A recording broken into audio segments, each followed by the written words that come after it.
Ladies and gentlemen, welcome to another edition of TokuTitanCast. I am your host, Davis Madole, and we're going to do something a little different this time around, something stylish, even.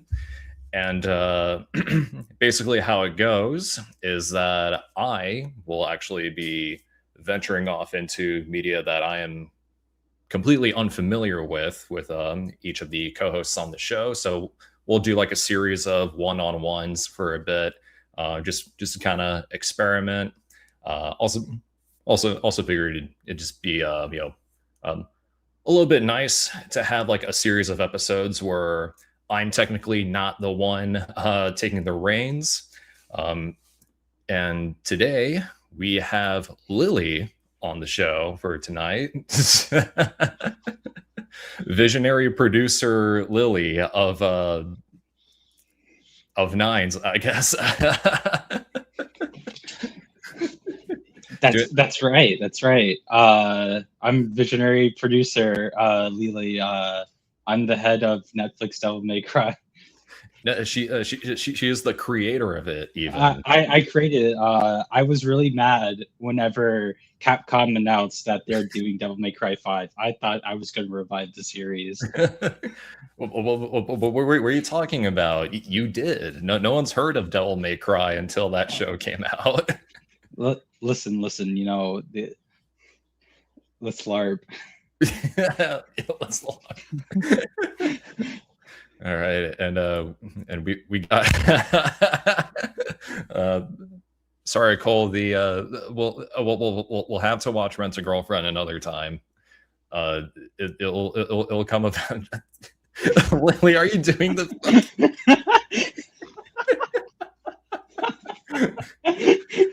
Oh God. But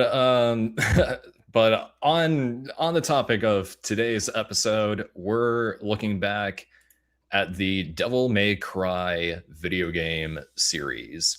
I'm just gonna go ahead and go over how I first got exposed to this franchise and eventually played it. Funny enough, I never heard of Devil May Cry until Marvel vs. Capcom 3, when they had that little trailer of Dante and Deadpool like fighting one another, which low-key kind of sounds like some dark foreshadowing. Looking back at it, we'll get to that. Don't worry.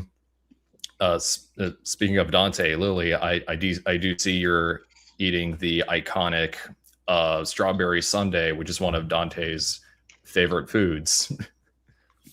Correct. Strawberry sundae. That's right.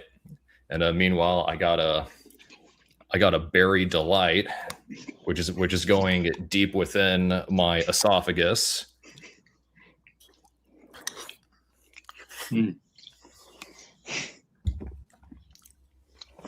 Cast aside, there's no coming home from that. And already we're burning chaos within the wind. You were saying. Yep. Yeah. So, first got exposed to this through Marvel vs. Capcom 3.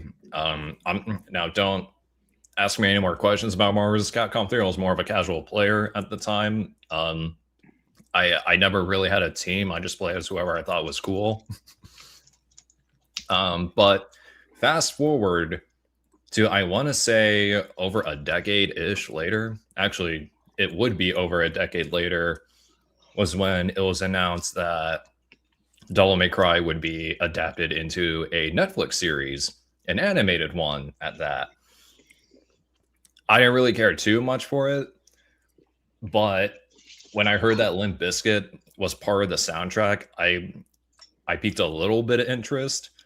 And then they showed a little bit of the Evanescence single that they were doing for the show. And Lily's probably going to give me shit for this all night. I am a slop fiend for that type of music, like late 90s, early mid 2000s nu metal, divorced dad rock, slop rock, as some would call it. I made a post saying that it kind of goes hard, and that I might check out the series. And that this is where Lily comes in, because she and another one of my friends, but mainly Lily, was like, "No, you are not watching that. You are playing the games." And I want to say about the next week was when she let me borrow her like Nintendo Switch like login to play the HD collection. And we'll go more into like the games themselves like in a bit. Obviously, I played 1 and 2, but then Nintendo had like a software update, and I wasn't able to sign into her Nintendo account anymore, so I had to play 3 on an emulator. But long story short, play the rest of the games, and I gotta say, it's easily become like one of my gaming franchises. Like, period. I speak as someone who doesn't really play a lot of video games. I'm not really an avid, or I guess average gamer, so to speak. So if an idiot like me can get into Devil May Cry and love it, I think that speaks volumes in regards to the appeal, but also just the power this series has kind of carried through generations. But enough about me. Lily, what do you have to say about Devil May Cry? So, my first exposure to the series was my dad. He owned DMC4 on PlayStation 3. I believe he got it with the console alongside the certain edition of the PS3 that came with Spider-Man 3. And I still have that copy of Spider-Man 3 that says "Experience it on the PlayStation 3." I guess I did. So I remember I would be up way past my bedtime, and I would play the game DMC4, and I think I got as far as mission 6. Not This 7. is I don't not the first like couple times because I was bad at the game. Um, and It's okay. after I'm also that, bad at the yeah, games. yeah, I know. Um, After that, circa the HD collection coming out, um, I played the first 3 games, and then that was around the time DMC Devil May Cry was making the rounds, and I remember playing the demo for that. And I don't think I went any further initially. Um, and After that point, I would be on and off playing DMC4 and HD collection for most of my youth until this little year called 2015, whenever the great Daniel Southworth did a Daniel Southworth, and he slipped that they were working on a new game. And Oopsies. When DMC5 came out, I begged my dad to get it for me. He did, and I played the shit out of it. I believe I have on the PlayStation 4 545 hours baked into that game over the period of however long I was still playing on that console. I think it was the most played game I've ever had in my life. It's also the PS4's only game, so Yeah, I imagine why. yeah, of course. And I played DMC Definitive a couple of years ago, and then I obviously played Special Edition because uh, DMC4 Special Edition was the only way you could play DMC4 up to a certain point because Capcom sucks, and I hate Capcom for that. Merging listings is a terrible decision. I hate when companies do it. And I DMC kind of just has been part of my life for as long as I've been I guess, sentient, I guess. And I have my dad to thank for that. And I got Davis interested into the series mainly because we were watching Garo together. And the first time I watched like the first episode, I said this was just like Devil May Cry. which I mean, when you really get down to it, Garo basically is a live action Devil May Cry. Correct. And then that's more or less how I got him to like actually play the games, besides telling him no, he cannot watch the Netflix show.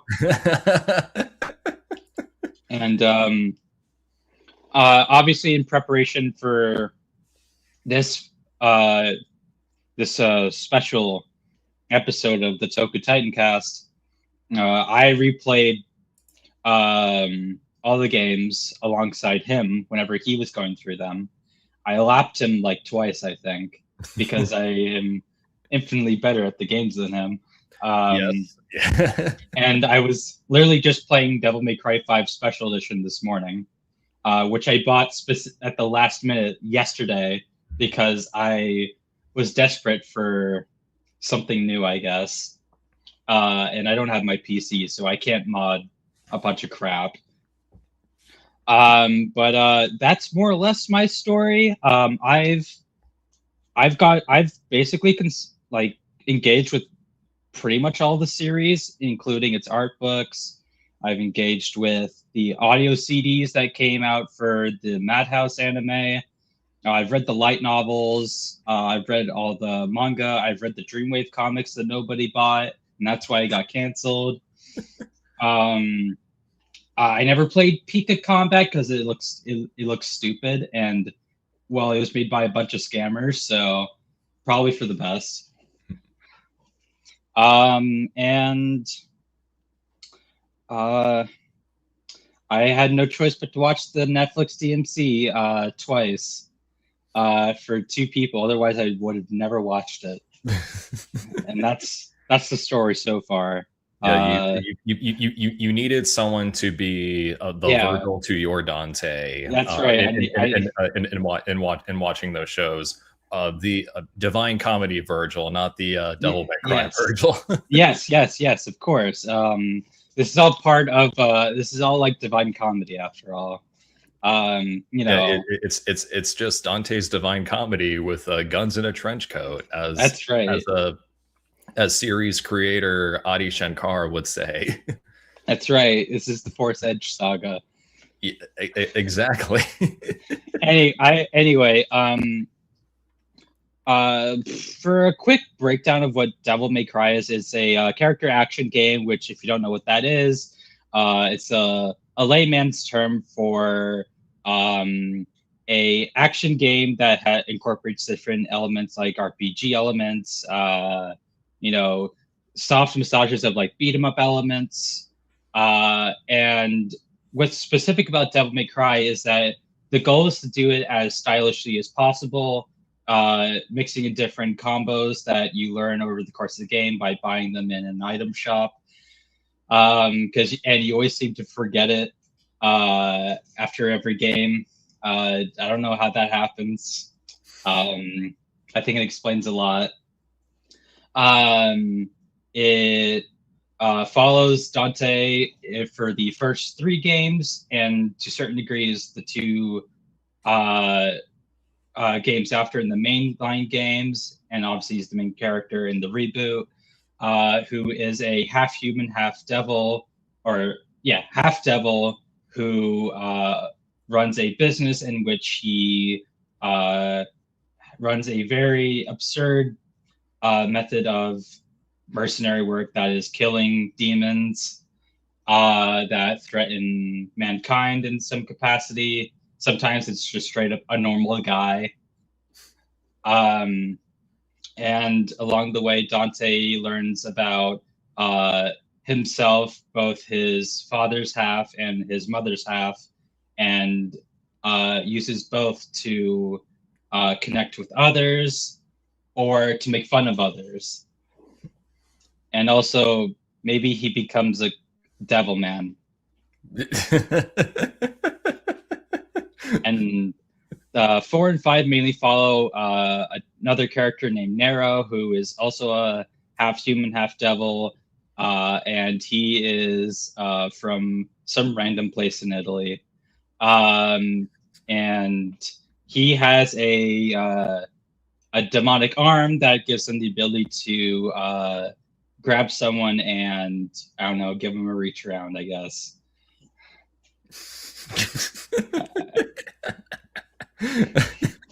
And also maybe there's something about religion in there. Maybe. Maybe we got plenty of time. Yeah, who knows for sure. But yeah, so this series was created based off of the some of the linear notes for a potential Resident Evil 4 that Kamiya was making. This was by the Resident Evil staff, specifically those from Resident Evil 2. And it involved many of the people who were part of the same Capcom studio that was developed for the Resident Evil games, which included the Kamen Riders, Super Sentai, and Metal Heroes writer Nobuo Sugimura, who is a brilliant writer. If anybody you've seen any of Kamen Rider Black, later stage Metal Heroes, the first couple Heisei Sentai entries, you're probably familiar with his work, or Resident Evil 2, I guess, is another example. And the game more or less plays semi-like Resident Evil with the same camera angles in the first game anyway, except, you know, it's a lot faster and it demands you be a lot faster than that, while also allowing you to also slow down and get lost in a castle. It demands that you be stylish, even. Yes. It demands that you aura farm. The main inspirations for Devil May Cry were Go Nagai's Devilman, which is very obvious when you look at the devil trigger forms, and certain demons in the games and expanded media just straight up just look like the Devilman.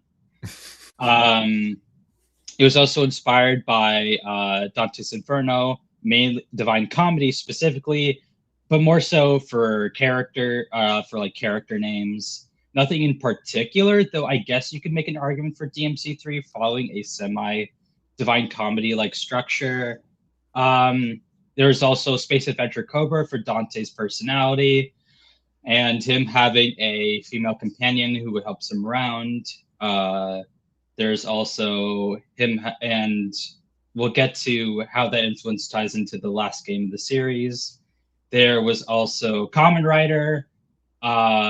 There's also a little bit of Ultra, a lot of rail shooters, and Visual K definitely was a big inspiration. Absolutely. As well as for certain games, Japanese boy band groups.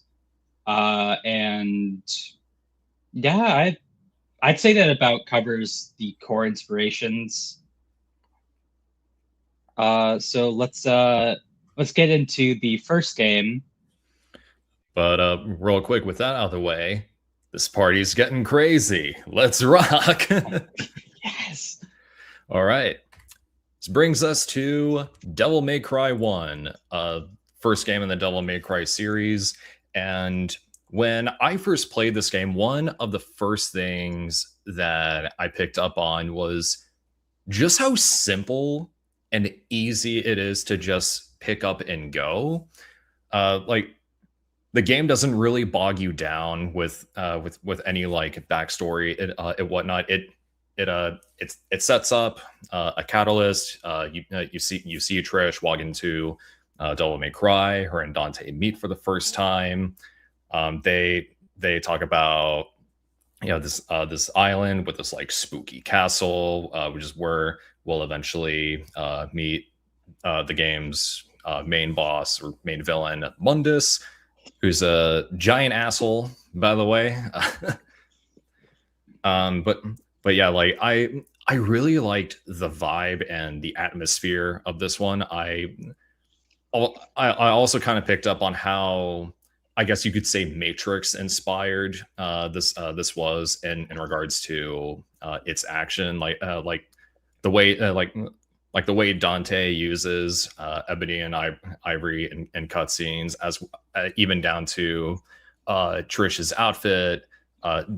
You can kind of see that Matrix influence in there, and I feel like that really does like help make this sort of aesthetic feel like unique, because it's a nice blend of classic uh more gothic vibes, while also making it just like a touch more modern in a way that still makes it unique. It still gives it its own identity, because when you really think about it, even though we've joked about Garo basically being live action Devil May Cry, there's really nothing else that you can think of that is like Devil May Cry when it comes to its visuals, its style.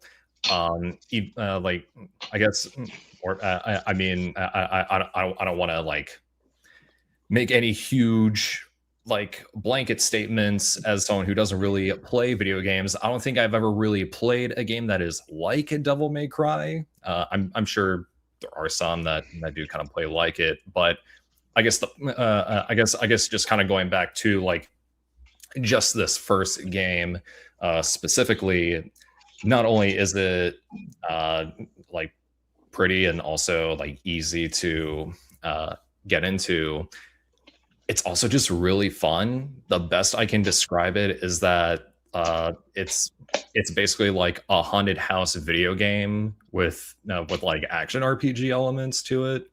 You can also do some pretty sick combos as well. But a lot of people will say this one's a little dated when it comes to, I mean, I guess just about everything that surrounds it. But I feel like it's a game that wears its age very proudly. Like, people like to knock like the camera. I mean, I'm sorry, but one, skill issue, but two, it's not really that uh, distracting. Like, I mean, I'll still able to play the game with like with like no problems like with it. Um, let's see, what's another thing. Oh yeah, the creature designs, especially, or I guess just the bosses in general, like, are pretty sick looking. I have Phantom up there because you do see him like plenty of times throughout this first game, and also the second as well. Um, as well as Nilo Angelo in the corner there. Don't know who that could be. um, let's see. Anything else I can say about this? Oh yeah, and this is going to be like another thing I'll bring up for whenever we get to the third game. Is I really like the puzzle element to it. Like, sure, it is very like action driven, but a lot of it kind of has this sort of like, I guess you could say like point and click adventure like aspect to it, where you're collecting items, you're solving puzzles as a means to progress to the next area. And on top of that, I like how every stage is interwoven into a singular map. And it's also one of those things where we're like, now this is kind of going back to me being awful at video games. I'll get lost like pretty easily. um, in fact, when I went back and played this for a little bit, as just so I can record like some game footage for Cole to use in a later video.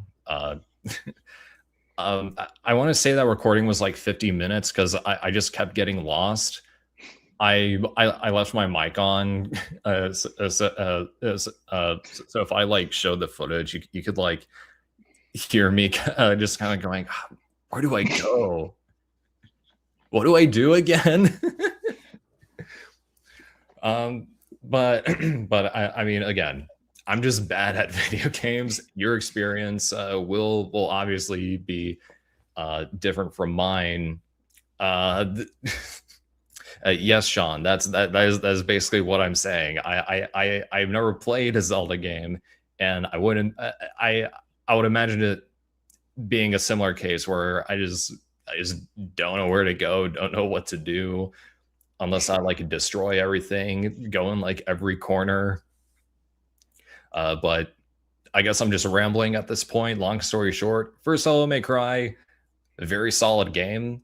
Again, super easy to pick up. It's super appealing in how it plays and its style as well. And yeah, I guess I'll just take it to you, Lily. I'll be honest. I think the thing about the original Devil May Cry is that compared to the later games in the series, this game is very quaint. It's not going like very large and over the top. It doesn't have this humongous scope that feels like we're, you know, exploring what like an entire country. It's just this small island, and we only have like so many areas we can explore, but they all have different voices to them while still feeling interconnected with each other. Like uh, the first area we're in, is like this.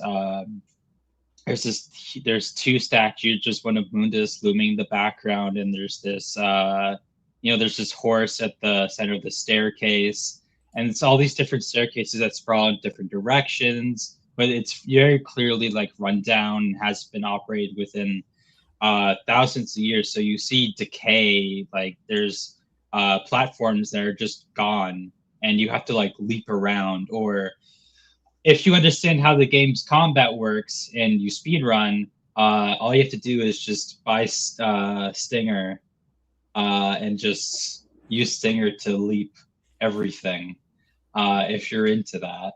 I also adore that, this game is very easy to pick up. As much as I do love DMC3, that game, I can definitely see how that can feel a little bit overwhelming due to its different style compared to this game, which is very much just there's no like styles that you can switch to when you go to the divine statue, or you can't do it on the whim with the D-pad. What you see is what you get, and you don't have to force to do more than it actually is asking of you. Like, as much as you can play as stylishly as you want, which is what I do, you don't have to play it that way. You can still play as bad as Davis, and you could still feel like you're getting your money's worth, and you don't feel like the game's like punishing you for not being able to like continue or like expose a glitch in the game's code, or continuously enemy step on an enemy to take advantage and juggle them in the air forever. You can play rather conservatively, and you can still get through the game and not feel like there's a clear like skill barrier. And while the game, you will get better at the game, and I'm sure Davis at this point is probably way better than he was when he first played. I don't doubt it. Probably at this point, with how many of the games he's played now, he probably can get better. And that's not to say that even playing the games as long as you have doesn't guarantee you're going to be like perfect at it. Like, there's still some secret missions I really hate playing. There are certain secrets I still struggle with. I still find some of them to be absolute horseshit. Like, I mean, try getting the fucking blue orb, and it's like up in this. It's up there, right above the hole that you're supposed to fall down, and you have to jump onto this little pillar right here, and you have to pray to fucking God you land just right and get it. Like, it can still be annoying no matter how many times you played these games. I think you watched me play that one, actually. I did. I tried to help you. I remember there have been like a couple of secret missions through each game where I just said fuck it and like quit and moved on with the rest of the game. Yeah, and like, even as they're not like required. Yeah, but they do help out in the long term. If you're wanting more health, if you're wanting more like red orbs to buy other things in the shop, like I'm sure everyone's pining to upgrade Force Edge. I'm sure everyone's pining to upgrade Devil Sword Sparta as much as they'd rather use Alistair, which is. It's very funny how much this game emphasizes how much the Force Edge sucks. And it goes here's a better sword, and Dante only uses that throughout the whole fucking game. Even when he gets Ifrit, he's still not fucking using it in cutscenes. It's fucking Alistair. That's just so funny to me. I do like how the story is very simple too. It's very easy to follow narratively.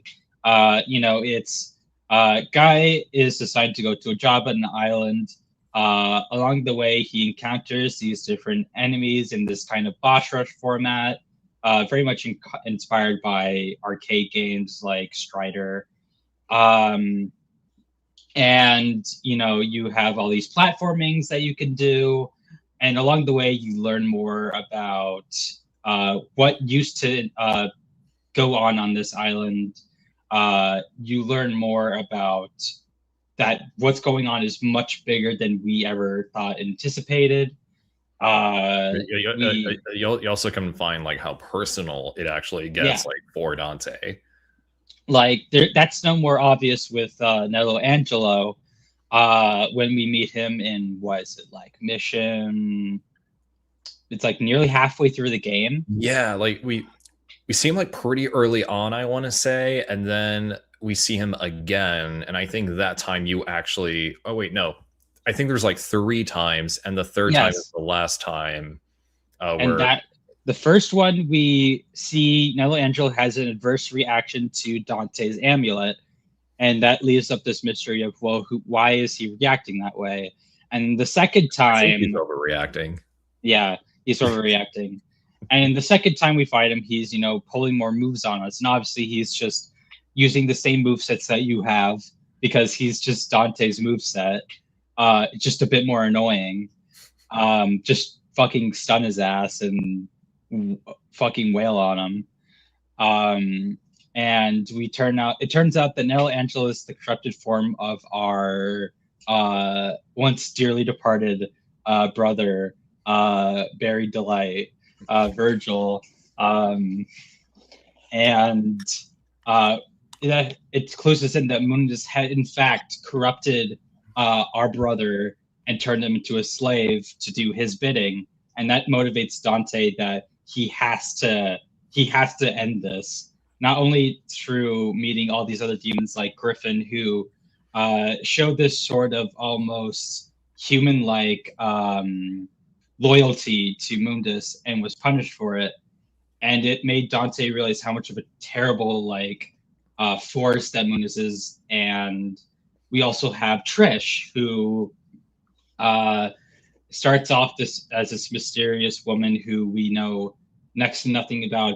All that we know is that she resembles Dante's mother, and when we find out that she's actually a servant of Mundus, Dante feels a a degree of betrayal out of that. But yet at the same time, he still treats her like a person, regardless if she's serving under Mundus, because even separated from her looking like his mother, which does play into a psychological manipulation.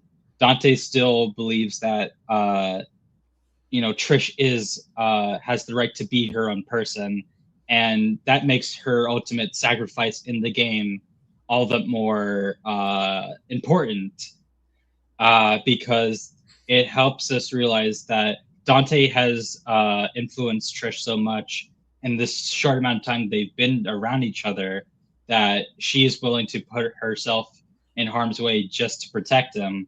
And obviously, she ultimately comes back and helps Dante defeat Mundus after he's beaten and bruised, and acquired the power of his father, in quite literally by becoming his father in Devil Trigger form, and sending this uncast man packing, even if he says that he will return. So far he hasn't, so I don't know. Maybe he was just doing that for attention. Yeah. Another thing is that I definitely think that the game less has a problem with it in terms of age, and more so some of the elements just don't work. Like, again, this is my favorite game in the series, but I won't deny that final mission where we have to escape Malay Island and we're in the fucking plane. Fuck that shit. Fuck that shit. I can handle the stupid water levels. Like, those are very quick one and dones if you know what you're doing. But fuck that plane. Dead ass fuck that plane. I can't tell you how many times I took damage from that stupid cave. But oh yes, the music. We gotta mention the music. Oh yeah, I gotta say the music is easily like one of the most like soothing but also most hyped parts like of this entire series. Like the music has been like very consistent when it comes to like the types of moods that they convey, and also just how catchy they are. Third game especially, but I especially love the divinity statue themes for all of them. Fair one is 3, but the first is definitely like second for me. Mm-hmm. And again, like just to kind of bring it back to just how atmospheric like this game is in particular, it really breathes so much life into it. Oh yeah, and some of them are downright. Some of the tracks are downright unsettling too. Like, yeah, if you listen to it in isolation, you can hear like there's like audio clips of like a woman like screeching. There's like laughter in it, and there's like these very unnerving sounds that sound like meat be crunching, like being crushed.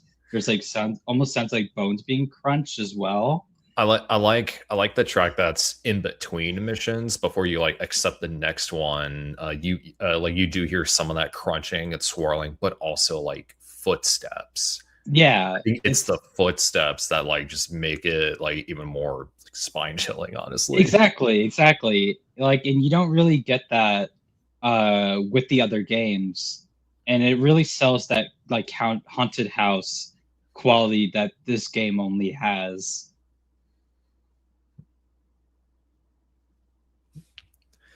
All right. So, any more thoughts on Devil May Cry 1 before we move on?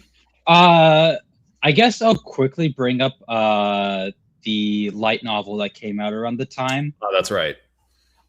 So there was a light novel that's just around the time of this game that has some very interesting elements to it.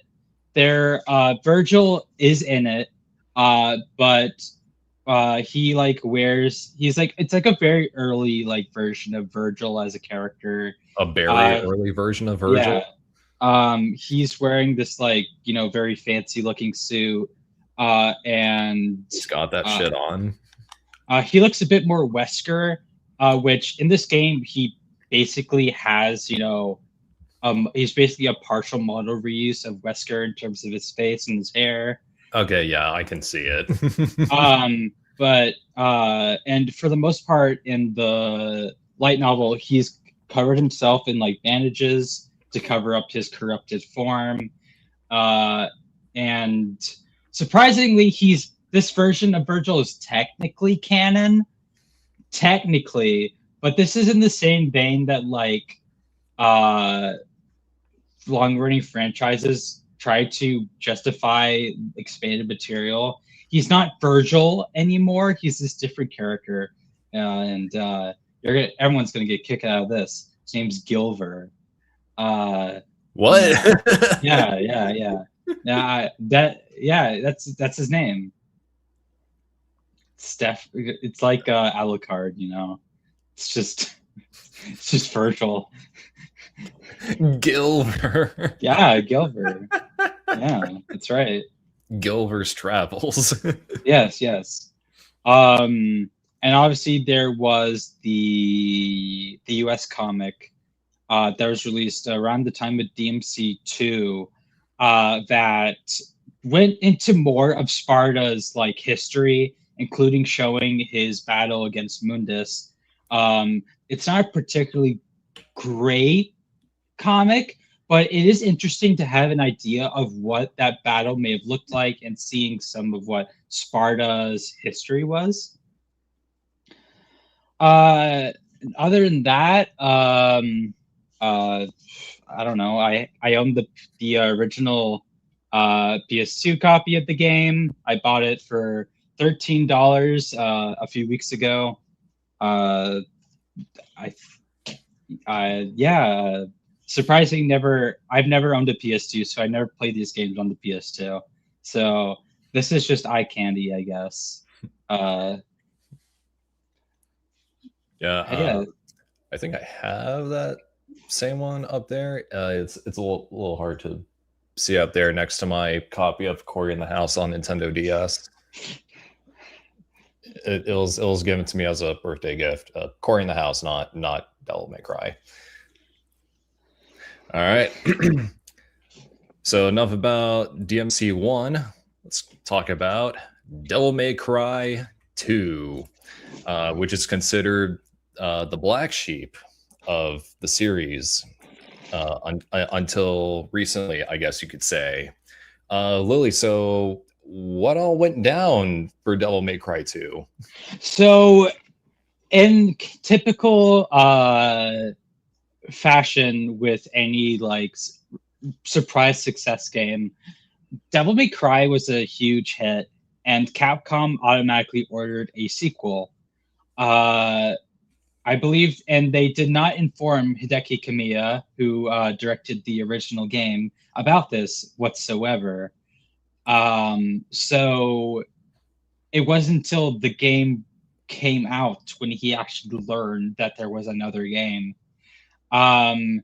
This game was developed mainly by Capcom's arcade staff, rather than the same people who made the first game. So most of the staff for this game had no fucking idea how to make a console game, and definitely not Devil May Cry. And even it does show. And we do not know who the director of the first couple months of development was for this game. We only know that Hideaki Itsuno, who would go on to become the main director for the rest of the series, he was brought in as basically as I like to call it in the business, the young, inexperienced director who you can blame for when this becomes a flop. And when he showed up to the studio, he asked, what's been the progress on the game so far? and the staff said, "We've figured out how to do the sword gameplay." We figured out the sword. That's right. Um, Just the and sword, nothing else. basically, so they spent the last couple months up until release basically making the game. And while it's definitely rough around the edges and very clearly unfinished, I think it's very shocking how well it's still a game. I mean, grant credit where credit is due. You could you could play this game. Yeah, it's playable. You can play it from start to finish. Yeah. Yeah, like for the longest time, I remember really not liking this game, and I think it was mostly because of fandom mindset, where I just followed what everyone else believed because that was the easiest way to fit in. And I think as time went on and I played the game more, and I did the exact to opposite. realize that this is actually a masterpiece. That's right. That's right. I believed in vision. That's right. The vision of whoever and eventually Hideaki Itsuno. That's right. Like, I definitely think one of the big throw-offs of this game was definitely its art style and its direction. Definitely feels a little bit more like it's trying to aim for something that has a bit more weight to some of the combat, and you can definitely feel that in the way that like Dante does his stinger in the game. It's a lot. It looks a lot slower than how it normally does, which is like kind of like this quick jab. It's like and you can feel that too with the other like combat combos that he does in the game too. And I'm gonna be that person, and I'm gonna say I don't think this game was inherently designed for you to only use the guns. This game definitely wants you to use the sword, even if Rebellion initially isn't the best thing ever. And the Merciless, which is a sword you get, the last sword you get in the game, is definitely not a sword you want to use. It's the that like long sword that you get that like you don't fucking use because it's fucking useless. Yeah. The fucking the Vendetta, which is that huge fucking sword. That one's the one that's basically Guts' fucking sword. That's the one you want to use because it does the most damage. It has a decent range, and you can actually do combos. Like a little known fact, this game you can be stylish in this game. You do not need to use the swords and do this. The guns, you mean? Yeah, you don't need to do this. You don't need to just juggle them with your guns. You can like it. People really do exaggerate that you can just shoot in that the guns do more damage. They don't. I think someone's actually went into the fucking like code and actually went and saw what the DPS was and the damage and saw that the guns actually do way less damage than the swords do. So to anybody out there who says that swords don't do any damage in this game, you're incorrect, and you just don't want to. You're a LARPer. You don't want to engage with the fucking game. You just want to move on. Yeah. Like that's the thing. You know, I can understand this still being your least favorite game, even if you played it properly. I don't blame you at all. I think any of these games being your least favorite is totally valid. I can see many reasons why people don't like the first game, this game, the third game, the fourth game, reboot, or 5. But I do think some people are way too dramatic with what elements are like wrong with something. Like this game, its story is very. It's just a rehash of the first game, basically, in terms of Dante's overall story. Except we're And in the big city. yes, we're in this big city on this island. Um, and like even Lucia's story is kind of a rehash of Dante's, but I at the do. same time, Hurst with what kind of a character she is in context is interesting because sorry, I need green orb. Um, it I think her character being this clone in a long line of like clones that have demonic power is very interesting, and I think it sets it apart from Trish and Dante and her story about embracing humanity despite the fact that she is just a clone is a very good story. It could have been handled maybe a bit better with Yeah, more time. I do, I do, I can kind of see a lot of the frustration, like for DMC2, um, like coming out if you've only like played through Dante's campaign, because Dante as a character is pretty flat in this one. His story, or I guess campaign, doesn't have a lot of meat to it in its story. But when you play as Lucia, the story does feel more fleshed out, and you'll actually come to find like as you were bringing up before, like she has an arc of her own. She's more involved when here, and she's actually like pretty interesting when you get down to it. Um, I can kind of just imagine it being a case where when you play Devil May Cry, you want to play as Dante. You don't want to play as the girl character, I guess. Who wants to play as girls in video games? And the thing is too is that her campaign's shorter as well. Like if you play it right, you can be done in basically an hour. Oh yeah. Like, and that's the same goes for Dante's campaign. If you She's play also kind of Dante's, fun to play as. I like her little spinny things, and and I like how her moveset is like, I guess you could say like more acrobatic compared to Dante's. Yeah, and like she has her TP form's cool too. Yeah, she offers something new, something unique. Like she's definitely like a saving grace for the game, in my opinion. Yeah, and even then, Dante's campaign, if you know what you're doing and you like actually play it, it's very quick. Like, I think that's the thing about this game. This game's like a really quick like digest. You could finish it in a couple hours. Like, or a couple of weeks if you're me. Yeah, well, to be fair, you also have a job. Well, I also had college, so I don't know. Maybe I'm just a bad person. But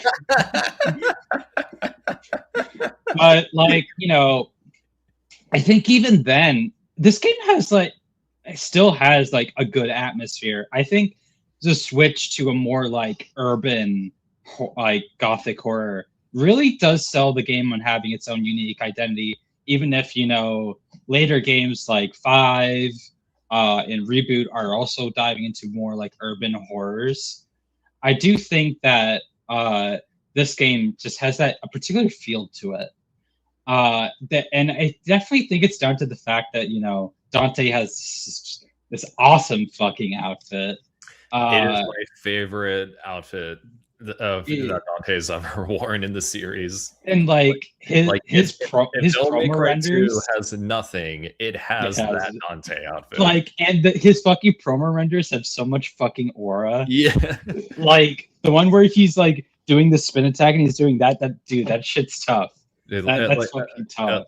Like James O'Barr like just drew that like when the game came out. That's just how much aura it has. Exactly. And like Lucia has a nice outfit too. Our main human villain, which is a very cool contrast to the last game. I mean, he's got drip. I mean, he's got drip if you were Italian, I guess. He's kind of chopped though. But I guess Dante's also Italian too, so I guess it doesn't matter. I don't know what the fuck happened to his melanin though.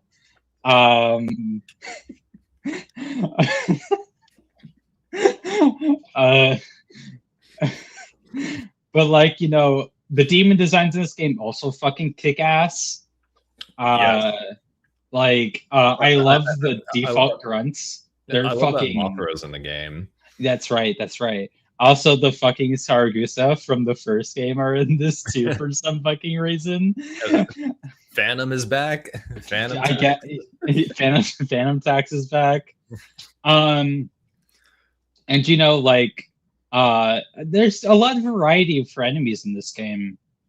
Sure, like, you know, it's not finished, but like, you know, you face different types of guys. You face a giant fucking like corpse that can shoot fucking like lasers at you. You fight Mothra. You fight a fucking orangutan. You fight a fucking knight and his two fucking dogs.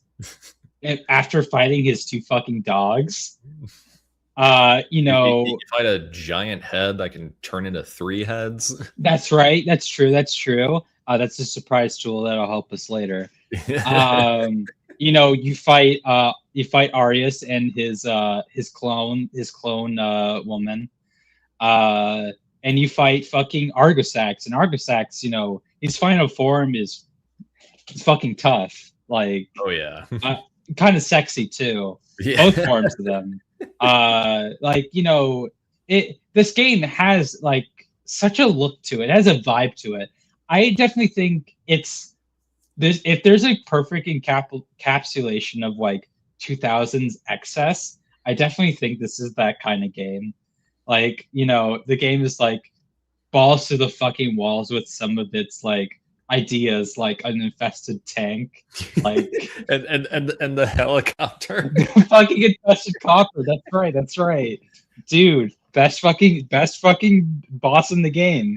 Yeah. Gotta say, best fucking boss. Like, you know, I love running up a fucking staircase to fight a fucking helicopter. What can I say? I love being able to attack the helicopter with only my guns and nothing else, because it is just way too high to reach with my sword. That's right. Until like the phase 2, when there's like these little pillars, and that's if only if that helicopter allows you to get up there. But it's okay though. If that's just got like aura, so it's okay. The infested chopper works in mysterious ways. Yes, and obviously, like, you know, Lucia has her own mind cannot fathom the infested chopper. Exactly. And then there's that fucking like snake thing that's in that one building before you ride off on a fucking motorcycle. Yeah. Like that fucking thing. And if you like time it just right, you can like get iframes off of the poisonous gas it spreads, and you can just fucking kill it, like, no problem. There's also that one boss. There's like the few bosses that Lucia exclusively has, like the fucking water thing that I hate. Hate that fucking thing. Interesting concept for a fight, but fuck that. Hate that shit. Like the plant with the tentacles. Yeah. The thing under. Remember the underwater fight that she has, and only she has. Oh yeah. Yeah, that fucking thing. I mean, that thing's cool, but fuck that fight. I hate that. I hate that shit. I also like the cutscene where you see like that one thing just start like coming out of like the side of the skyscraper, dude, and you just like never see it again. Dude, fucking that was tough. That was fucking tough. That was fucking tough as shit. Dante just fucking mogged the fuck out of it. Yeah, like, that's right. Like, Dante's fucking mogging this entire game. He's just fucking maxing, and everyone else is just, you know, here just trying to get off of him. Dante is trying so hard to not have a cortisol spike. That's right. That's right. And like, you know, the fucking soundtrack rips too. Like, Shoot the Works is like a really great theme. I like, even in like Devil May Cry 5, I put that instead of Nero's theme in the game Devil Trigger, because it's fucking tough. Like, I even then, I think a lot of people are also, thrown off by like Dante's like how he acts in the game. But it's funny because if you like time how many times he speaks in this game, he speaks more than he does in the first game. I I never thought about he does. He speaks more. Like I guess it helps that he has a like let me just I've never heard a man be so tough when he says whatever.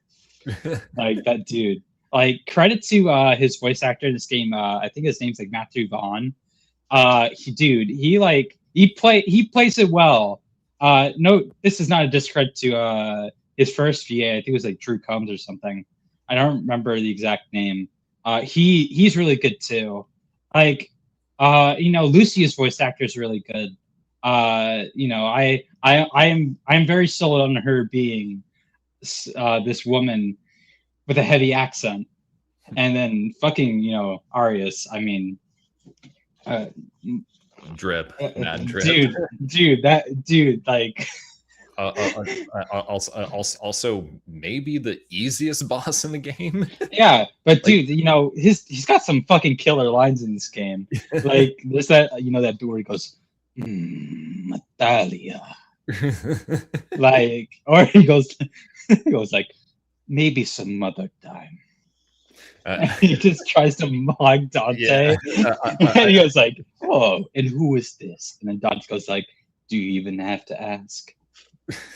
It's like, dude, like coin for a false god. dude, it's fucking tough. Like, Also like how Arius just like teleports and gets in all these like really fancy poses. that's right, like it's some photo shoot, and you just walk up to him and like it's the swing your sword at. dude. He's fucking a gloater, bro.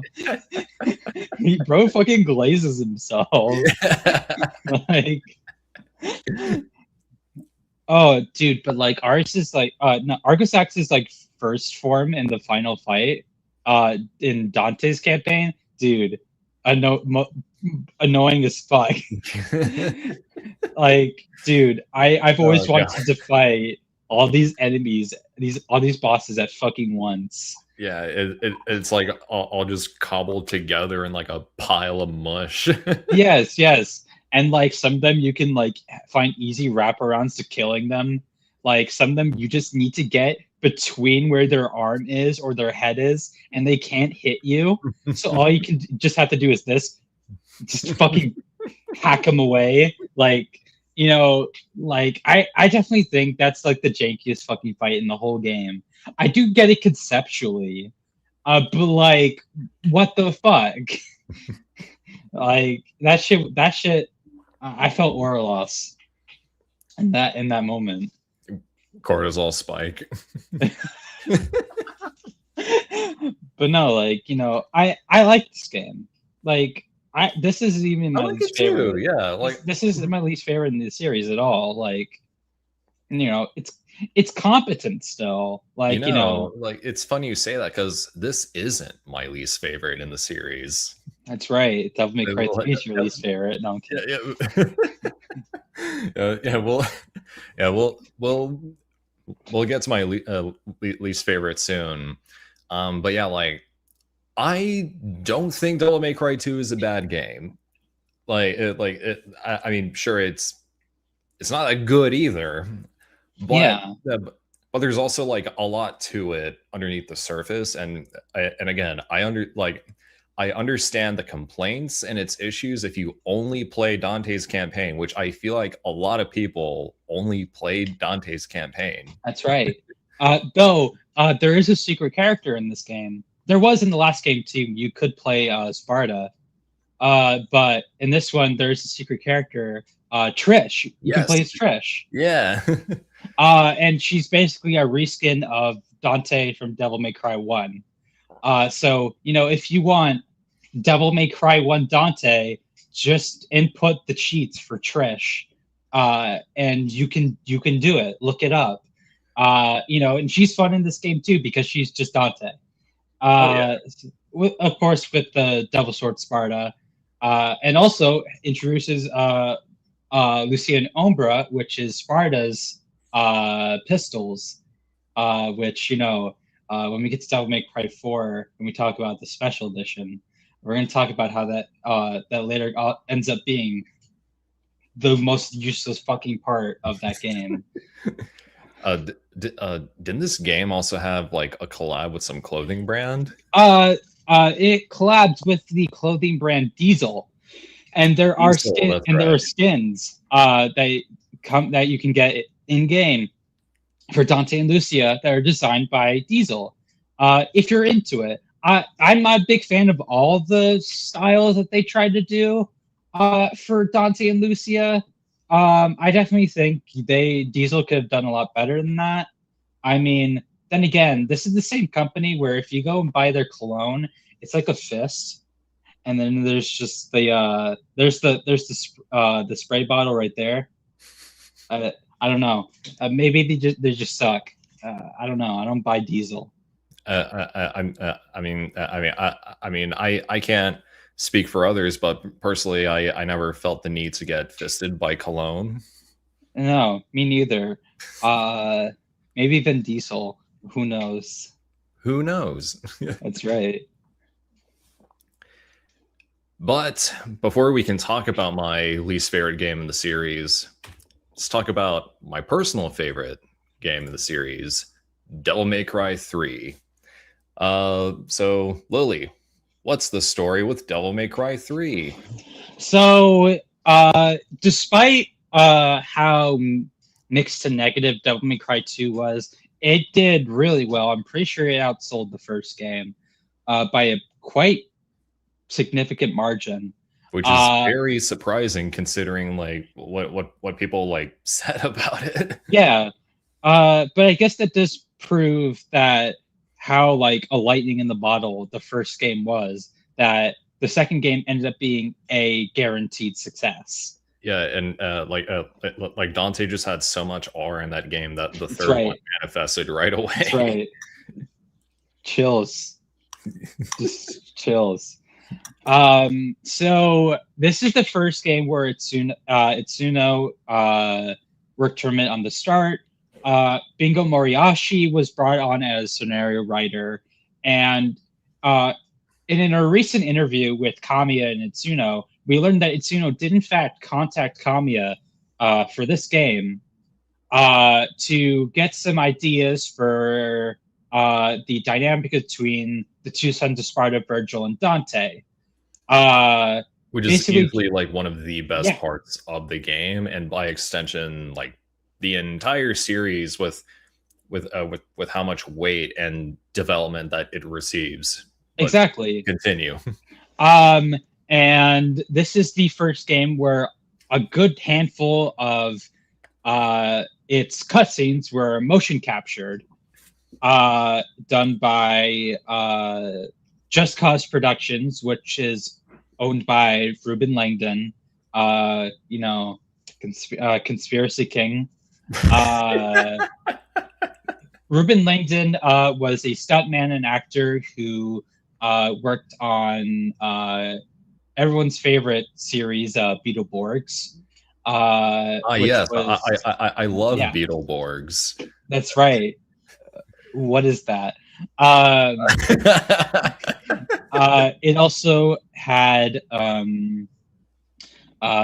Virgil, played by Daniel Southworth, who is Quantum Ranger in it's called Time Force. Time Force, I believe it was called. Yeah. I don't care about that fucking that fucking shit. And this also had Carrie Walgren as Lady, who is a new character introduced into this game, who is she's basically named after her influence Lady from Cobra, who also inspired Trish. So there's two ladies that inhabit this fucking universe.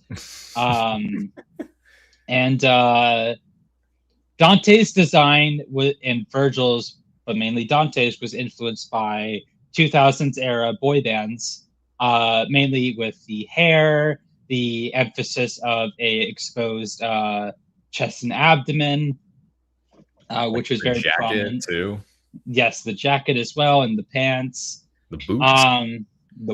The boots. And I definitely think you can really feel it in a lot of the promotional art and alternate covers for the game, especially the one where that's in the thumbnail, where Dante and Verger are clashing with each other. Dante's got a very, boy band looking face to him and hair, even though his hair doesn't really look like that in the game. But then again, he switches hairstyles like twice in this game because there's two different models that they use, one for the cutscenes and one for the actual like game. It's a whole thing. I'm dehydrated. Okay, so yeah, like I feel like this took everything that was great from the first game, and I guess you could say like the second one by extension, and really refined it. I noticed that a lot of people like to point to this one as like the entry point to like the series, which personally I don't agree with. Like sure, it like the gameplay may be really good and the story is awesome. I would still just recommend going from the first and working your way through that way. Obviously, that's not to discredit just how beautifully crafted this one is. Um, I really like the I guess you could say like the more expansive loadout when it comes to when it comes to yeah, the weapons, as well as the guns. Even though I really just stick with ebony and ivory, and maybe I'll throw up Kalina Ann once in a while. Um, I I love doing combos with what's the name of the guys with no heads? It was Agni and Ruka, right? Yes, Agni and Rudra. Agni and Rudra, That's a surprise. That's a surprise note to help us later. Yeah. And I love doing combos with those and Cerberus. It is just peak every time. It just really makes the gameplay seem like just so fluid. Like there's a really nice rhythm and satisfaction that comes with with the star ranking system of this game, and having that wider arsenal. I love just how creative you can get, even though I do have a tendency to kind of just spam moves, like rotate through the same like 3 attacks over and over, because I think it's just cool. um but yeah, but long story short, combat in this game is super fun. I put in the picture of like that one enemy with like the scythe. I forget the exact name of those guys. I honestly hate fighting those guys. And as someone who has a tendency to kind of like brute force my way through things, like I get like half annoyed, but also like I also find it funny whenever it's like we just keep clashing like over and over. It's like, stop it. It's like yeah, that's basically to signal got to do something else. But like but like even things like that where even I guess you could say you're stepping back is still like very satisfying. And much like with the first game, I love the like just this huge environment, and in how you do have these like ruined. Oh, I just knocked down my mic. You just have these like desolate streets, and then this like big ass tower that's like all scary and shit. Like it I feel like it does perfectly encapsulate just the overall vibe of Devil May Cry, and how it's combining these, you know, classic like gothic motifs with something more like modern, unifying it with this kind of action horror aesthetic that again just makes it super unique. I mean, basically all the praises I give like the first game, I'm just going to repeat here, but I feel like with this, it's done to like a much greater extent, especially when it comes to the story. You mentioned Lady, and I think she is a fantastic addition to this cast here. I she also like balances everything out very well because I mean here she is just trying to do everything to like uh, to get revenge on her father, who's basically like given up his humanity in pursuit of power. We'll get to him in a bit. And her dynamic with Dante is I guess I guess the best way I can describe is poetic, and how it does a really good job tying into like the central idea of Devil May Cry, which is, well, what the name of the series would imply. Basically, to suggest that mankind can even be more monstrous than devils themselves, and that even a creature like a devil is capable of compassion, um, and we'll expand more on that when we get to the next thing. Uh, foolishness, Dante, foolishness. Might controls everything. Without it, you can't protect anything, let alone yourself. But yeah, like I love how this is just a story of people just trying to hang on to themselves uh, in a way where they don't succumb to I guess you could say like corruption or evil, which there you know, the game obviously like plays with from a more like tragic standpoint, which brings us to Virgil, who we previously saw as Neil Angelo in the first game. Virgil's easily become like one of my favorite video game characters. Actually, no, favorite fictional characters. Period. He has that aura to him. And Dan Southworth, like his voice work as Virgil is just really iconic. He like Virgil's like line reads in this game are low key a pretty catchy like vocal stem.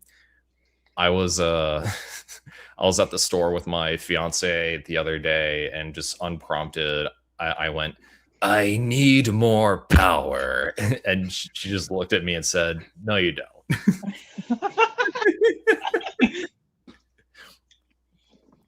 But I do kind of want to hold back on Virgil for now because there is a little something that I do want to go over later in the stream.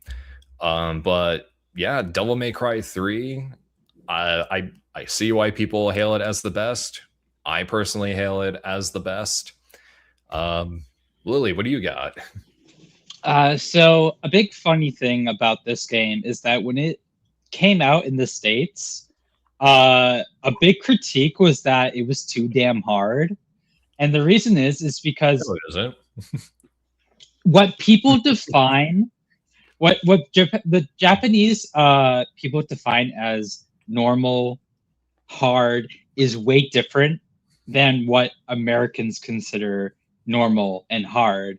So what was considered normal in the original version of the game was hard mode. And what was considered hard mode was actually the equivalent of Dante Must Die.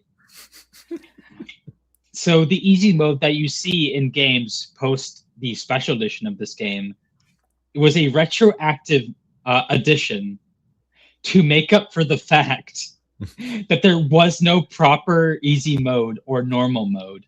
Easy mode is now selectable. Easy mode is now selectable. Yeah, I really like this game a lot. I definitely think that it strikes a really great balance. Yeah, that definitely is a shame too. I love Kazuma Kaneko's art. His work on SMT3 Nocturne, which is the reason why he got the job as the Devil Trigger designer for this game. And that even had a crossover with Devil May Cry. If any of you are familiar with the featuring Dante from the Devil May Cry series meme and emblem, it is from the Nocturne game. That's where it came from. And in that game, there's a bonus where you meet Dante, and Dante basically is fucking aura farming and stalking you, and for a good chunk of a mission until he realizes, wait, okay, you're not a bad guy. So we kind of, I didn't know you were chill like that. In certain headcanons, that is considered the justification of how Dante escaped hell at the end of the last game. But regardless, I think this game has it feels very theatrical in its presentation, not in like film, but as in dramas, plays. It's very operatic. Yeah, is very operatic. The way it like presents its dialogue, it's very much in the vein of like opera and Japanese theater. There's like everything has like a power to it. There's a lot of feeling behind each dialogue, even in the Japanese script. And infamously, there is a localization change that was made in this game during the first Virgil encounter, where Dante says, "Father, I don't have a father. I just don't like you. That's all." That is not the original line. The original line is, "Father, this has nothing to do with father." It is a very odd change that, in hindsight, doesn't make a lot. That the change doesn't make a whole lot of sense. Yeah. Especially in the context of the game. Obviously this can happen a lot with localization. If any of you fans of Resident Evil are familiar with Code Veronica has a lot of infamous localization changes, in which one of them is very of the time it was made, in even compared to the original version's like script, which was mostly just being a bit playful about character cross-dressing. I'll let that linger in anyone who's played Code Veronica. But I still think that despite that one little hiccup in localization, the overall English script, which obviously is what's reflected in the English dialogue, because these games are done in English first. Excuse me. It's very well like executed. I don't doubt that if this game ever had a Japanese dub, which we'll get to when we eventually do have a Japanese dub, I guarantee it would have probably been just as good, even if a lot of this dialogue is mainly recorded in real time while they're doing the motion capture. There are pickups that are done later on that do have better audio for certain sequences, like obviously the ones that are recorded for combat, because I really fucking doubt we could actually mocap most of the combat that's in this game.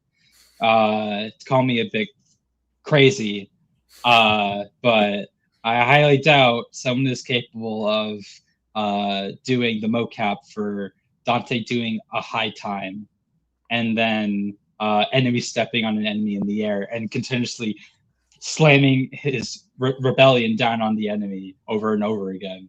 Call me crazy, but I don't think that's possible. But yeah, this game definitely it strikes that very nice balance of being like overtly comedic, but also being very personal, and If you having shoot these, me, I'll die. yeah,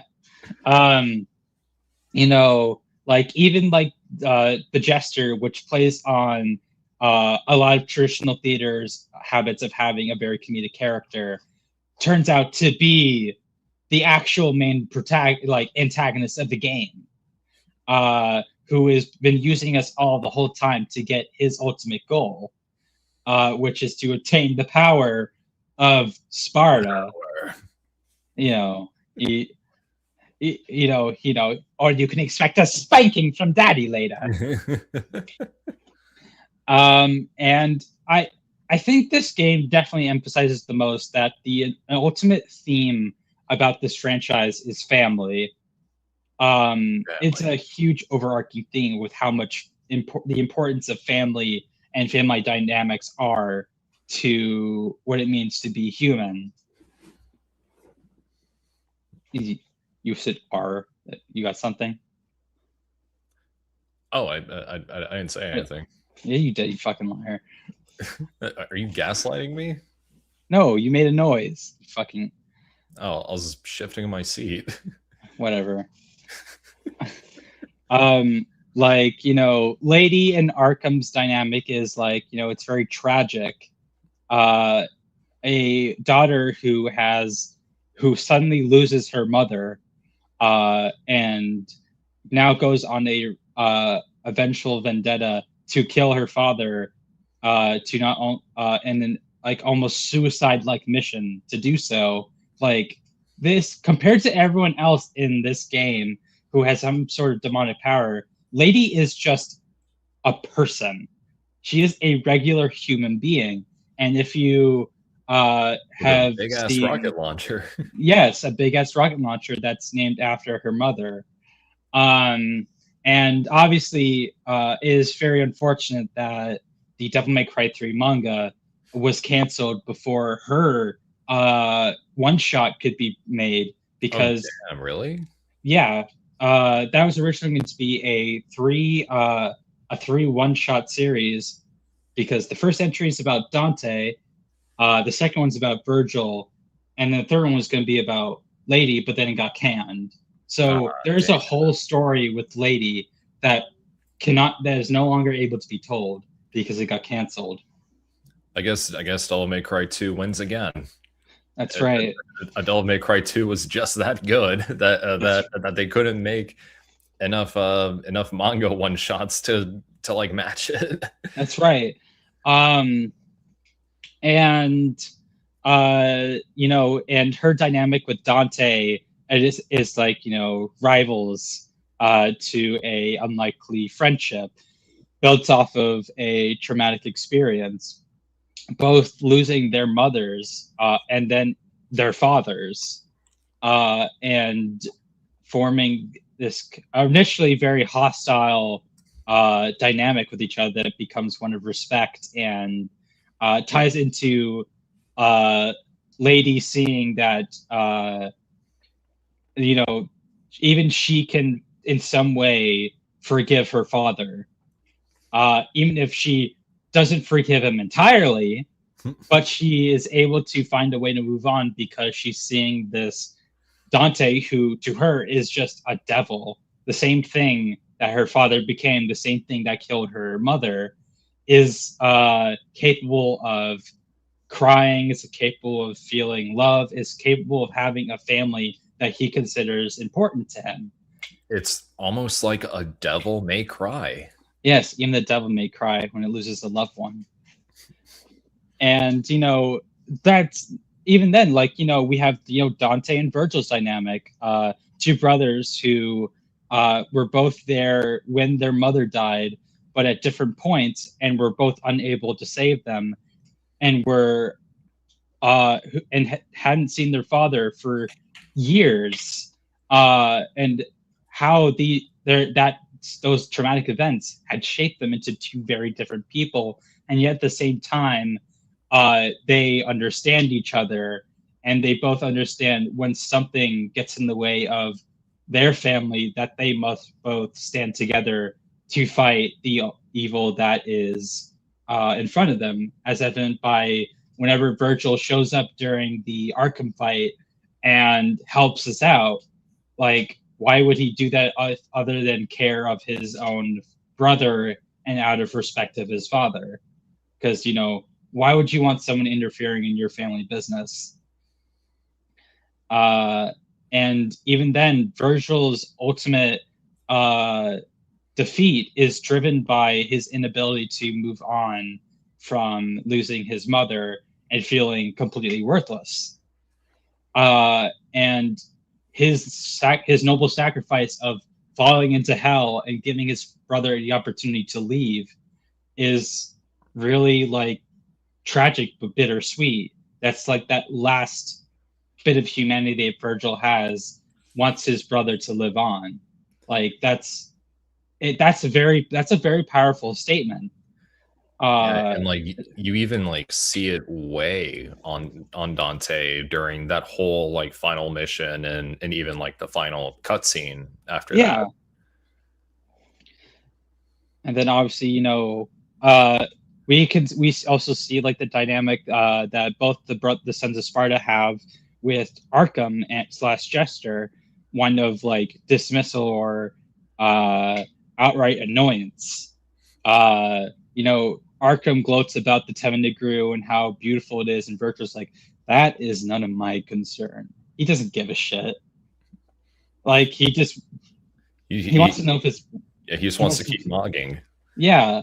And then, you know, whenever Jester shows up, Dante wants to fucking beat the crap out of him because like he's fucking annoying. And when Arkham ultimately interferes and reveals his true motives, both brothers like team up to fight Arkham. Like on both occasions, like you can tell like how much that this guy is just a fucking bastard. Like dude is a fucking nosy bitch. Like, get him out. He has a big nose too. He really is nosy. He's ugly. He's chopped too. For real. He's balding too. Like, dude, bro, get out of here. He has no aura. Yeah. Yeah. Like huge aura loss when he turned into that like giant like puddle monster. Nah, duh, that's what he really looks like. Yeah. But like I love the gameplay in this one as well. I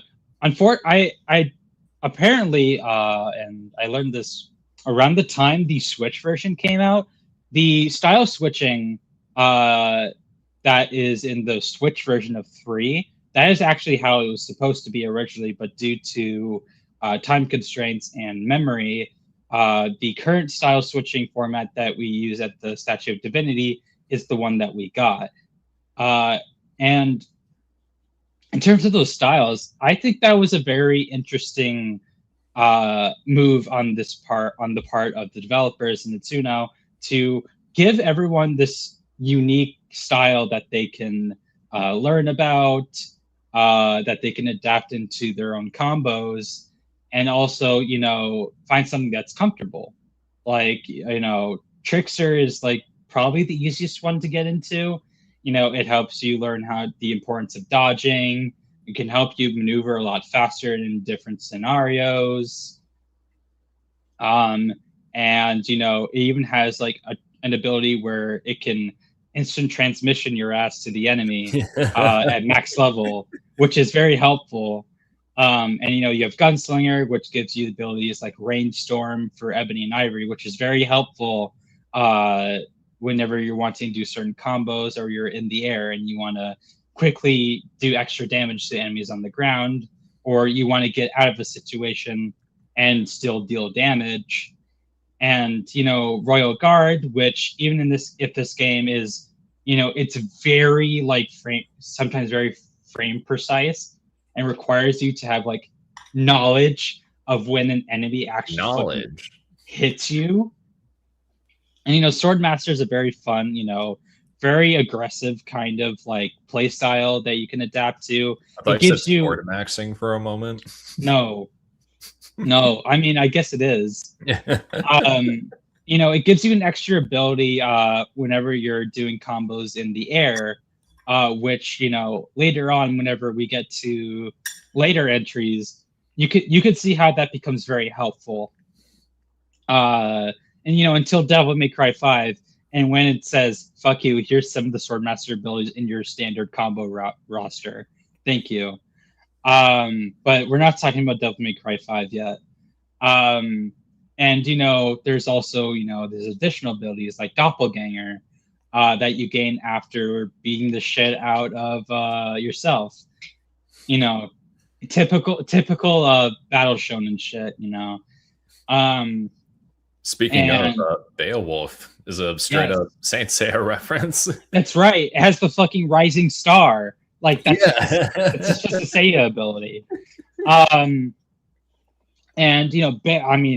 we can't talk about this game without talking about the different weapons in it as well. You brought up Acne and Rudra, but you also just brought up Beowulf, which is a more beat 'em up like melee weapon that you get later in the game after stealing it from Virgil's pockets, which is basically the game's version of Ifrit, which is a very fun weapon, and I really love using it.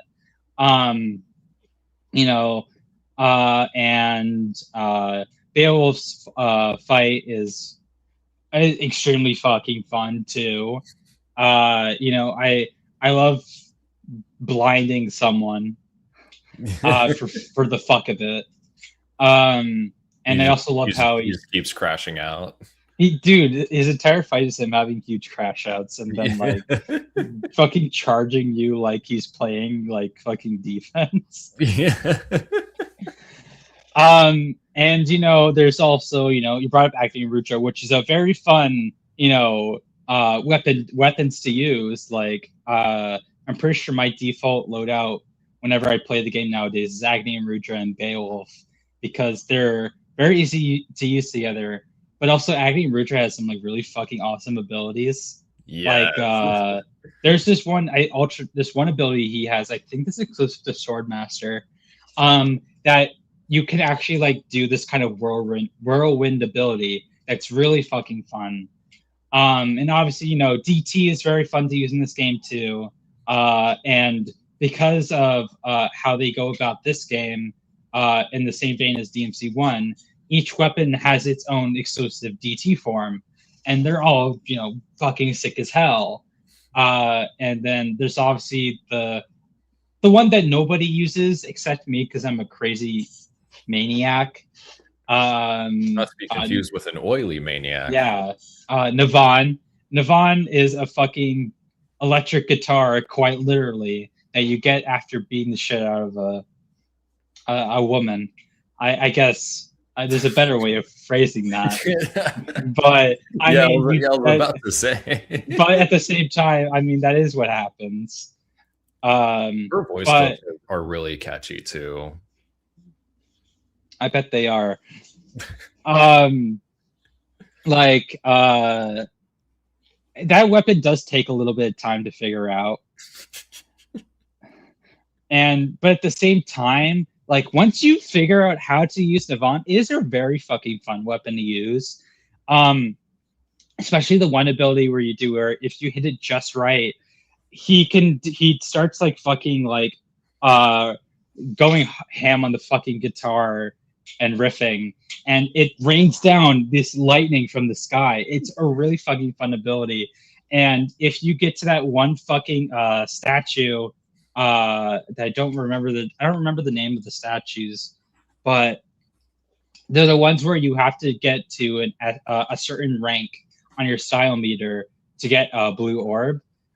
There's one that's just before the last the second Virgil fight that you have to get an S rank on, and if you don't know how to use Nevon, you're probably never going to get it. But trust me, once you figure out certain moves with Nevon, it is piss fucking easy.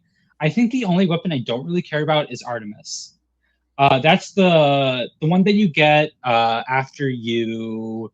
Um, it's the one that shoots the initial beam that opens that door, that leads to that one area with the three split routes. Oh, that one. Yeah, that one. That's a beam weapon. That's like the one from like Nightmare from DMC one. I don't think I ever used that. Yeah, exactly.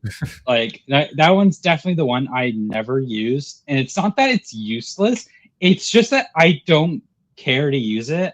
I use Ebony and Ivory and the shotgun because that's just how I roll. I never The used the shotgun. the shotgun's good for like stunning. That's mainly its purpose, is to like stun. Um And oh yes, obviously, again, the soundtrack for this game is fucking immaculate. The battle themes for this one, I mean, Taste of Blood, Divine Hate, Virgil's battle themes, which are mostly the same, but also his like boss themes, which are remixes of Ultraviolet from DMC One, are, you know, they're the tits. And also, you know, the different. I love the boss theme from when you fight Virgil at like the very top of the tower. Yes. I love that little techno beat. Oh, dude, it's so good. And you know, there's also like Cerberus's theme, the one that goes, "You got nothing and nothing's got you." That shit is tough as hell. Beowulf's theme's pretty good too. Like I also love like "Shall Never Surrender," the main theme of the game. That one, well, not "Shall Never Surrender." That's 4. My bad. That was Devils Never Cry. Devil Never Cry. Yeah, that I love that one. It plays, if you like read the lyrics. They're like, it ties into the main story really fucking well. Yeah, like that. I love how the divinity statue theme in this game is kind of like an alternate version of that song as well. Yeah. I literally just figured that out last month, and it just made me love it even more. Absolutely. Turn the light. What else is there to say? What can you say? What can I say? You know, there was this game got released like 3 different times. There was the original Devil May Cry 3, there was Special Edition, and then there was the Devil May Cry 5th Anniversary Edition that released on the PS2 that came with the first 3 games.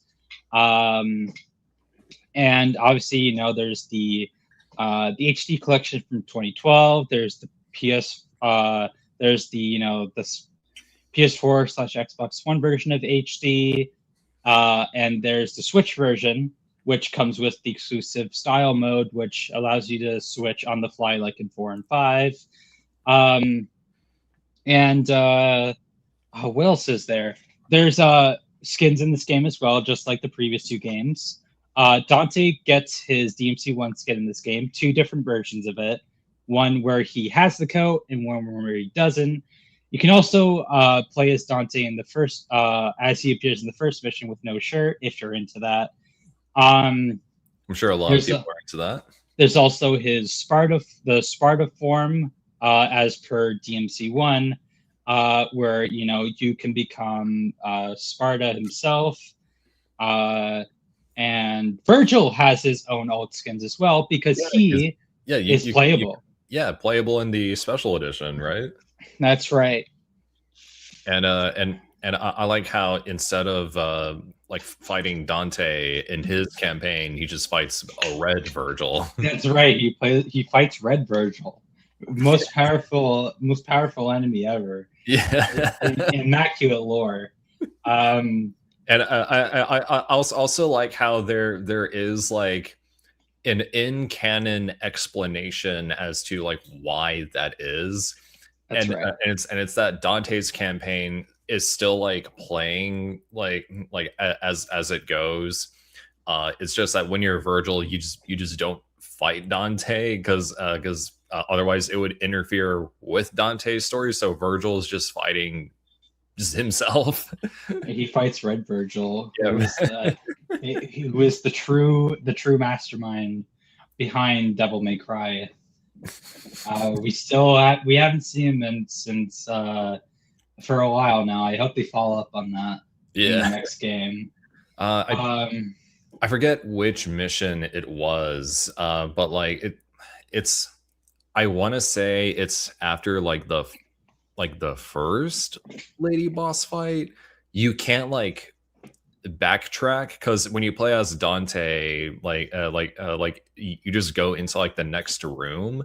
But with Virgil, you can't like go back into that room, and there's like on-screen text that says like something about Dante and Lady like continuing like their journey from there. Yeah, it's like, yeah, man. Sure. Whatever you say.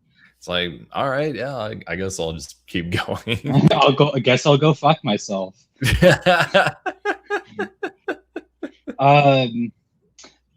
What is there to say? Some of the secret missions in this game are bullshit. My favorite one is the elevator one, where you have to get to the top on an elevator while demons continuously spawn, and if it hits a carrying capacity, you get your ass sent down to the bottom, motherfucker. There is a way to cheese it. The way to cheese it, and Davis was told this while he was playing it. What you have to do is you need to run up the fucking sides of those elevators, the elevator where it rides up, and you have to, whenever the demons spawn, whenever you do that, if you get to a certain height, it despawns them. This is the cheesiest fucking shit ever. But that's the only way I know how to fucking beat it. Is to cheese it. Like, come the fuck on. And I'll that's not comparing to, not all of them are fucking impossible. Like, there's the one where it's you have to stay off the ground for 20 seconds. And there's a way to cheese it, which is you just get all the demons in the corner, you run on the wall, and enemy step, rinse and repeat. Yeah, you may not get it the first time, but by golly, are you gonna get it eventually? That one's definitely the least painful. It's a bit annoying, but it's the least painful. And obviously, there's your just beat the shit out of demons. Yeah, which is pretty self-explanatory. Within a certain time limit. Yeah, which is very easy. And some of them you have to do it without repeating moves. That's right. Which if I buy enough of them, that won't be that hard, I guess. Yeah. And then there's like ones where you just collect this within a certain limit. It's not as egregious as Devil May Cry 1, where its first secret mission is kill spiders, and you have to kill them within a certain time limit. It has to be 100 of them. But if you don't know exactly where they are, good fucking luck. Yeah. And there's like 2 of them that are like that. Like, come the fuck on. Like, I know I'm like complaining for no fucking reason. I beat them anyway, but I have the right to have issues if I played it enough. I deserve better. Dang, Lily, you're like more harsh on this game than Devil May Cry 2. You want to say something about that, or? I like this game a lot. As do I. Yeah. And it's just I love the demon designs in this game too. Some of them have very interesting mechanics too. Like the ones that you fight in the back half of the game that are like white and they're like very veiny. they have a special little like visual thing where they actually are bleeding while you're fighting them, and you can see it's very visible if you fight one of them and you do like a high time. Yeah. You can see the blood dripping down. It's a very cool effect. I guess it's a little bit hard to see in HD collection because HD collection fucked the lighting, and it did that with all 3 games. I had to mod DMC3 on HD collection through Nexus Mods. Capcom, don't sue me. That restores a lot of the original visuals of the game. I think the only drawback is that I do think there are lighting effects in the HD collection that are way, way better. I guess there's trade-offs to be had. Oh well, fuck me, I guess. Thanks, Capcom. You have awful emulation. I mean, the HD collection is just a fucking emulator, I guess. But I still really like this game. I don't like it as much as 1. There was a time where I liked it more, but I think 3 does have some of its issues. I mean, I did rail on stupid secret missions that it has. I do think missions that are optional. That's right. I have the right to complain about every single element of this game if I have to. I do think the boss rush in this game at the right before we fight Arkham, the little bullshit. I do like it aesthetically, but fuck you. I hate fighting all these fucking enemies again when there's not enough health to go around. I do not care how good I am at this game. Yeah, they wanted an excuse to justify having like the stage look like that. Yeah, and playing chess was not on my list of things that I wanted to do. Fuck chess. In this game, I don't have a problem with chess in real life, but fuck it in this game. Fuck this stupid king and his stupid fucking bullshit. Fuck the queen and her stupid bullshit. Fuck the horses. Fuck those stupid horses. There's. All right, I guess that's it for Devil May Cry 3. That's right. We got a little bit motivated. A little motivated. That's right. You'll never have this devil's power. Yeah, we quickly ran out of good things to say about it. yeah, that's a testament. Yeah, which I mean, hey, like it's still my favorite despite its flaws, but like those flaws are very like minimal compared to just how great everything else is. Yeah, exactly. Yeah, and we're gonna take a step back from the games real quick and talk about the 2007 Madhouse Devil May Cry anime. Correct. No more boss rushes, Capcom. Wrong answer. So, what's the backstory on this one? So, this was made as kind of a filler for DMC content between the gap of 3 years from Devil May Cry 3 to Devil May Cry 4, as an effort to expand the franchise out to the realm of television and specifically animation, because I'll be frank, I have no fucking idea how you did Devil May Cry in live action. Sure, we had commercials, but I do know that this was made during the point where Madhouse was going fucking broke. Just like Dante in this show. That's correct. This we have no money. That's right. This has a lot of the Devil May Cry staff on board as consultants. Bingo Moriyashi does writing for the show as well. Even the same voice actors, right? That's so in the Japanese dub, this was the debut of pretty much most of the Japanese cast for the games going forward. Toshiyuki Morikawa. This is his debut as Dante. Trish and Ladies VA make their debut here.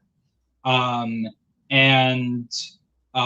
this is they're and they're you could tell they're they've kind of got it nailed off the bat. Like I can ID who is who, but also I can hear their other voices that they do.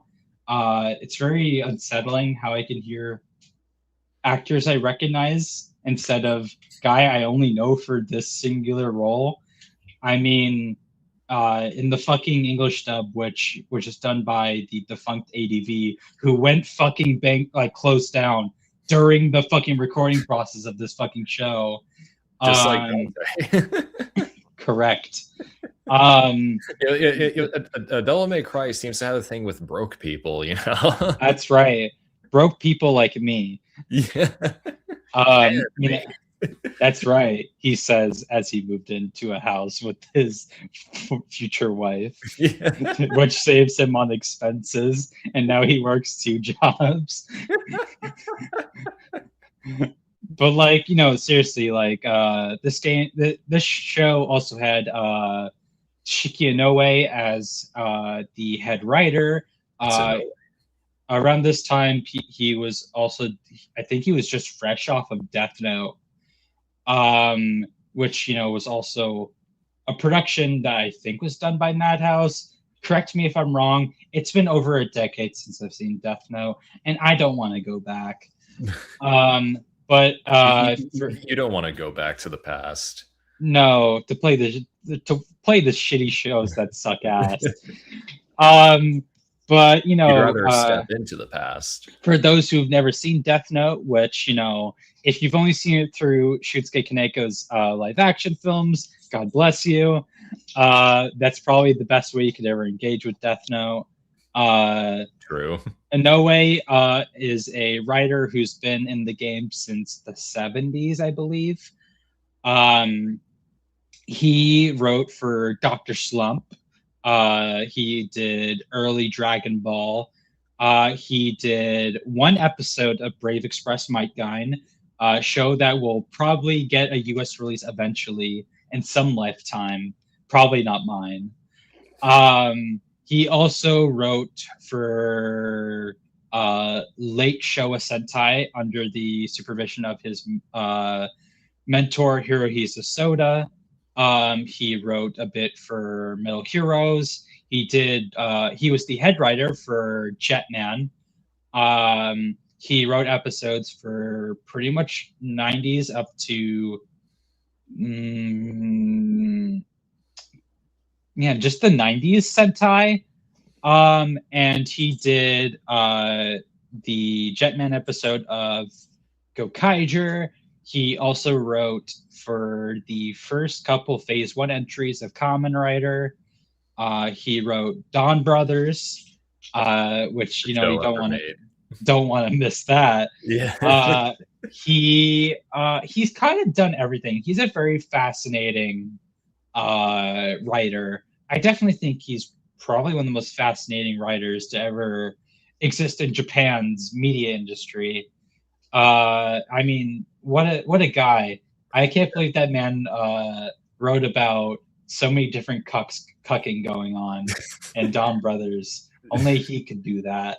I remember when you were showing me this for the first time, when Inoue's name popped up in the credits, my jaw just dropped. What? That's right. But yeah, this show was mainly as a detailing of what Dante's everyday life is like, expanding more on his character. Being broke. Yeah, being broke, being washed.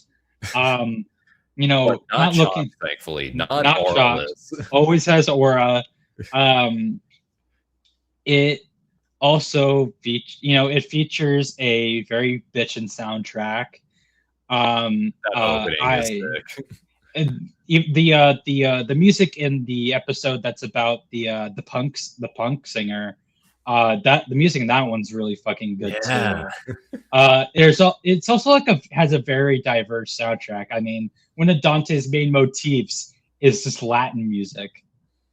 Like, sure, why the fuck not? He's It's Italian. got, it's got aura. Yeah. Why not? And this is also the series that uh, showcases the first meeting between Lady and Trish, who were obviously in the game that was coming out the very next year, going to be hanging around each other. And this also had side material, which was an audio CD, which had different, uh, stories that were separate from the show. That had a bit more Lady and Trish than the show already does in pretty plentiful amounts. But this also introduced new characters like Patty Lowell, who is Dante's daughter, not by birth, but by work, I guess, by circumstance. And there is his Daughter who he still needs to buy dresses for. That's right. Who he owes who owes him a lot of money. And it also introduces Morrison, who is the person who brings him all of these jobs when it's not Lady, as confirmed by the show. Whenever Lady does occasionally show up with a job, like in the second episode. And we later find out in later games how big of a role Morrison has within Dante's life, and even softly retconning some elements from the first game. Retconning. And we also get to learn more about Sparta in this show too. Not directly, but we do meet some people who are associated with him, and it provides this very fascinating look into Sparta's life. That while we don't directly see it, we see what it was like through the lenses of these characters that are introduced. And I'm going to let Davis talk now, since I'm sure he has a lot to say, since he just finished watching the show in English dub. Yeah. So one of my favorite things that this show ends up doing in retrospect is it adds a lot more character to the games, because it. Oh, someone's car is going off outside.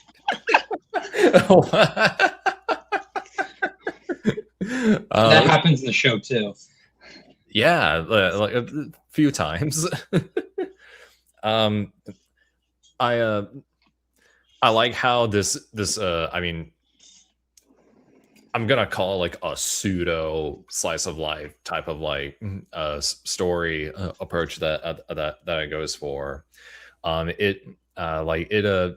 It really helps you get the sense of what Dante is like as a character, and as a result, you really kind of enter what he's thinking about, and what's going on in his mind, throughout the games.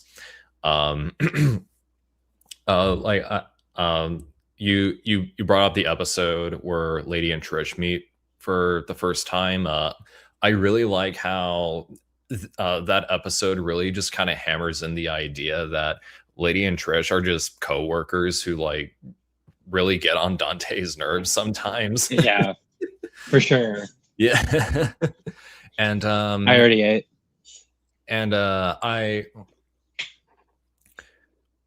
think out of all the entries in this franchise, this one, now, as much as we can praise the tragedy of Dante and Virgil's dynamic, as well as what Lady brought to the series, I feel like this is the entry that really leans the most into the thesis of Devil May Cry, because sure, Dante kills demons, but in each episode, each demon is very different from one another in terms of not just character, but also how they interact with Dante and other characters, as well as how they find themselves in the in the situations that they're in. Like, sure, like some demons are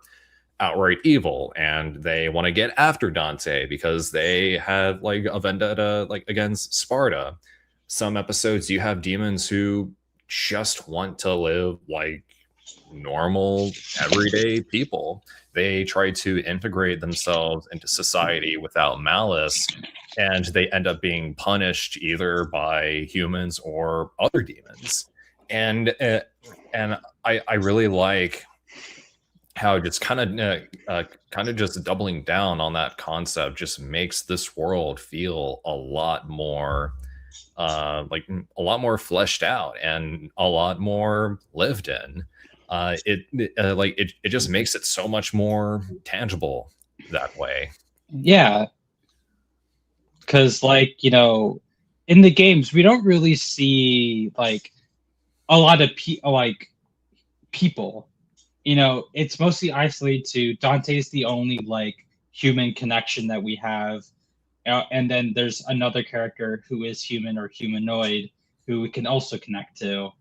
Yeah, literally the second episode is about a woman who has fallen in love with a demon, and yeah, there's like and like there's no like treachery to it. It's like genuine love that is just tragic given their circumstances. yeah, and we see that Dante like learns a bit about why his father would have fallen in love with someone like his mother. We see it was just genuine like love, and that's the main reason why he keeps this guy alive, even though we later find out that he is in cohorts with another demon. And it's very interesting to see that, and that Dante still leaves him alive after this sort of betrayal, because he recognizes that this man has become a human. Like, he feels love, he feels fear, he worries, he complains, he gets angry. This man has basically forgotten his demonic side because he fell in love. And that's a very like interesting, quality that also builds off of, things that the series has already established up to this point. With Sparta within his backstory, Lucia and Trish, and Dante himself, and Virgil. Like, it's a very interesting like kind of meta narrative about the overall theme of Devil May Cry, which is interracial marriage, I guess. And there's also the episode where we learn more about Dante's like personal backstory as Tony Redgrave, which where basically this one guy he ends up mistaking for Dante with someone else who just so happens to be named Tony as well, but Dante is just more than willing to like roll with it because there's kind of this like lingering sense of like curiousness and I guess like a longing for compassion as you kind of like alluded to when it comes to developing like this sort of humanity that lies like within these demons from time to time. Absolutely. And then obviously we have the episode where we find out that Sparta had two students who are oh god, who are their voice actors? One of them was like I think a pretty known seiyuu at the time as well. But it was interesting to get a peek into Sparta's life and seeing that he wasn't alone in his battle in the rebellion against the demon world. He had people who he trained, and even had kind of this soft pact with one of them that he would fight them. And we also see that those two brothers have like very much mirror Virgil and Dante as characters as well, where only one can kill the other because one of them has fallen down a path that's leading him to corruption.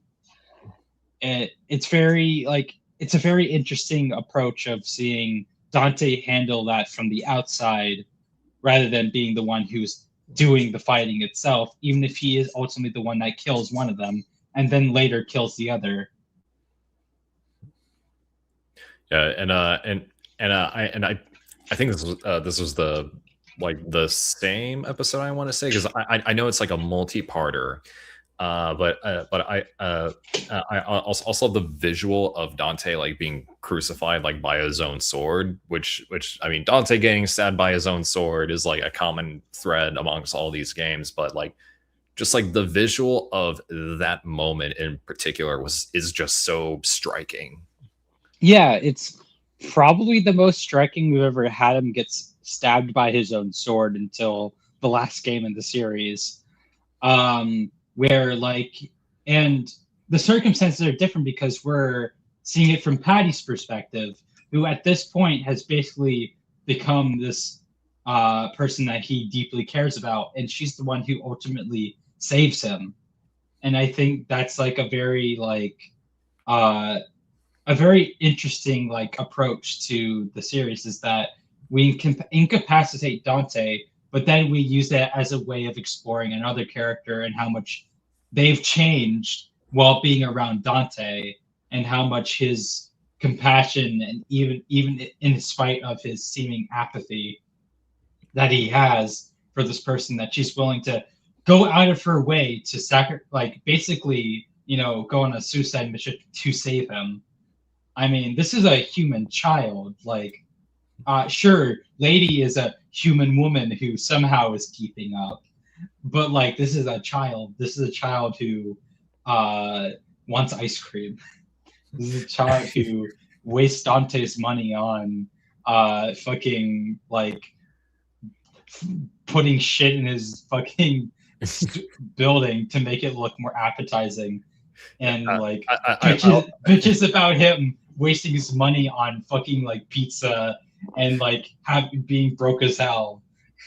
And he's I love how like very early in that episode too, she's just venting to one of the guys about how like about how Dante is all like this and that, and how he's rude, he's inconsiderate, he's broke, low-key kind of chopped, even though he isn't. He's fucking washed. Yeah. Speaking of the pizza and ice cream earlier, I love the implication that Dante's demonic half is able to just be sustained by an awful diet such as that. It's very interesting because like that's like all he fucking eats. Like, we've never seen him eat anything other than pizza and a strawberry sundae. Like, he even asked for it at a fucking bar. Like, my guy, you're at a bar. To a bar and orders the ice cream. Like, my guy, you're there for alcohol. You're not there for ice cream. I mean, credit where credit is due. Dude doesn't fucking like do drugs or drink. He just fucking has a shitty diet. Like, would drugs and alcohol like even affect Dante?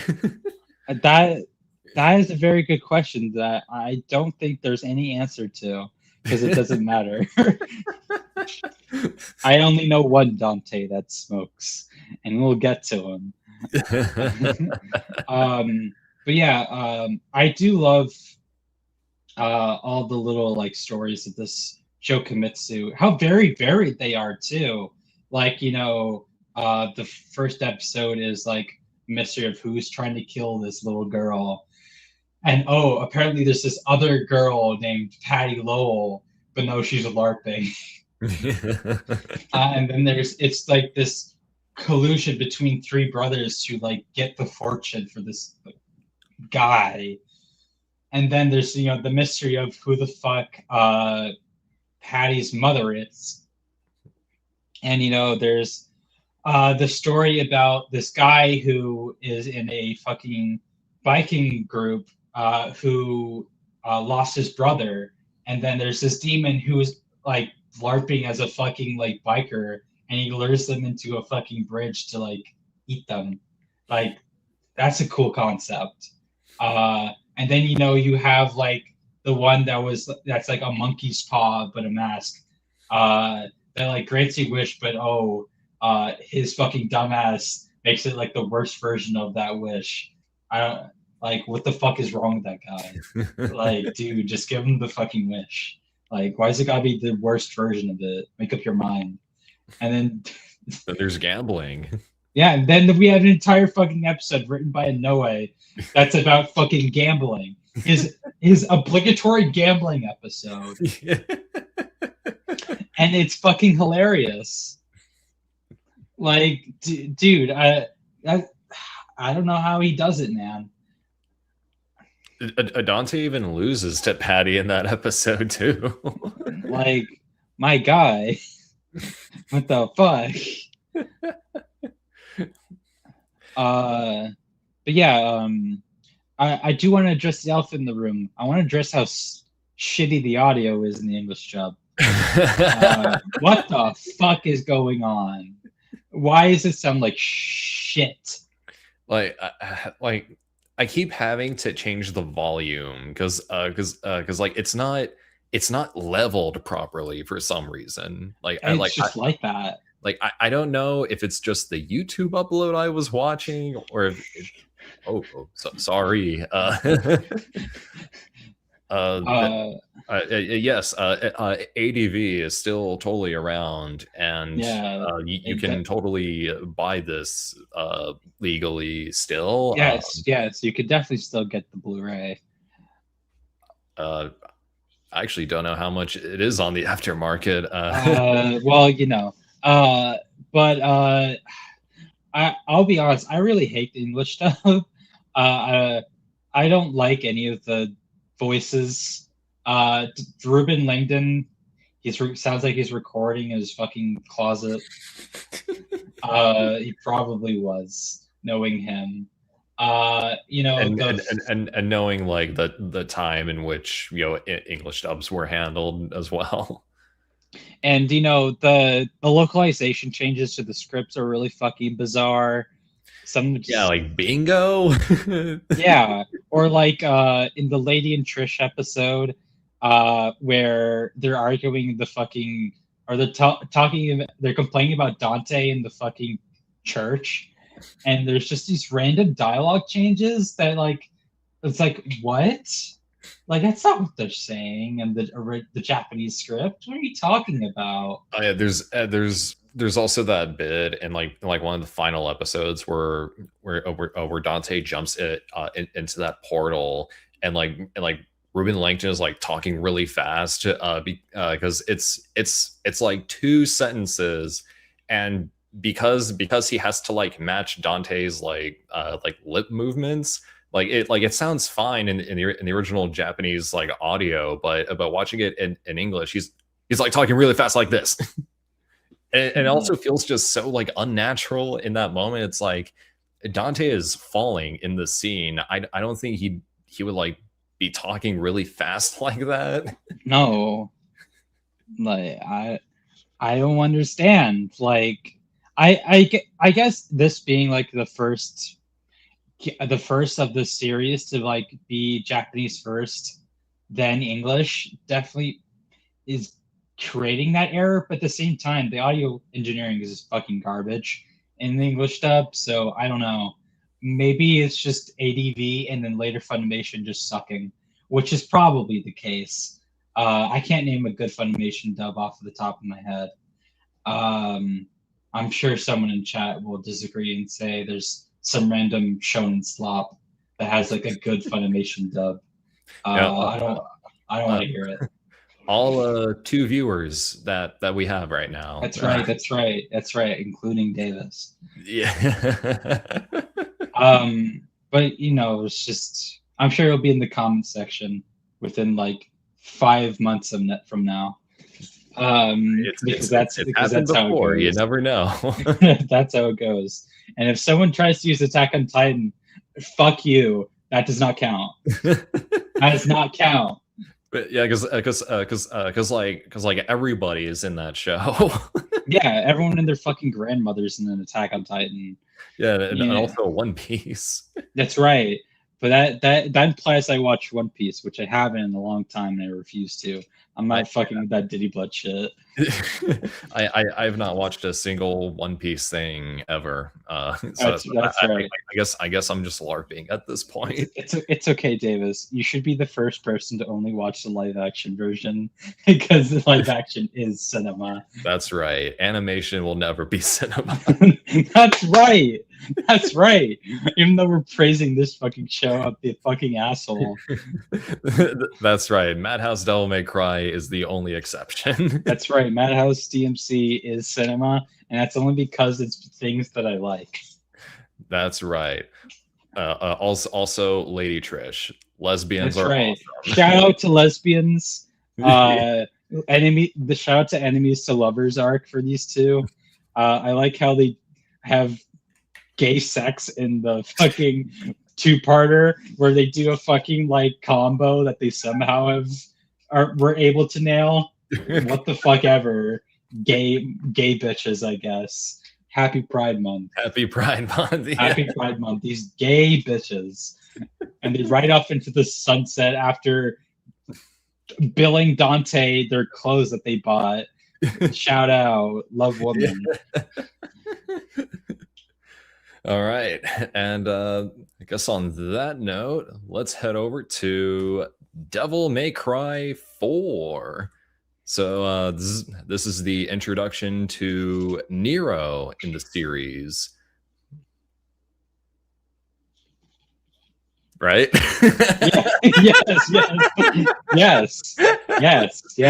it is. So yeah, we have officially entered the PS3 360 era. I forget what gen you would call that. Again, guy who the no games gen. The no games gen. No games gen. Yeah, we have entered the era where video game consoles just did not have any video games. They were just movie players and stream boxes. That's right. Correct. You got that right. Xbox, turn on, put on Netflix. Xbox, turn on. Don't make me laugh.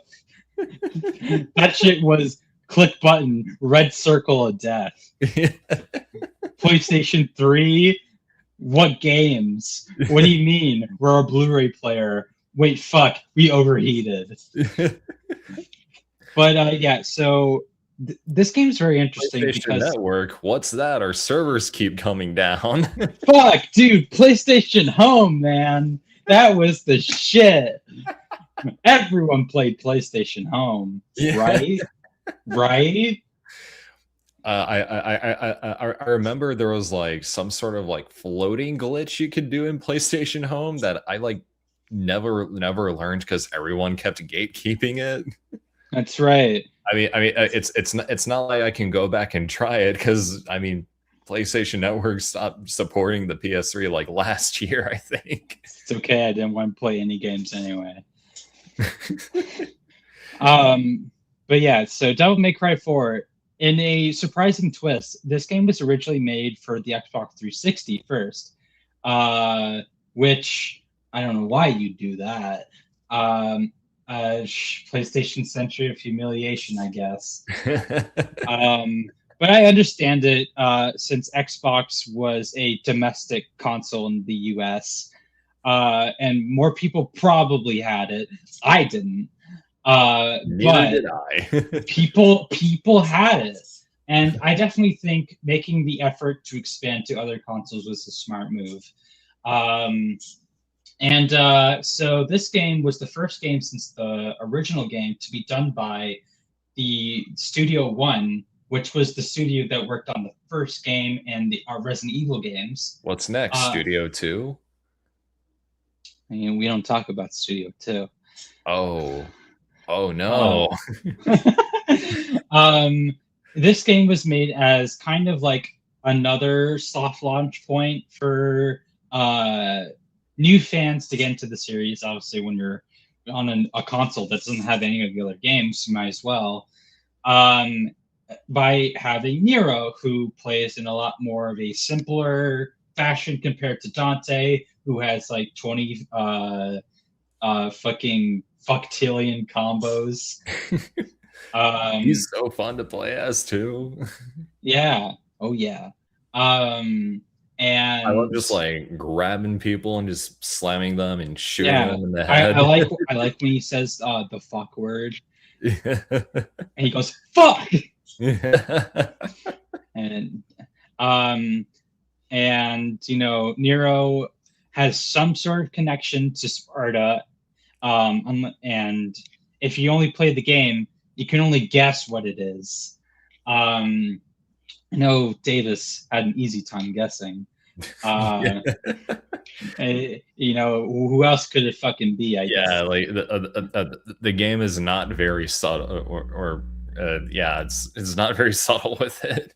It's not very subtle, no. I mean, even down to Nero's character design, it's literally like a mix of Dante and Virgil's color palettes. Oh, Nero's Dante and Virgil's son. Okay. Don't feed into that. Don't feed into that. Don't feed into them. Don't feed into them. Don't give them power. Don't give those people power. Don't give the shippers power, man. But like, you know, Nero, he is a member of the Order of the Sword. And he has a love interest with Kyrie. And he has a mentor figure / kind of brother-like figure, Credo, who is played by an actor who I'm sure everyone's very familiar with. We just saw him in the last game. And this is the debut of Johnny Young Bosch as Nero. Yes. Guy who is in everything. Everything. And he was in things at this exact time too, like Code Geass. And I remember, and I think Davis even listened to the interview where he says it. Johnny Young Bosch said that this was his favorite role to play because he actually got to act. You know, since we do mocap here, sir. Yeah. So he got to act. And Johnny Young Bosch used to be a Power Ranger, so motion capture and voice acting. I mean, shit. Yeah, I mean, might as well, right? And you know, he is in this place called Fortuna, which is definitely not somewhere in Italy. And as we go along, as soon as we mentioned Johnny Young Bosch, our view count just doubled from 2 to 4. As we got to the point where people got into the series, you can tell all the people in this chat are about to be white. Yeah. So we all, and obviously the story starts with the bang. So quite literally, Dante rains down from the heavens and assassinates the Pope. Which is such a wild setup, honestly. And you know, chaos ensues. And you know, we get it correct. And you know, as we go along, finding out more about the Order of the Sword, we learn, hey, wait, is this a cult? I think these might be the bad guys. I think there was a reason Dante just shot the Pope in the fucking head. Yeah. And like, I mean, when you see the Pope get revived and he has red fucking eyes, yeah, something's going on. Yeah. Something is not right. Yeah, I think there's something up. that Pope ain't right. And obviously, you know, what the hell is this? And you know, you get a whole new type of gameplay with Nero's definitely not a Scryed arm, or his god hand, I guess. Like he's fucking in G Gundam. Yeah, it's a devil hand. That's his devil bringer. And he'll bang. Yeah, he brings the devils. That's right. He Yeah, he does. Bring it towards you. He brings the devils to him. He slams them down for a reach around, Yeah, I guess. or he fucking suplexes them, He smashes them. or he beats the fucking shit out of them. Nero is surprisingly incredibly fucking violent. Like, it's amazing how like very like violent he is in comparison to the other offspring of Sparta, where like the first thing he does when he gets on Dante's ass with the Devil Bringer is he fucking slams his ass to the ground and starts pummeling the shit out of him. And then he fucking throws him in the air towards the statue of Sparta and then fucking impales him. Like, what the fuck, man? Chill. It's not that serious. But you know, it's Dante. You know, he's used to this shit. Yeah. So he just walks it off and he's like, getting better? Like, my guy. And then Nero just goes to him after he sees him leap off with his sword still in his fucking torso. You're not human, are you? Like, is he? I love the implication that Dante has gotten his ass beaten so many times that this is just another walk in the park for him. I think it's also interesting how like the second Nero starts shit talking, that's when Dante like stops being fucking serious, and he just starts being like, man, this kid's kind of fun. I'm gonna fuck with him. Yeah, and with Nero just doing that insane like fucking combo against Dante, like he had to like have planned that out beforehand. It's like how else like would Nero have been able to do something like that so perfectly? I mean, according to like, how often does he do this? I mean, with Nero in particular, according to official canon, he's only had this arm for a month.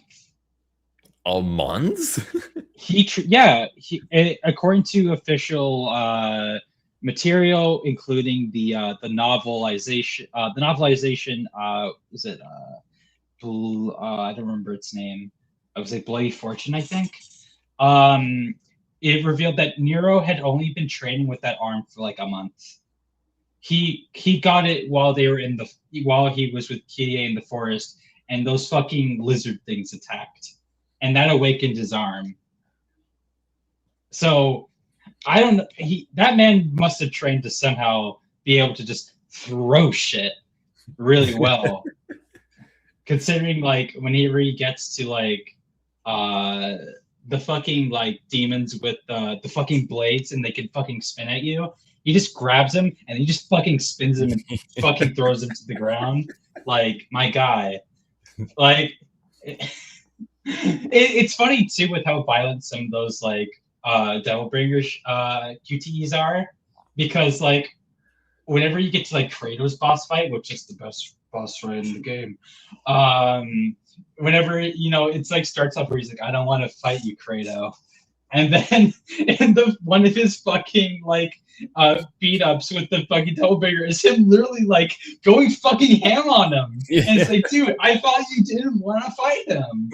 Now you're like here fucking his shit. It's the same energy as Jackie Chan saying, I don't want trouble. Don't want trouble. Like what's it? I guess on like more serious notes, I do think overall, I think this is like in terms of character designs for like and like the overall atmosphere and the architecture, I think this is the best looking game. Like, the world just like homey vibe to it. It does. And like the architecture is like gorgeous. Like, and like the characters had that like it feels like a proper evolution of the first 4 games, where it's like very anime inspired, very what you're expecting, but like it has its own unique qualities to it. It feels like it still feels like the series. Like you can draw a pretty good thorough line between the first 4 games. You know, Dante's melanin aside, and you know, like I love Nero's design in this game. You know, I love how like he low-key has the Chayan fat fit from A Better Tomorrow. Yeah, he like the hood. he fucked up an Order of the Swords fit to just make it his own thing. He has this fucking vest that makes no fucking sense. It's like, okay, how does these zippers work? That doesn't. What are you doing here? Like, but you know, it's okay. There's aura. It's chill. And then you know he has the fucking Red Queen. Red Queen fucking rules. That shit makes no sense logistically. A fucking like sword with a fucking motor on it. That shit's gonna like burn my fucking face off. Yeah. And he's one-handing it too. It's gonna like, burn your face off. 6, 7. Yeah.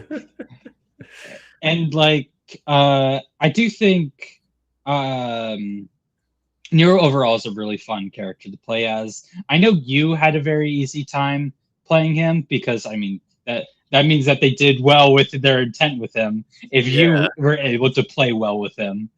And you know, he's a very fun character. I think the thing that a lot of people don't talk about is how like kind of nice he is. Like there's that bit whenever the Angelos, he's good boy. Where the when we meet the first Angelo in the game, when we're like flipping, we're in the library, and like Nero's just like being kind of nice to him. And he's just like, you know, so you looking for this guy too or what? You know, he's like very soft when he's talking to him, and then when he gets attacked, he's like, okay, and he like puts on his like fucking like shit talking attitude again, like, and you know, like I guess it helps that you know he had like Kyrie and like Credo around to like make sure he didn't become a fucking pit bull. And considering how he like deals with a lot of these enemies, that's a good thing. This kid could easily be a pit bull. But you know, he's good boy. Pitbull Nero. Yeah, he's a fucking pit bull. And I like, you know, dude, you saw what he was doing to those demons, man. He's a rabid fucking animal. Like, I guess we can do you want to talk about Nero? I know you're probably dying to open your mouth and talk. Well, I'm not gonna talk about Nero because I feel like everything there is to say about Nero has kind of been touched on. So this is my hot take, and that it's Devil May Cry 4 is my least favorite game in the series. Like as pretty as it is, as awesome as it is to play as Nero for the first half of the game, I should add, whenever it switches to Dante, the pacing in terms of just everything, like the story, the gameplay, it comes to an absolute grinding halt. It's like you can tell that this game was never made with Dante in mind, and that it was always meant to be Nero from start to finish. Like there are game mechanics that are meant specifically for Nero, and it feels so like wrong playing as Dante in this game. Like he was a last minute addition, probably because he was. Right? Yes. So like you play the game backwards as Dante too, because like they didn't make any levels. they didn't make. It's almost like they didn't make any fucking levels for him. Yeah. Yeah. So like Dante really brings the game down. It's like, yeah, like he's awesome in the cutscenes. Like and again, you're playing as Dante. Like if you've played all the games up to this point, like there's nothing like too special about how he plays. you're just playing him in I was about to say Nero's designed for levels, and levels designed for Nero. It's like, That's right. That's right. But yeah, like I didn't have a good time playing as Dante in this because it just felt so like out of place. I would have greatly preferred playing as Nero like all the way through. Thankfully, I'm glad to play as Nero again at the very end. If the very end just did not have the worst final boss that I've ever played against, and I'm not talking about the one in the picture here. The one in the picture is fine. Like it does take a bit to figure out, but like I want to say I tried that final boss like 5 times. Like there's no like actual like prompt or I mean on a what you would call it, I guess indication of strategy in regards to beating that final boss. Like I died like 4 times because I just did not know what to do. I think it was the last time I like asked if you wanted to like help me, and I guess somehow I like miraculously figured it out, and Just him, bro. and like and all I remembered was just frustration and dissatisfaction, like after beating the game. And when we got to the credits where you just play the game normally, just like just kill just kill enemies, keep them from reaching Kyrie. It's like okay, yeah, sure, it's like a nice victory lap, I guess. But at least Devil May Cry 2 was consistent overall with like its tone, its story, like sure, it's easy to kind of exploit the game mechanics a bit. But like I think in that regard, 4 just feels a bit more unfinished compared to 2. Which it makes this one my least favorite. It's like every time I want to like replay 4, I just do the first half and like don't bother with the rest. Partly because Nero is just awesome to play as. For sure. I think it definitely doesn't help that the only way that Capcom allows you to play the game now is through Special Edition. Which, if you have heard about what Special Edition does, which I told you a bit about, it kind of fucks up the game, and I think it's because of the engines that were used at the time.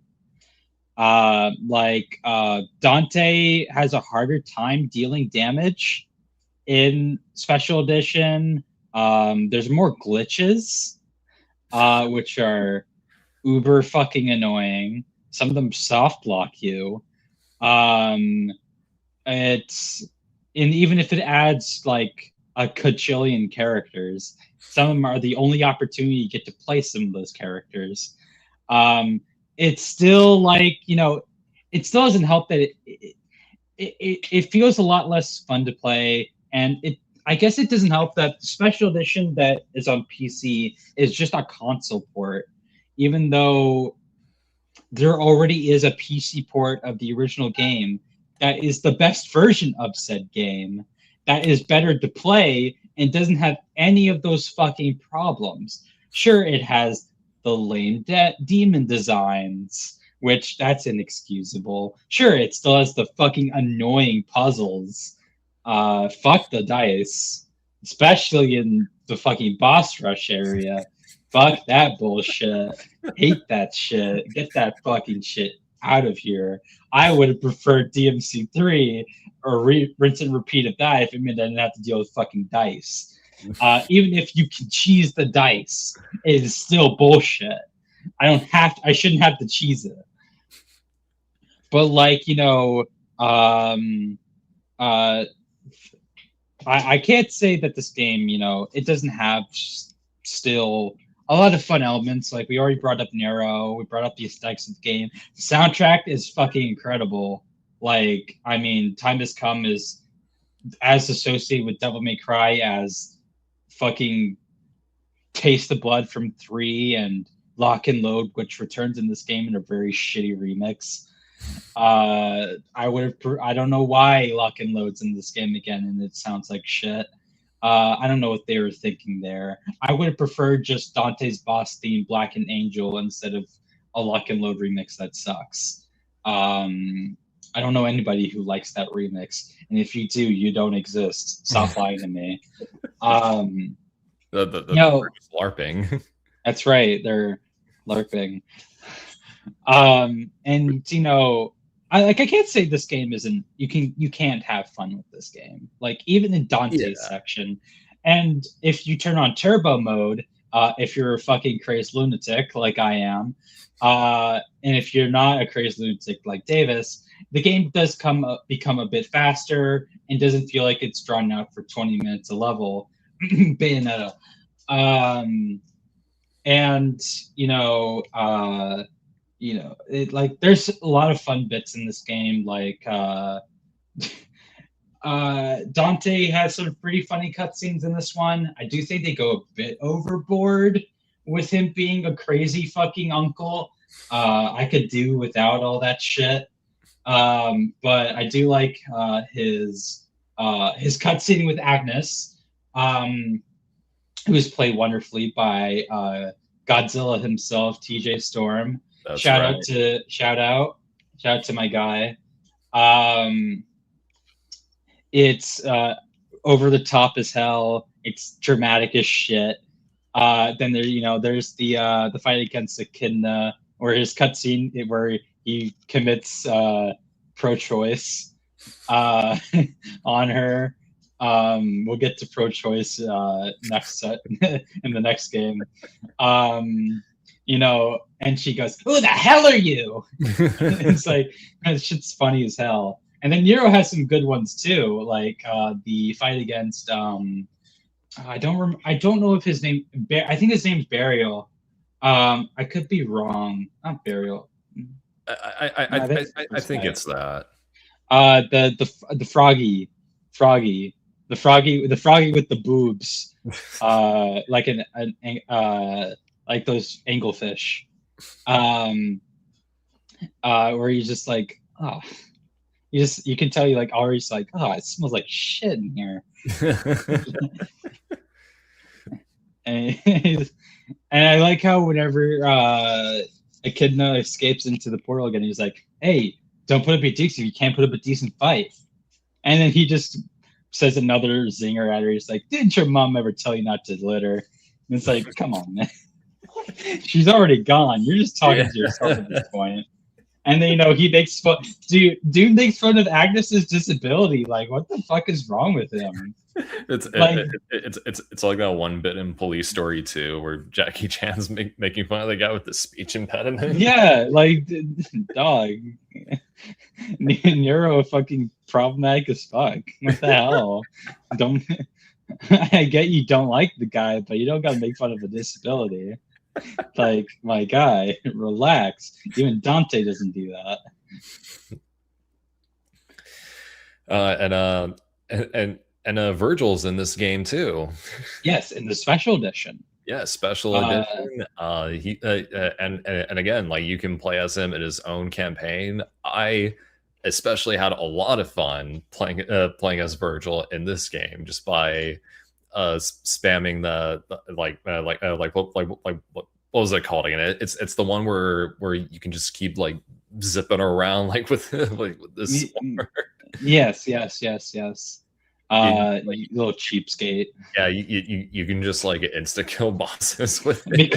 Because as everyone knows, when a Virgil DLC come, a broken Virgil may be. Yeah. And Virgil he's definitely fucking broken in this game. This game, except when it comes to platforming, in which case he fucking blows ass. Yeah. He doesn't have enough power. That's right. He's not motivated. He needs more power. He's just not, bro's not motivated. Like, Virgil is a lot of fun in this game, especially if you're a fucking lunatic who plays Virgil like a mad comboist. Look up mad combo on youtube.com. You can judgment cut to hell and back. And you can only do that ability if you want, if you're crazy. We'll get to that in DMC 5 where you can do just that. But also, Beowulf is a lot of fun in this game too.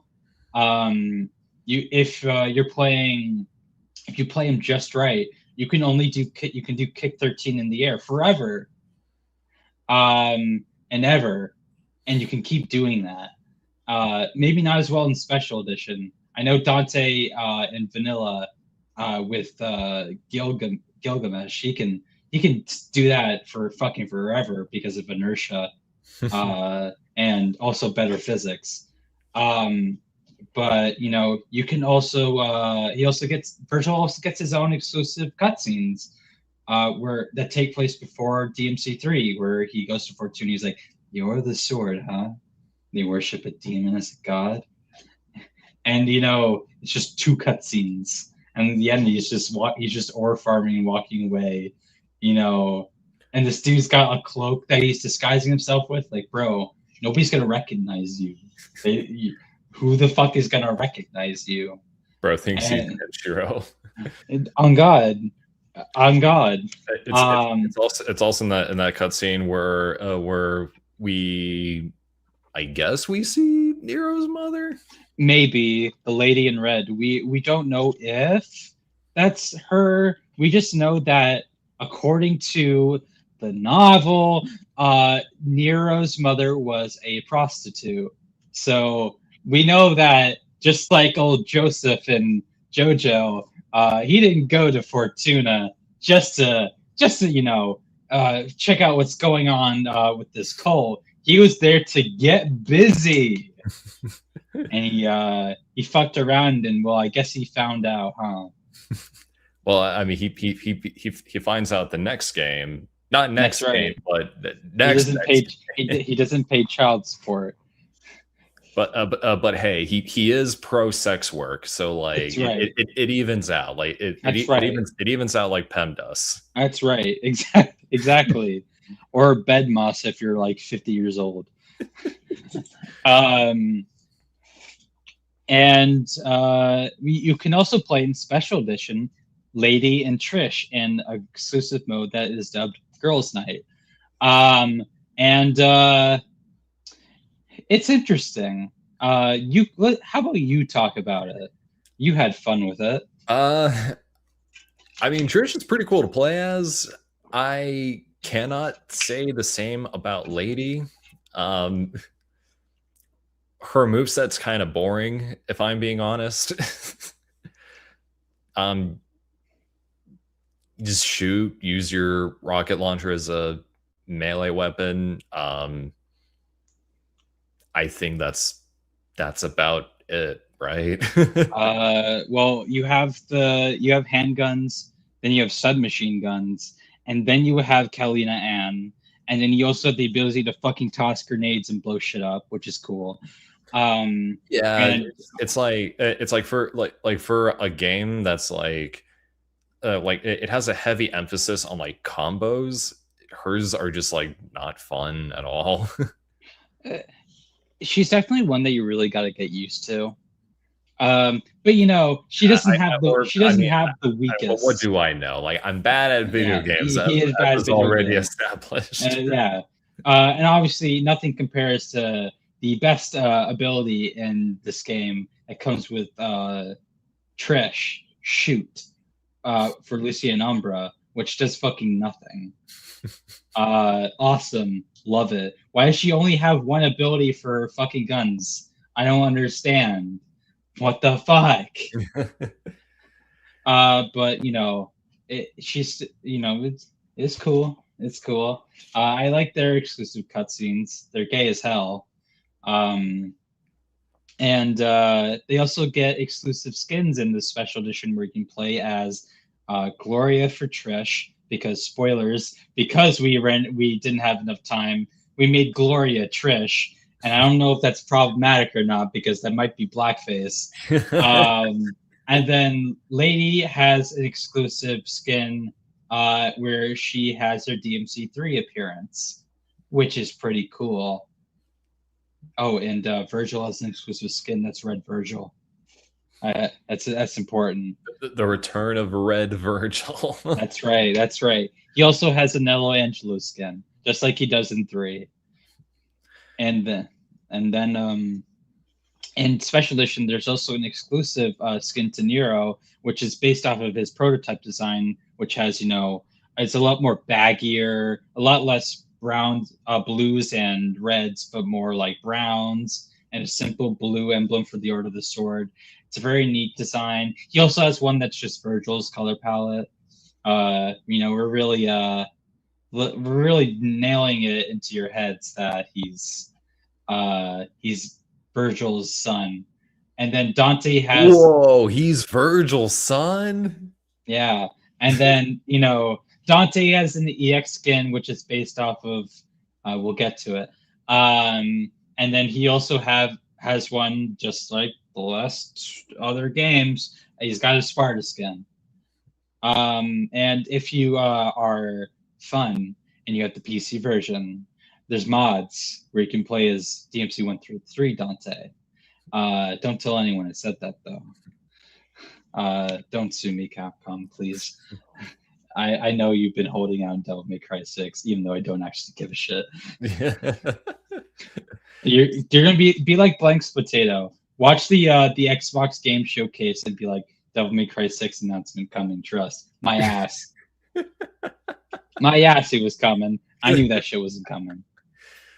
All right. But yeah. So like DMC4, like it like performed moderately well, right? Yeah, it did pretty well. How cost of living aside in 2008. So I guess with that in mind, it just didn't perform to expectations, especially for being, I guess, like a soft entry point for the series. I think the thing is that interest kind of waned after a certain point, and also the direction with the president afterward, which was trying to push some of their titles out to Western companies, resulted in... drum roll, please. That means hit the next slide. DMC Devil May Cry. Yeah. Released in 2013, created by Ninja Theory, who is known for many such games that nobody has played. What are you talking about? They're known for DMC Devil May Cry. That's right. And dentists. Dentists? I remember what I explained to you, what the Dante's model ended up being used for after the game. Oh, I remember that now. Yeah. So, this game was the first attempt to make a game that appealed to Western audiences, because one of the biggest markets for Devil May Cry was the Western market. So, what's our natural conclusion? Well, let's get a British studio. Yeah, I definitely want to hear what the Brits think. No, wrong. I don't. So this which is game, why Dante just has the British flag on his coat for of whatever course. reason, Of even though course. he's not even British in the game. Listen, bro, shut up. This game, infamous. You and your grandmother probably know about it, even if you've never played the game. This is DMC Devil May Cry, not Infamous. Yeah, right. Infamous is a different game. My fault, gang. My fault. That's a game I actually played. That's right. Um, so, despite initial uh, reservations one may have, there was involvement with the Japanese staff of the games. I know Itsuno had supervising for the combat for this game, because this game still has a lot of the combat mechanics of those previous games, uh, condensed and simplified, but they are there. It's not like nothing in the game is without what you know from the games. Like, it's just adapted into a different mindset of oh god, It was a different mindset, all right. oh yeah, oh god, who was the writer? He's they like got like a very big writer for this. Yeah, It was one of the co-writers was Alex Garland. yes, Alex Garland. His That ass. Alex Garland from the 28 Days Later series. That's right. That's right. And he doesn't even fucking remember doing it. So the vision for this game was taking Devil May Cry, putting into urban fantasy horror, and incorporating sociopolitical elements to, I guess, like branch out and to tell something more story based for the series. Because, like it or not, these games are not very focused on their stories. You don't really put it to the forefront as much as they do have good stories. Now, they don't have excellent stories. They don't, come out the bat with like the most fucking like masterclass of storytelling. But, they still have stories. But this is the first to really emphasize it. And oh, there's a spider. That's a villain in the game, by the way. And our one of the main things that this game discusses is propaganda, fake news. It's very like corny in how it approaches all these things. Now, granted, it's corny, but like at the same time, given today's political climate, it hits a little different. Well, yeah. And it's very it's like there's no way people actually act like that in politics. I see. Yeah, well, and when this game was first revealed, Dante had a very radically different design. He was a lot skinnier, right? Skinnier. He looked like a drug addict. He was smoking. And you can still find some of that concept art in the game in the gallery. There's also concept art where he looked a lot closer to his like original design. Yeah, they went through a lot of different designs. Well, it's been like that with every game. In the last game, he was a gay cowboy.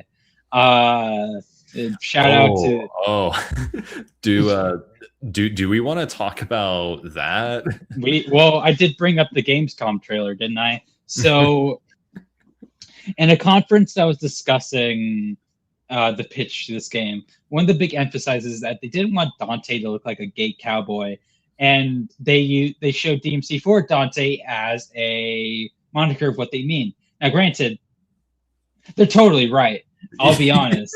The way they present it is very fucking problematic, but they're not without their truth in that Devil May Cry 4 Dante does look like a gay cowboy. Like I'll admit it. He was right, but not in the way he was just talking about it and using it. Yeah, and like it's also like important to know that it kind of stems from Capcom really wanting Ninja Theory to like just kind of stray as far away from the original game's like iconography as much as possible, like really double down on like this on this like new aesthetic that they're going for. and that kind of resulted in Ninja Theory just going, hey, that like this old Dante, forget about him. This new Dante is a cool guy, and he has sex with women. That's right. And that That's opening right. cutscene does like really hammers it in that this Dante fucks. That's right. First Dante to have sex. Yeah. That's right.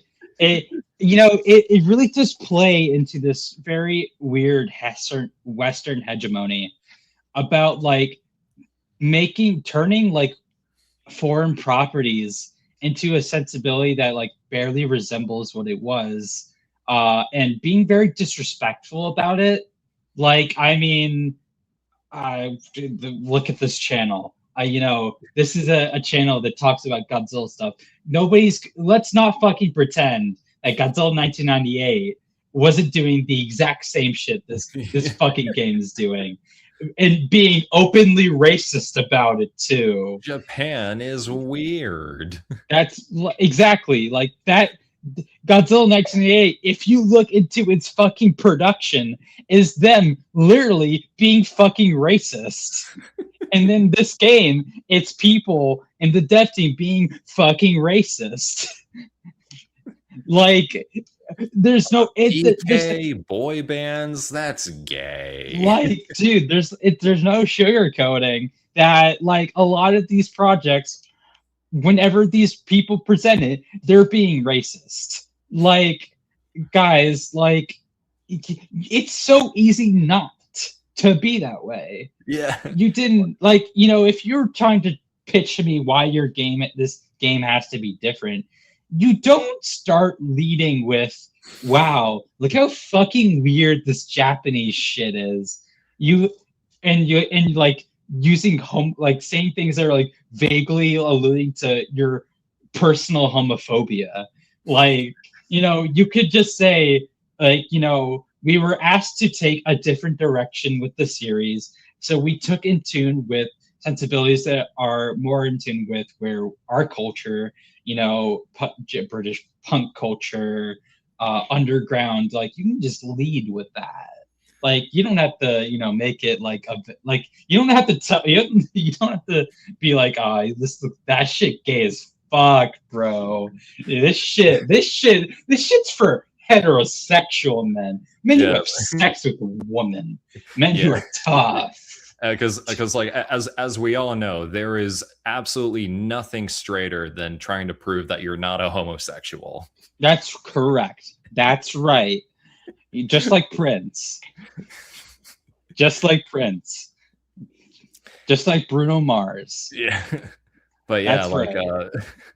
Outside of that huge fucking elephant in the room, this is actually kind of a fine game. Like, it is. Yeah,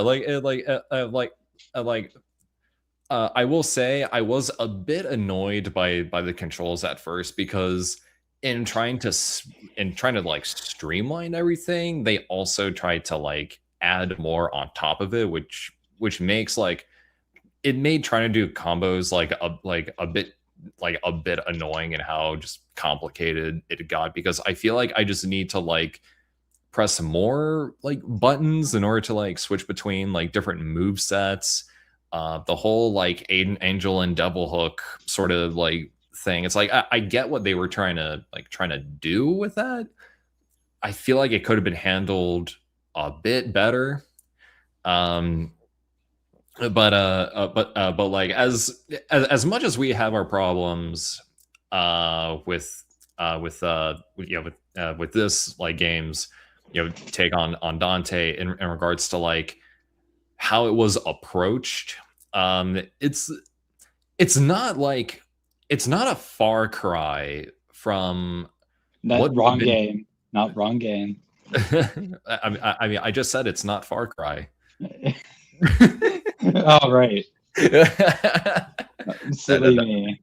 Like it's like he's still kind of like Dante from the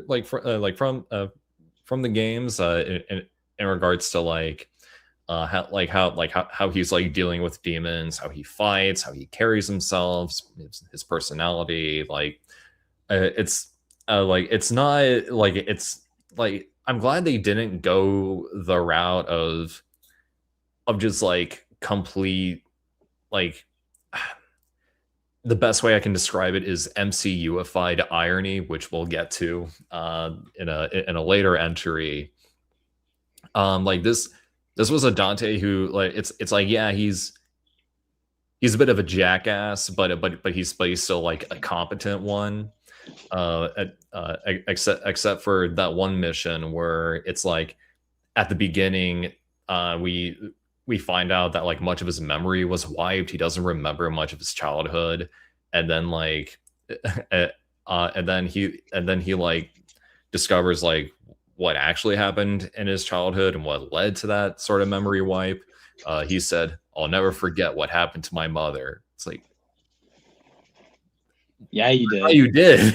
yeah, I did, motherfucker. Yeah, well, wasn't that the point of this mission?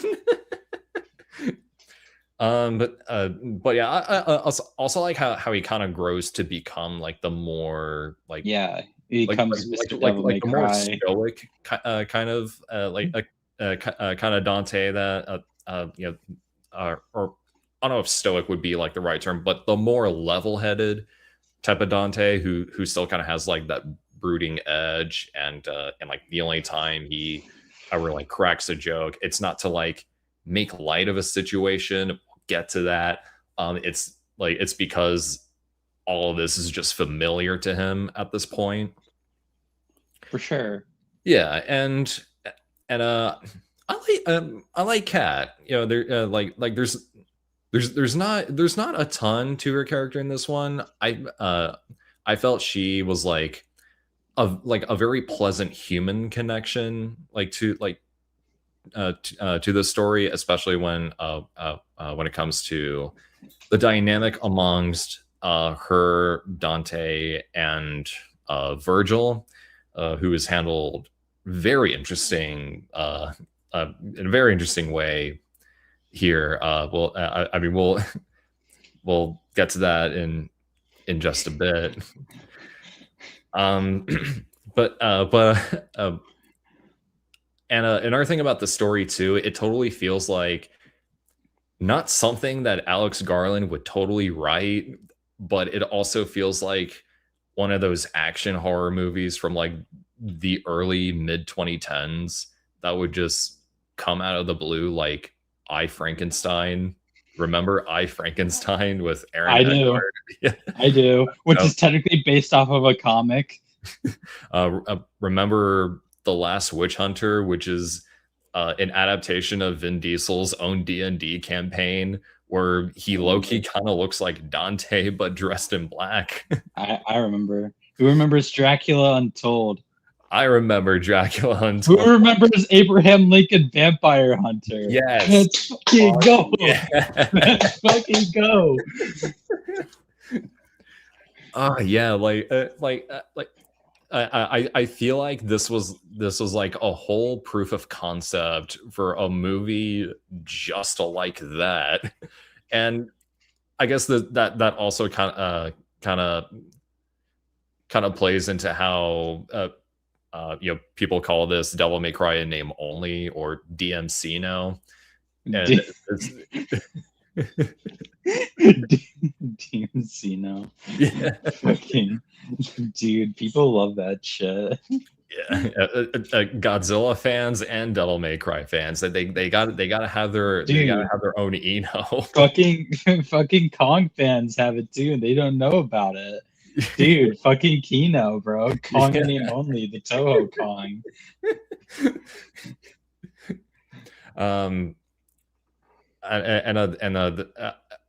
Do you want to talk about Mundus in this? Mundus. A Mundus.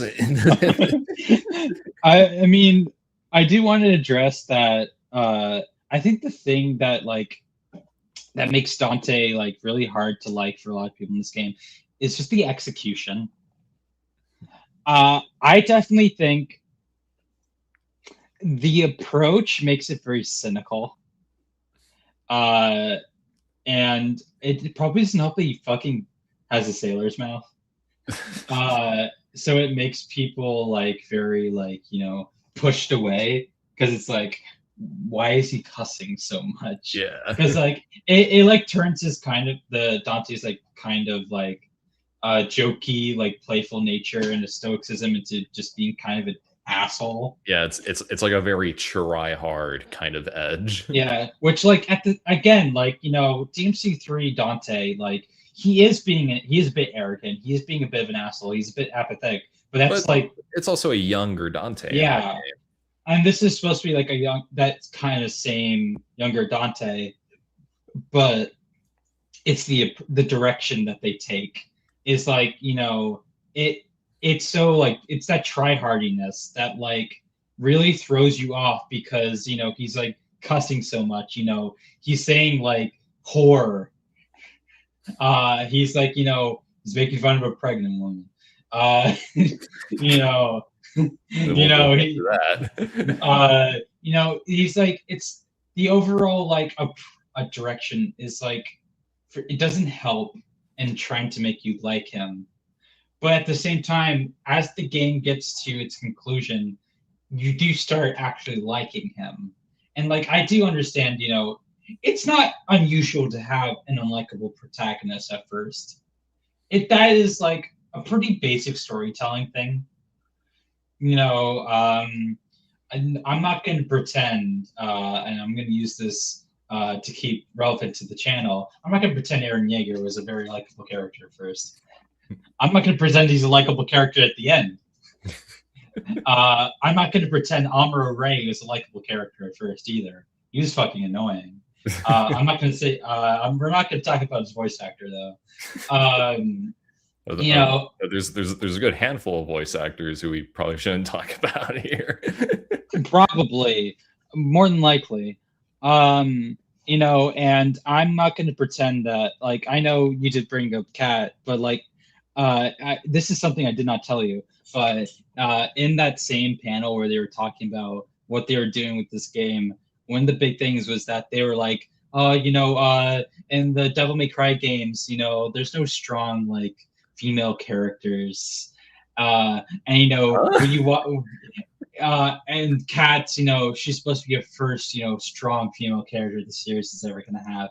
And then when you play the game, she's like failing the Bechdel test like 50 times. She doesn't fucking do anything. She's just a damsel in distress and accessory for Virgil and Dante to fight over. Like, and you know, let's not even begin with, you know, the fucking solution that they make so that way they can go into limbo, which consists of semen, which I don't know why I needed that detail. You could just lead with it. You don't want to know and just not tell me. Like, I can draw a conclusion. I don't even know about squirrel semen. You know, like, other than that, you know, like you said, I like the gameplay. The gameplay is competent. It plays mostly how I want it to when I'm playing it.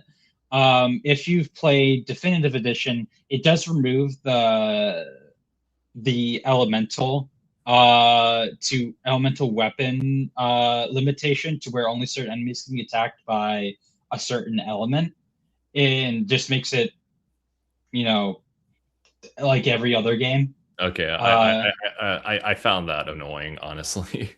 Yeah, it can be pretty annoying, especially when they're in the same like 6 feet of each other. 7 feet of each other.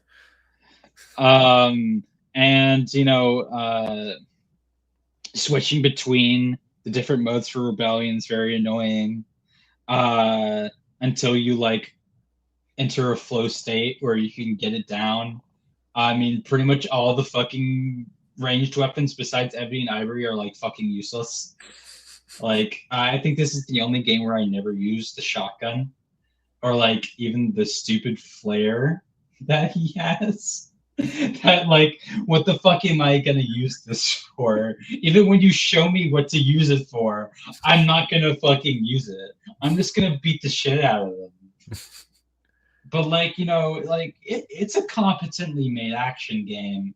The platforming's pretty simple, and except for the bits where it's not, when like we're in that one level where we have to like fucking Spider-Man around, and you have to do it within a certain time frame, or else you get fucking like cooked by like the flames of hell itself, the flames of disaster.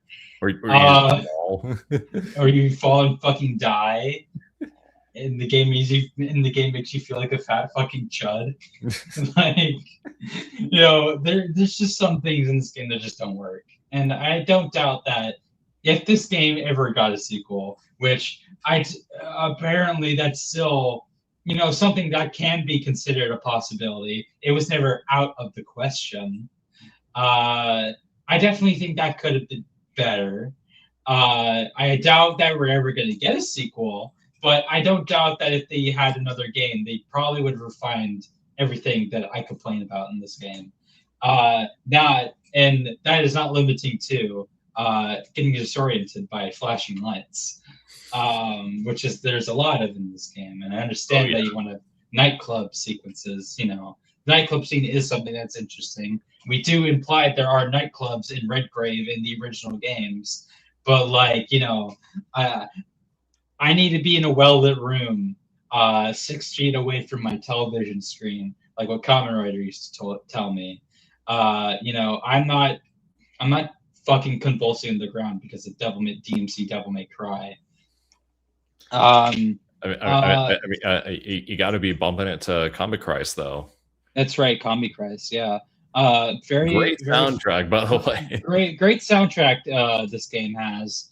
Everyone loves Combi Christ, and I also love like the non Combi Christ tracks as well. They're pretty nice.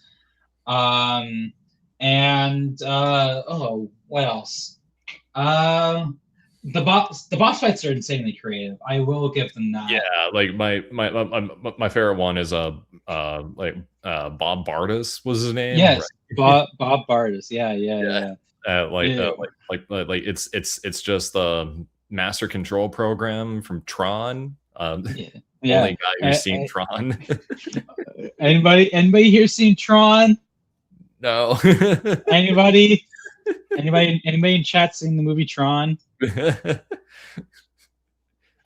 Dang, even all three people in this chat have not seen Tron. Anybody?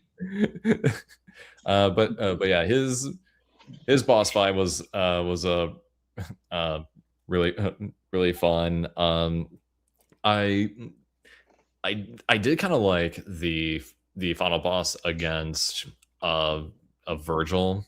Yeah, against woke Virgil. Yeah, woke Virgil.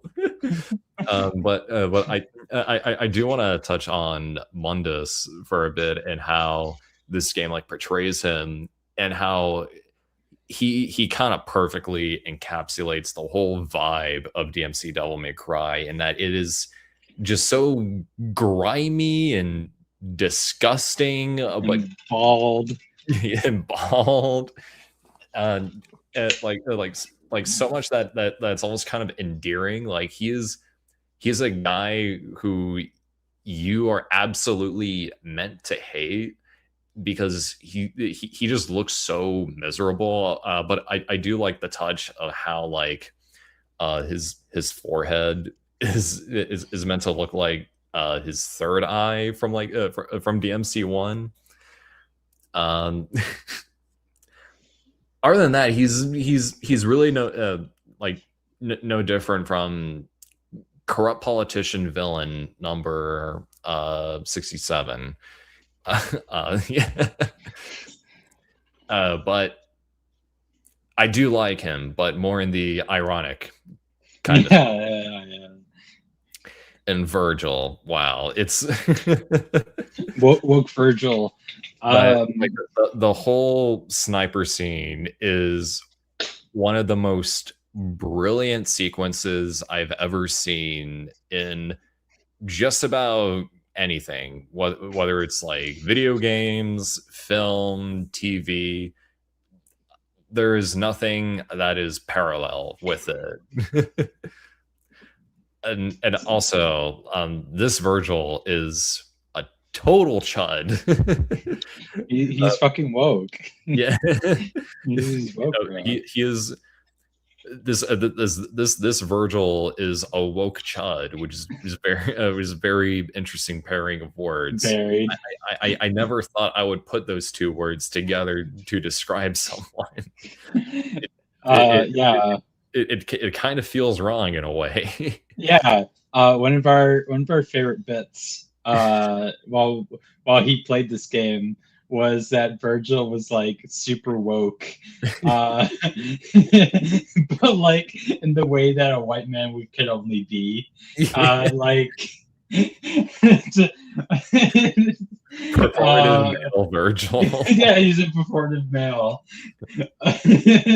Like, oh god, what was one of the bits that we had? Oh, it was like, he like mansplains about what mansplaining is.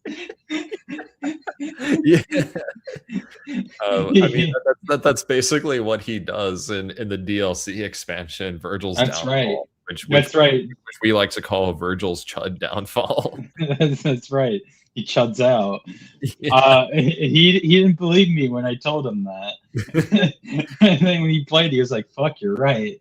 Yeah, but I love how both westernized attempts in writing Virgil was just to have him be a chud. And we'll get to that second one. But yeah, Mr. Pro-choice Virgil here. He he's woke as hell. He believes there's more than two genders. He's a feminist. He complains about how God gave him period cramps. He fucks with that. He always talks about pride parades. He's like that one art comic of Vegeta and Pride. But Virgil's like, he's a real treat in this game, especially his stupid fucking fedora. Yeah, that he wears in like one cutscene and never again. That's right. Shout out to that fedora. I wish it came back. I wish he kept it throughout the whole game. They should have really leaned into it. Virgil needs to wear it for Devil May Cry 6. That's right. I swear to God, it was at the Xbox Game Showcase. Yeah. Blank's can attest, her dumbass. And yeah, like Patrick brought up my point, how just like the game is just like gross at times, like the baby that Virgil straight up executes is its own boss battle. It like grows out of its mother, and you have to like keep shooting it and stabbing it in the eye. That's right. It's like it's less a baby but more of like a quadruped tumor. That's right. Which is genuinely bizarre. Dude, and then there's like the fucking like we find out what produces the like fucking drinks that like keep you dumb and stupid. And there's like that one bit where Dante stops to have a fat chud's hand, and he's like, "It's bad for you." And there's also like the fucking the fucking like disgusting like demon lady, the succubus. Oh yeah. And she's like fucking filthy and shit. Like it like literally pisses acid, if I remember correctly. Yes. Yeah. And it's like, dude, like, oh my god, what the fuck? Like, like I admire their like efforts here to show how like fucking like filthy and disgusting hell is, and like its demons. But like, oh my god, guys, what the fuck is wrong with you? You fucking Brits, man. They're off their fucking cock. Swear to God. Like, who the fuck is coming up with this shit?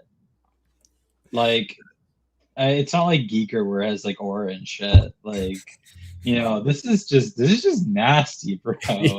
This is nasty. I don't want to look at that. Yeah.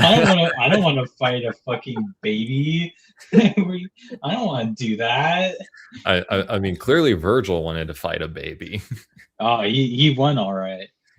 For real. Dude, Like, dude, that was a QTE event for him. yeah, like that baby had to go, honestly. It did. Honestly, like that was valid on Virgil's part. That baby was fucking ugly. Like, it's like the Eraserhead baby. that baby had to fucking go. Who? I wonder who would win in a fight: the DMC Devil May Cry baby or the Eraserhead baby? Death battle. Yeah, get on it. Y'all ain't doing much anyway. And then the Train Spotting baby is gonna come in as like a cameo. That's and right. And then like in Batman vs Superman: Dawn of Justice, they all have to team up to fight the Kamen Rider Shin baby. That's right. Correct. And they have to fight the ugly fucking baby from that one episode of Blue SWAT. I have not thought about Blue SWAT in like nobody does.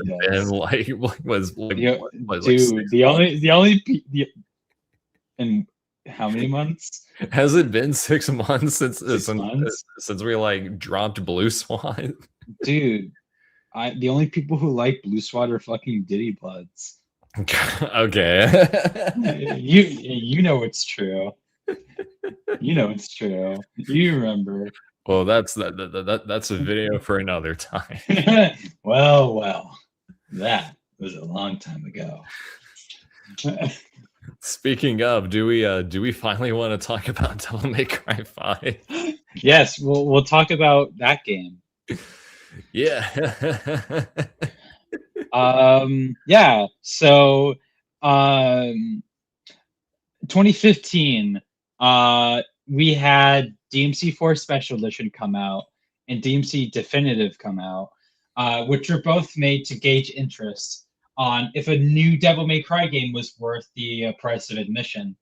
And then lo and behold, at a Power Morphin Con, I know that's the only time I'm gonna bring up Power Rangers, besides that one other time I did.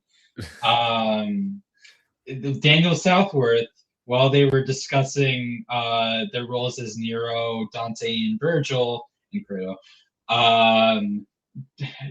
Daniel Southworth, ever so wonderful man he is, actually lets up that they brought them back, and then he's like, "Wait, can I say that?" And he just looks over at Ruben and JYB are like,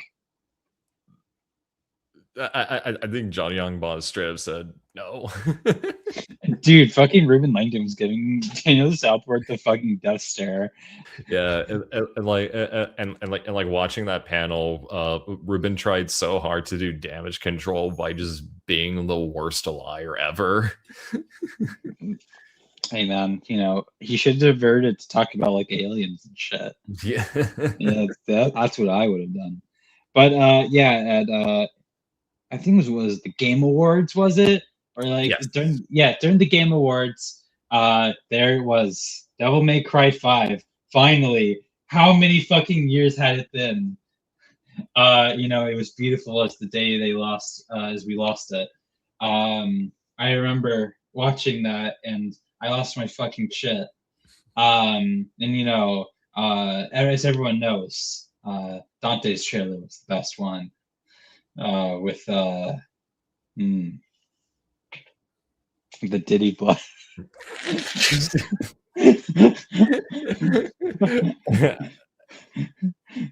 That aside, it was hype. He really stayed true to the track name Subhuman, you know. But this game, instead of the more anime inspired looks of the last couple games, bar reboot, the game aims to use the Resident Evil engine that was developed for RE7 onward, I believe. And it gives it a more like pseudo realistic look, which I'm going to be honest, I don't know why we did that. I feel like if DMC Devil May Cry probably had something to do with it. That game had a lot to do with a lot of things with this game. Especially the music direction. That's right. And this game definitely takes a lot of the issues with the last game, DMC4. Oh, wait, the reboot. Oops. The last mainline game, DMC4. And goes, well, if we're going to do that route splitting shit, let's just actually make it worthwhile. Let's actually make it a feature we can use. So we have 3 playable characters in the base game. We have Nero returning from DMC4. We have V, the mysterious V, Mr. My Chemical Romance. And we have who this game is named after, Devil May Cry V. That's right. And we also have Dante, the guy who was memed on for a bit for his licking the initial Game Awards trailer because of how fucking unkin chopped he is. He's so old. He's fucking old in this game, dude. This game has so many wrinkles. So this game is the last game that Hideaki Itsuno directs, and the last one where Bingu Morihashi writes, as by this point Morihashi had become a freelancer. Between these 4 and 5, he did the scenario writing for stuff like Bayonetta 2, which is the only Bayonetta game you should ever play, because 1 is DMC 1 with DMC 4's long-ass levels. Bayonetta 3 is like this game, but worse. Also multiverse bullshit. And then Bayonetta Origins, I mean, it's not really a Bayonetta game, but it's a nice game. You just don't expect to go into it thinking you're gonna beat the shit out of people sexily. But this game is very interesting in that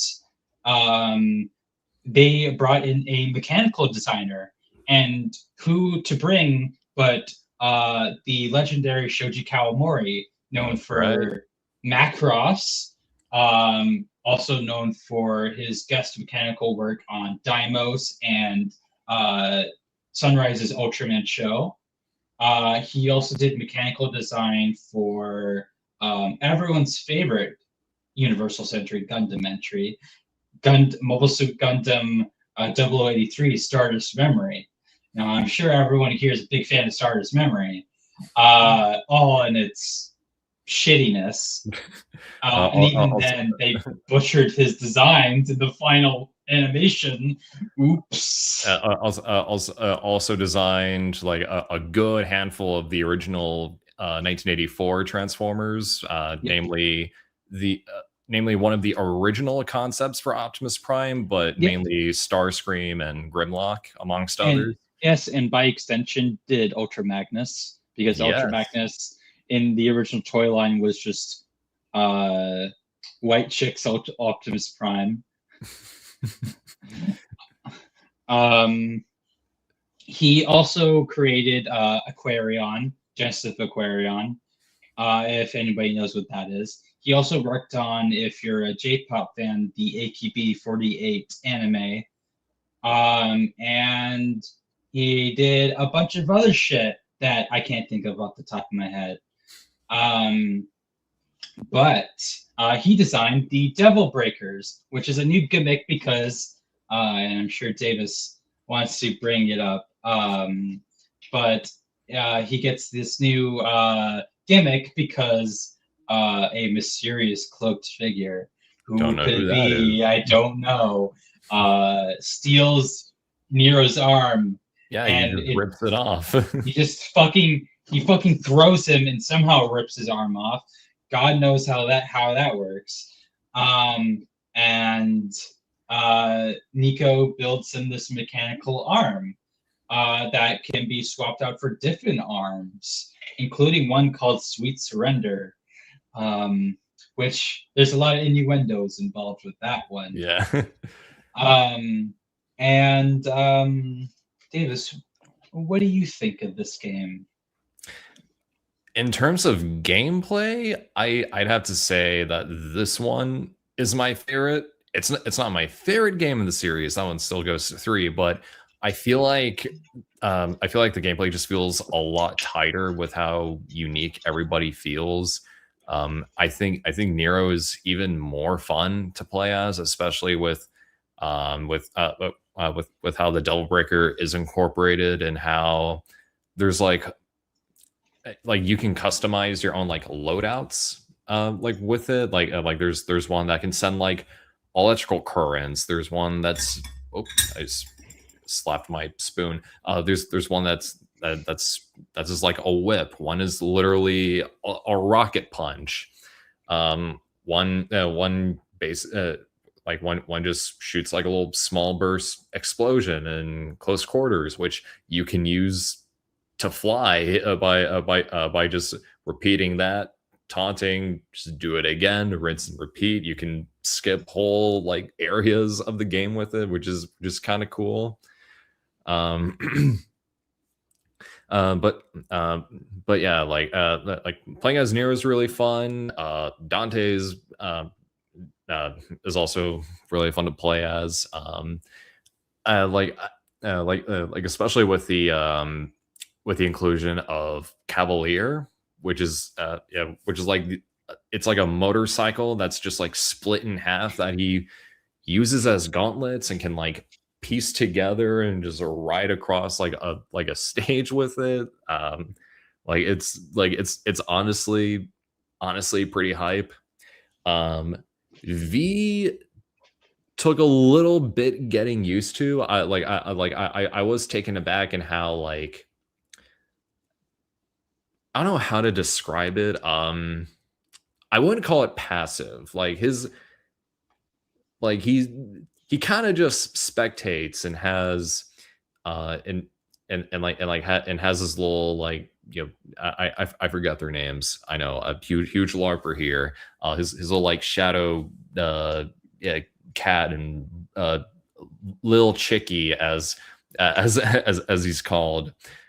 Just do all the like fighting for him, and once their health is down low enough, you can you just go up to them and like offer the killing blow, which I do get like the in-universe explanation for it, and we'll touch more on V later on.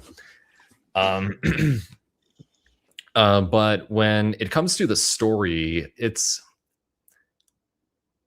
was a little lighter than I was expected. Like, sure, like it does have some like weight in areas, especially when it especially in how like Nero develops throughout, as well as how everything is kind of just tied to this big demonic tree that's just like sprouting from the ground, and just sending these like little weird insectoid like demons out, just killing everyone. There's a guy sitting in a chair. It's not Really? fair. It's not fair. um Urizen is like I mean, best way I can describe is that he has aura. He weirdly talks about power a lot and needing more power. I wonder who or what that might have to do with. Listen, I'm sure they explain it. Yeah, I'm sure they do, but I mean, but as we know, everyone who's only seen the cutscenes for the for this game, might already know. Um, Me as someone who decided to just play the game, I had no idea until it was appropriately revealed to me. Um, I mean, I guess we can go into spoilers for a game that's what, like 8 years old right now. Oh god. Oh, it's nearly a decade old. Oh my god. It's nearly been a decade since the last game. Oh We're god. It's like it's DMC 4 to 5 all over again. we're all chopped unk at this point, and I've only known this franchise for a year. Basically a minute. Yeah. Yeah, like all of a sudden I'm feeling all the pain that like the longtime DMC fans have been feeling up to this point since this came out, especially when it comes to what we ended up getting after. We'll get to that. But uh I do think one of my reservations with this game is I do think some of the demon designs are kind of weak in this game. And I do think aesthetically this game doesn't look the greatest. Redgrave City just looks like The city. England. Looks like England. Doesn't really look much like Italy like it used to. It doesn't help there's fucking like blatant English architecture in it, which is like boo. English architecture is fucking lame to look at. I'm sorry. I just give me Italy. Like I don't give a fuck. And some of the changes to some of the characters are a little weird. Lady's definitely got her weakest outfit in this game. Her alt outfit definitely looks better. But like it just does. Her outfit just doesn't really work. I have my reservations with DMC4 lady having like just her tits out, but in hindsight, I I do think that was a better approach of showing like the how much time had passed between games that now she's wearing like a different outfit. It looks a little bit, it does look nice on her, I'll admit. I do like the design of the her coat and her shorts. But yeah, in this one, I feel like she got over designed. Trish, she looks like Trish. Uh, Maybe a bit obviously like with this game we did an interesting thing where we had we got models to be body and facial references for the characters. Also, we used Getty's images. Check the credits for more. Um, so all the characters are based off of real models, and it's very easy to track them down. They're very open about the fact that they were the models for these characters, and I'm pretty sure the only one who was an out and honest fan was Dante's was like face reference. I know he's a huge fan. That dude's got a fucking shrine. That dude's cracked. Um, you know, Virgil even has like a model that was used as his reference. I do think some of the voice direction for certain characters is a bit odd. I'm not a big fan of Nico having that voice that she does. This just like have this like Yeah, weird attempt at a southern drawl. I was a little caught off guard by it because like with that's our pug just yapping about. That fucking constantly in pain creature known as the pug. Yeah. But yeah, like her voice like I got used to it. It was just a bit odd, like given the pre-established characters and setting that like we're in. She kind of just feels a touch out of place. especially since her like voice actor, if you listen to her and other stuff, has like a pretty good voice. And like when everyone else has these like very like, I mean, I guess they have an accent. I don't know. American accents are a fucking joke. Um, but like, you know, everyone clearly doesn't have this a very like attempted like a thick accent. Like the last time we had like a thick accent, it was like for what? Lucia and Arias, but they aren't, you know, and that's okay. Because they're like one's like a fucking like greedy Italian man, like, and one of them's like a clone of an Italian woman. Like it's okay. Like I can excuse that, but like, an American accent like that, coming out of nowhere, it just it pulls me out a bit. I'm just like, why does she sound like that? Yeah. Like, obviously, yeah. Like, I'm only complaining about it because I have the right to complain, and I need to find something to complain about. I do also think the lack of like inertia that was present in the last game does make some of the combat feel a little bit stiff. And even though like I've played this game in total with my PC hours, I have like 700 hours on Devil May Cry 5. Um, not even the high. 600 hours. Um, I'm getting there. I'm getting there. You know, I'm not one of those fucking maniacs who has 999 plus hours on Devil May Cry 5. I'm not that crazy. I have other things that I like. But like, you know, I definitely think that loss of inertia makes doing certain things a little bit harder. Even if some things were improved, like I'm glad Dante's Rainstorm for Gunslinger actually I can fucking move when I do it.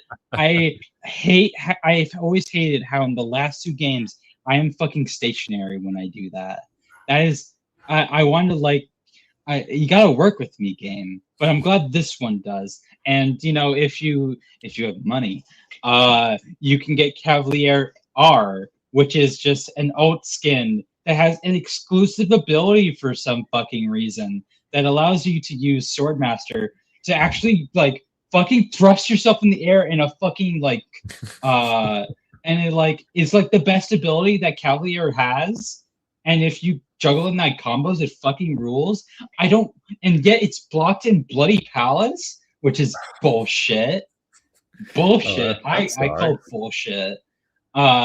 Like I'm 100% positive. If I opened up the DMC5 like collaboration trainer, I could probably turn that shit on for regular Cavalier. That's how stupid it is.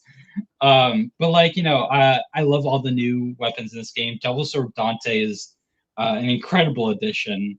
Really, I love the new moves that he got. I love the new twists on old moves. I love how certain moves were moved, like Dante's like Swordmaster ability from the last two games, which allows him to do a combo in the air, which is a basic X slash.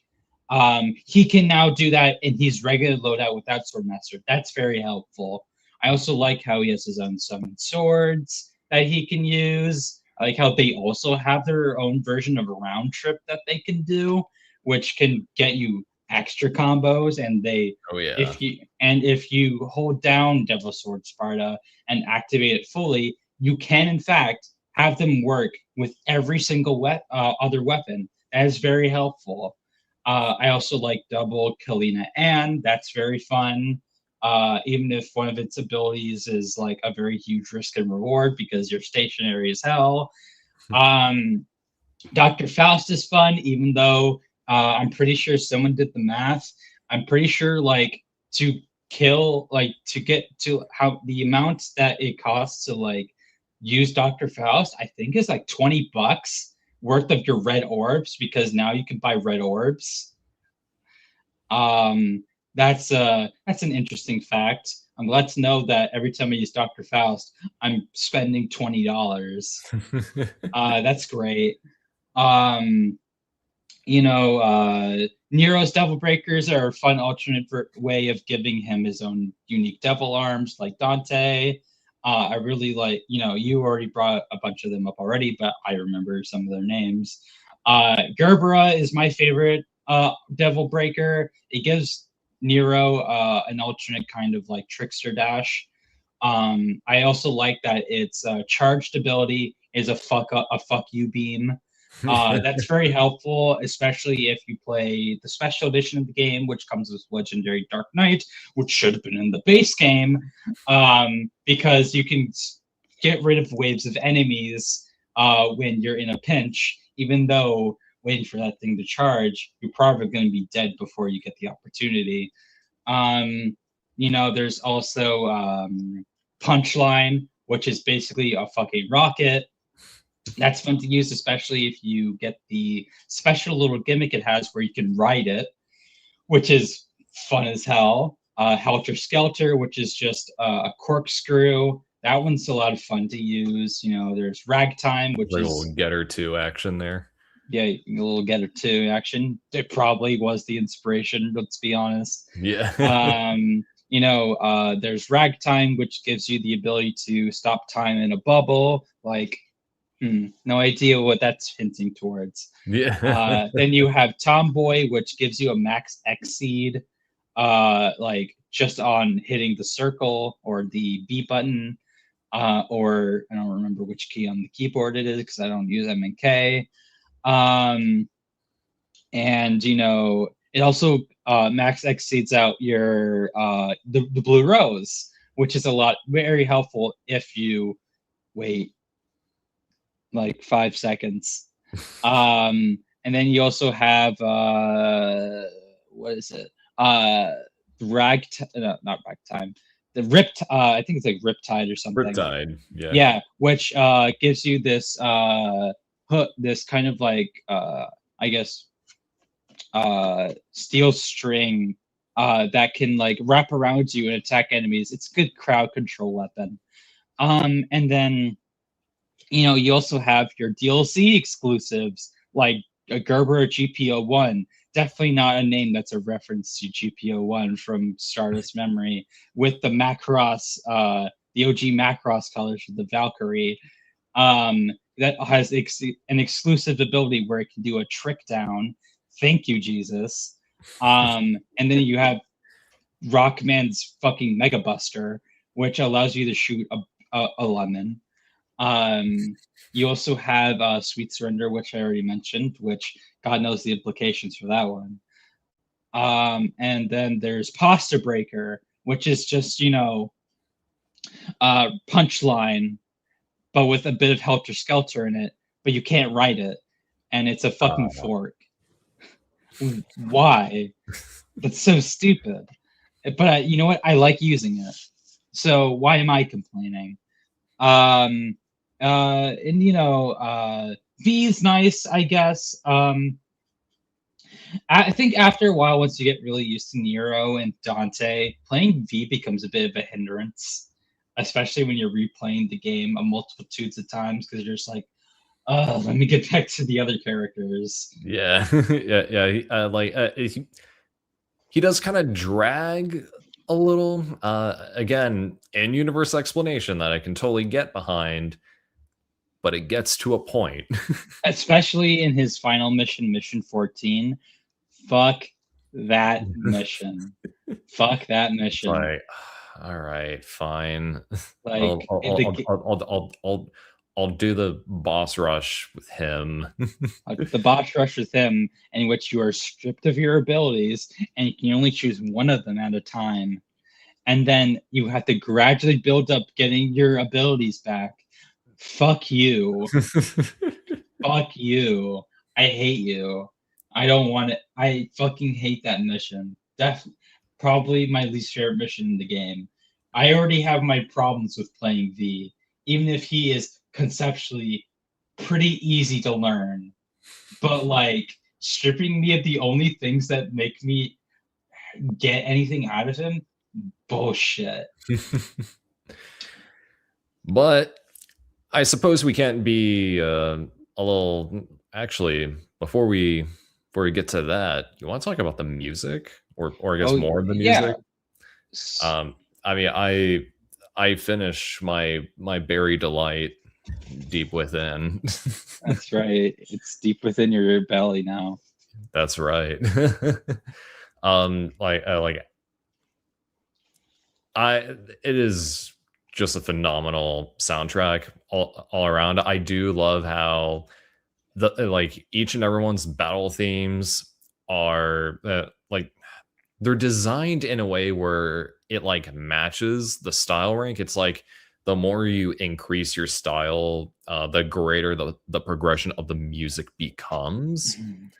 It's it's it starts off a bit slow, but as you climb towards like A, S, and you know, and all the way to like triple S, it just crescendos more and more. Especially if you play as Virgil, who arguably has the best and probably the most iconic battle theme in this game. I've uh, I played Bloody Palace so many times as Virgil just so I can just listen to Bury the Light on repeat. Yeah. So, a little backstory on Virgil's inclusion in this game. Beyond just him being big spoilers, the main villain. What? I never guessed. No. Davis didn't already guess that from the from off the bat. Um, so Virgil, despite what many had hoped, did not get a DLC initially. It took us until DMC 5 Special Edition released for console with no games, the PS5, and the refrigerator, the Xbox Series X. So there was a huge pining in the fandom for Virgil DLC. Where the fuck is it? And it went as far as people modding Virgil into the game, replacing V, just so they can play Virgil. And like, dude, it was fucking insane how like how much people were pining to play Virgil. And lo and behold, special edition finally comes. Guess what, everyone? Virgil, you can play on every console. However, anything that's in special edition that is not Virgil, fuck you. You are not getting it. It is supposedly, according to Capcom, using the full capabilities that are only possible in the Xbox Series X on the PlayStation 5. Horse shit. Horse shit. My PC runs laps around that motherfucker. Get the fuck out of here. Give me my fucking turbo mode in Legendary Dark Knight. I don't need you fucking going on the Steam listings and lying to me that I can get special edition, and which it's only this game deluxe edition with Virgil DLC. Fuck you. Go get the fuck out of here. What You is lying it piece with of shit. what is it with Capcom and Devil May Cry? The world may never know. What is with Capcom and I think that thing on Steam, I think that's grounds to sue because I'm pretty sure that's lying to your customer. I think we as fans should fucking like sue Capcom for that. Like, I don't usually advocate for stuff like this, but that is a blatant lie. What? A corporation is lying to you? That is a specific type of lie. That is lying to your customer that you can get special edition out on PC when you're not actually getting it. Fuck you, Capcom, motherfuckers. This reminds me a lot of what DMC Devil May Cry was kind of getting at. Do you think that was a warning sign as to how Capcom would be treating its customers with Devil May Cry? Wouldn't be the first time. But yeah, when Virgil came out, everyone fucking played him. Um, I love Virgil in this game. And just like every other game, he's broken. But he's extremely broken in this game. I love all the new abilities they gave him. The ones with where every single one of his weapons get a special ability is fucking that's fucking incredible. I'm glad that Mirage Edge, the definitely not Force Edge, has an ability where Virgil can just do a fucking rush across the map. That's basically just a fucking stinger. That just covers more ground. That's fucking incredible. And like, he doesn't need to like do like this animation under like triple S like Dante does for Sin DT. He just fucking does it. It's it's very easy to like get combos off of compared to Dante, where if you're not getting triple S, you're fucked on being able to just smoothly switch between Sin DT and out of it. Like good fucking luck. Um, credit where credit's due. I don't have much. I don't have trouble doing that. I mean, 700 fucking hours on this game. You bet your ass it's very easy for me to like hit triple like get fucking smoking sexy style and like Sin DT and then snap out of it. Like it's not that hard. But yeah, the battle themes in this game kick ass for the most part. I'm not huge on Subhuman, even in the final game. I think in comparison to like Lock and Load, Shoot the Works, Taste the Blood, it's weak in comparison. I do like that it's power metal, but like it's just what is Dante? It makes Dante feel like 60 years old. Like Chop but dunk. but you have like Crimson Cloud, which is like so 2000s emo metal, and with screamo in it. Like fuck, why not? I don't listen to Crimson Cloud all that much, but I do like it. And then you have the main theme of the game, Double Trigger for Nero, which is wonderful song. It gets me hyped every time. The recent remix, the recent new version of it by Casey Edwards, Sin Devil Trigger, that you can listen to on YouTube. That is an incredible new version of that song, and I highly recommend it if you've not listened to it yet. It like I've never seen an artist somehow like make a better version of a song that's already like fantastic. But he did it. He made it so. But we'll get to when he doesn't make something better. But Buried the Light. I remember when that shit came out. I was bumping that shit when I was working out at the gym. I bumped that shit when I was biking to school. I bumped that shit while I was playing the game. Like, that shit, it fucking rules. Like, Yeah. like that. It's an incredible song. I really love how much Devil May Cry always makes a song that like fits the character so well.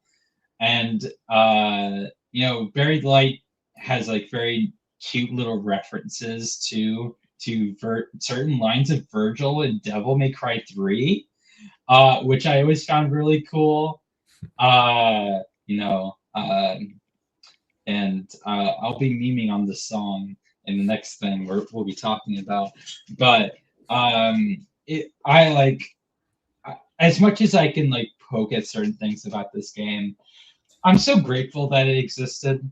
I have so many fond memories of this game, and I still make fond memories with this game, even if I at times get immensely frustrated with it. I mean, I can't tell you how many times, like this morning, playing Legendary Dark Knight on Special Edition, where I was being frustrated that I was dying so much. granted, it's Legendary Dark Knight. That is going to happen, especially when that was the only mode I was playing instead of playing it after I played the base game. But I'm an idiot. I just wanted to play the thing I haven't played yet. And this game's also fun as hell to mod. If whenever Davis gets around to his video, you'll see some of the makings of his design. Yeah. For this game, I'm Capcom. Don't sue me. I'm going to list off all the mods I chose for this. I gave Dante his Devil May Cry 1 appearance, so I gave him his melanin back. I gave Nero a palette swap with his Devil May Cry 4 colors. I didn't give him his total outfit. I did for a while, but I do think that the colors on this jacket alone are a nice improvement. Not to say I don't like his regular outfit in game as is. I do think it's nice. His EX colors are also kind of neat because they're Kratos colors.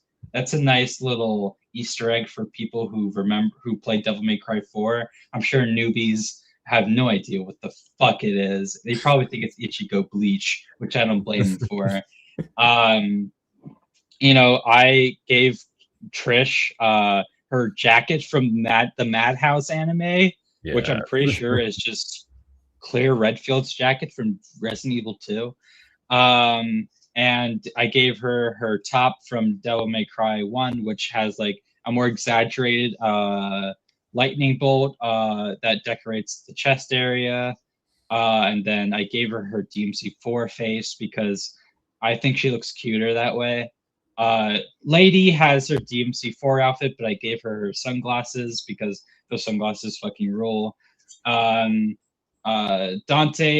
not Dante. Nero I gave him this interesting mod that redesigns Red Queen as like this kind of cute what if he absorbed the Red Queen, so it has a nice kind of Devil Sword Dante inspired look. Virgil has his classic colors. I also gave him his bangs because he looks cute with them. V I didn't really do anything with. I did also mod the Virtual Chair, which as of last month is no longer funny. And I mean, that's basically all I did. Obviously, with the DLCs, there's like exclusive music that you can use. I use the Devil Never Cry mix that was on the HRHM arrange, which is one of those nice little side CDs that they made around Devil May Cry 4, which as it is, it really emphasizes the guitars in that song, which I really love. And other than that, that's pretty much all I did modding wise. Davis, what about you? So the only mods I have, I have Dante in his DMC2 outfit. I mean, best Dante outfit in my opinion. I have Nero in his Devil May Cry 4 look. I have Virgil in his Devil May Cry 3 look. I don't know if I want to give away what I did with V. Let's just say, don't be so serious. Right. Yeah. Yeah. Whenever you guys see that video, I'm pretty sure the audio is going to be in it whenever he reacts to realizing that he had a mod turned on. We'll see what Cole comes up with. Yeah, with his dead computer. Yeah. But on the topic of V, Devil May Cry 5 also has a little side manga titled Visions of V, and it is this side story that really solidified Virgil as one of my favorite characters ever. Virgil is he is my favorite character in all of Devil May Cry, like the lengths that this story goes in, I guess you could say like recontextual, or not recontextualizing, like reframing everything he's done like throughout the games with like a greater tragedy to it. Lily mentioned while we were talking about Devil May Cry 3 is that he's ridden with this inescapable guilt over like what happened to their mother, and that his never-ending quest for power, like just it stems from his inability to like save her. And keep in mind, all of this happened when he was just a child. And in many ways, he's still seeing himself as that same child. It's like no matter how strong he gets, or how powerful he becomes, or how far he's willing to give up his humanity, he still views himself as this weak, pathetic, helpless thing. When he desperately like needs a wake-up call, but at the same time, like you can kind of get behind everything he's doing because it comes from such a personal place. And it even gets to a point where it adds to how Dante feels like about Virgil and their whole rivalry. And it's I both, okay, so I like, but I also hate it, but in a good way. That part of the reason they're always fighting is because it's like their only means of having a proper connection with one another. Like they can never talk things out properly.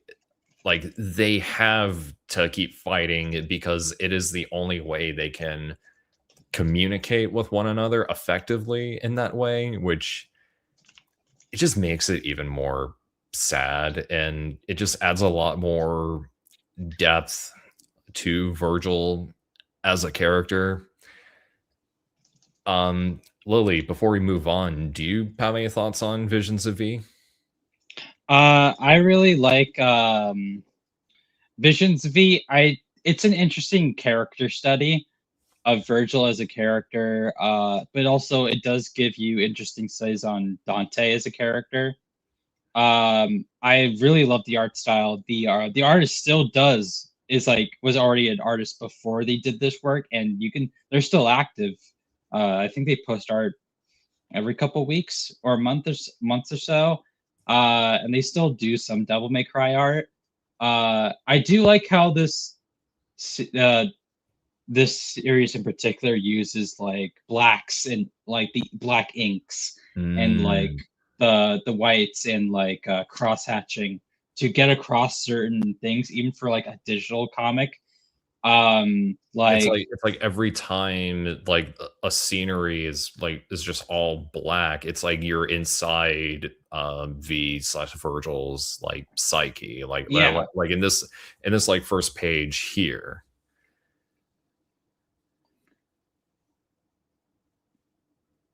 are you like feeling the aura? I'm feeling the aura. Like, there's also like this also like really gets some aspects of the characters. Like one of the things I like told you about with this comic was that the way it portrays how Dante feels about Devil Trigger as an ability is like so interesting because it's portrayed so like straight body horror, and it really represents how much Dante resents his demonic half. That the transformation describes is like shown very like you know cruelly and like violent, uh, versus like how if you portrayed it with Virgil, where it would be shown probably very gracefully.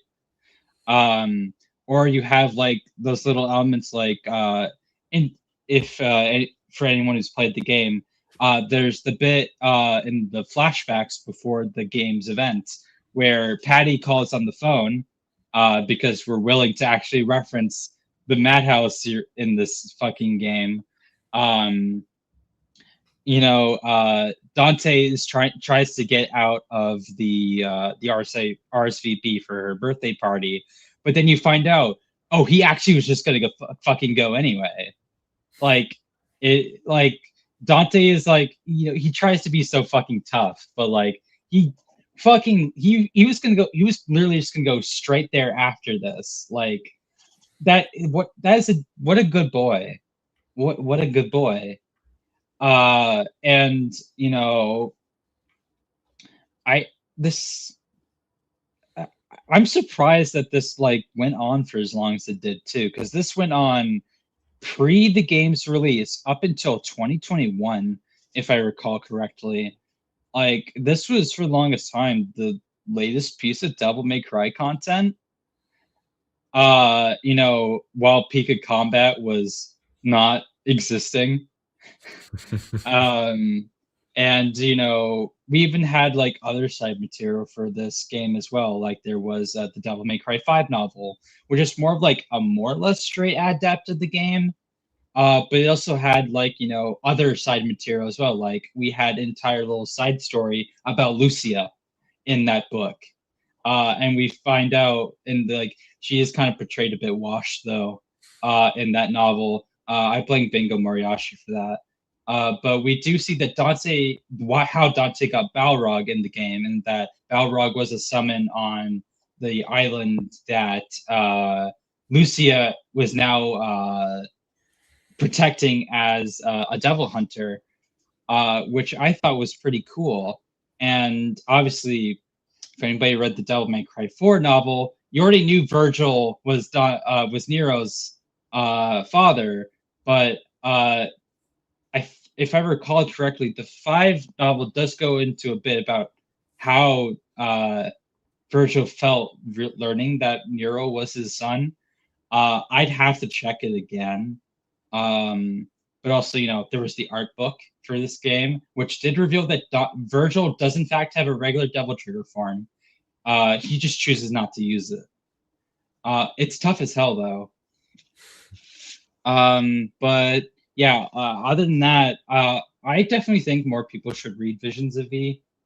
Out of all the side material I think this franchise has ever had, besides like Madhouse, I definitely think this is the Virgil's own rendition of that, where we learn so much about the character and it adds so much more. I do know there are a couple people who have like reservations that, oh, what's in this comic should have been in Devil May Cry 5, to which I say, I don't think so. I think that would have bloated the game out. Yeah. And the game's already pretty stuffed.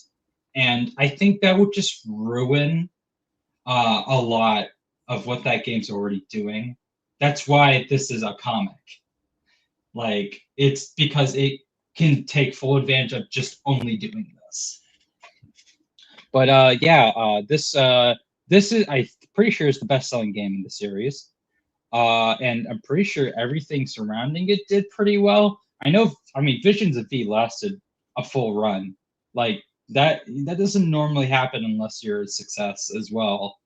But it got new people into the series and made people want to fuck V. I know a lot of people who did. But I definitely think this comic did a lot to give V more of an interesting story, even if it still leaves things pretty vague too on certain aspects, and I think that's really cool because it doesn't like ruin the mystique of V as a character, because we still don't know a whole lot about how V works. Like, how does he still have demonic power? I don't understand that. We still don't entirely understand how the familiars, Griffin, Nightmare, and Shadow work. I mean, God knows why they're DMC1 enemies for some reason. But like I feel like this also did a lot to bring in elements of the reboot dynamic with Dante and Virgil, since I mean this entire game, Virgil and Dante's dynamic shifted dramatically because of how Reboot did it. So I definitely think this pulled a lot from like Virgil's Chud meltdown for a lot of its like elements of Virgil's like psychology. Without the chuddiness. But it definitely is interesting with a lot of the side material and five in general, how much DMC Devil May Cry influenced, even if fans won't admit how much that game has influenced future Devil May Cry that came after it, including DMC5 really pushing the story a lot more. And 50-50 if you think that works out. But I do think overall, this I probably didn't help. This didn't really have a proper like English release. I don't understand why Capcom didn't push forward for that, especially since we live in an age where they're telling us that they're going to push properties like Devil May Cry more. Where the fuck is this? Where's my English release of Visions of V? Bullshit. Capcom, please, where is it? I shouldn't have to log into Divinity Statue to get access to this or Manga Dex to read this. Like, I should be able to hold it in my hand and just flip through it. Whatever. What do I know? I'm not Capcom. They're too busy giving Saudi Arabia stakes in their shares. Anyway, so I'm sure everyone wants to move on now. So, Netflix Devil May Cry. How about that, huh? So we first heard about this being made, I think, as far back as season 2 of as far back as season 2 of Castlevania, when Adi Shankar was still on that. I'm sure we'll address that. Devil May Cry would be getting a new anime. Adi Shankar, the visionary director himself. Yep, the visionary director and creator of Devil May Cry, Adi Shankar. Yes, was going to be making this. And after that announcement, there was nothing. There was nothing. No noise. For all we know, this was canceled. Until last year, when out of nowhere, there it is, a trailer for the first core of Netflix Devil May Cry. And that we learned that John Young Bosch will now be playing Dante, which, I mean, that's an inspired choice. It's a very obvious choice. Why not? And you would have different elements incorporated in it, like the main villain is White Rabbit, who, if any of you have not read Dante's one shot for Devil May Cry 3 manga, White Rabbit is the main villain of that comic. And so are the Seven Deadly Sins. Well, a couple of them anyway. And that has the first Virgil encounter in canon since the two last saw each other when their mother died. Adi Shankar, the visionary director, as he was. Wait, was? You mean? What do you mean? As have you not heard? Season 3 is going to be the last entry. Really? Even though he said he's got like 10 more years of this planned. I thought everybody liked this show. Of course, everyone loves it. I mean, it actually does have surprisingly positive reviews for whatever reason. From who? That's the question. Are they real people? That's another question. Maybe they're LARPers. That's right. And it when the first trailer came out, it was like, uh-huh. I know I said I didn't care much for it at the time, but like I did see a lot of people have issues with it and how it just did not represent what the games were about, especially when it came to how Dante was characterized. Speaking of Jared Leto,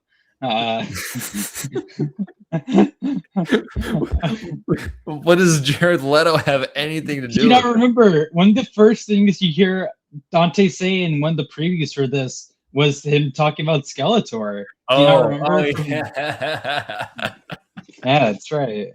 Pay attention, bro. Sorry. Lock in.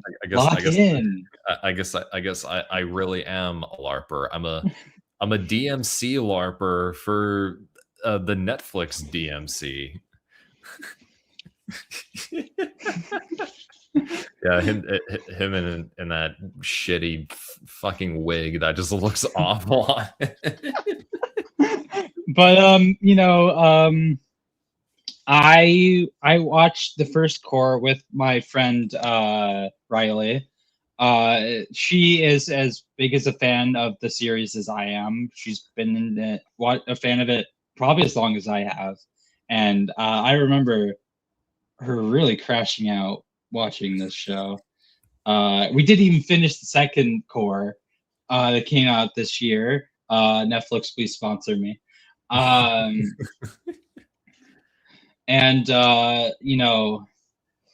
well, Davis, since you have probably the most recent memory of this show, since you watched it last month?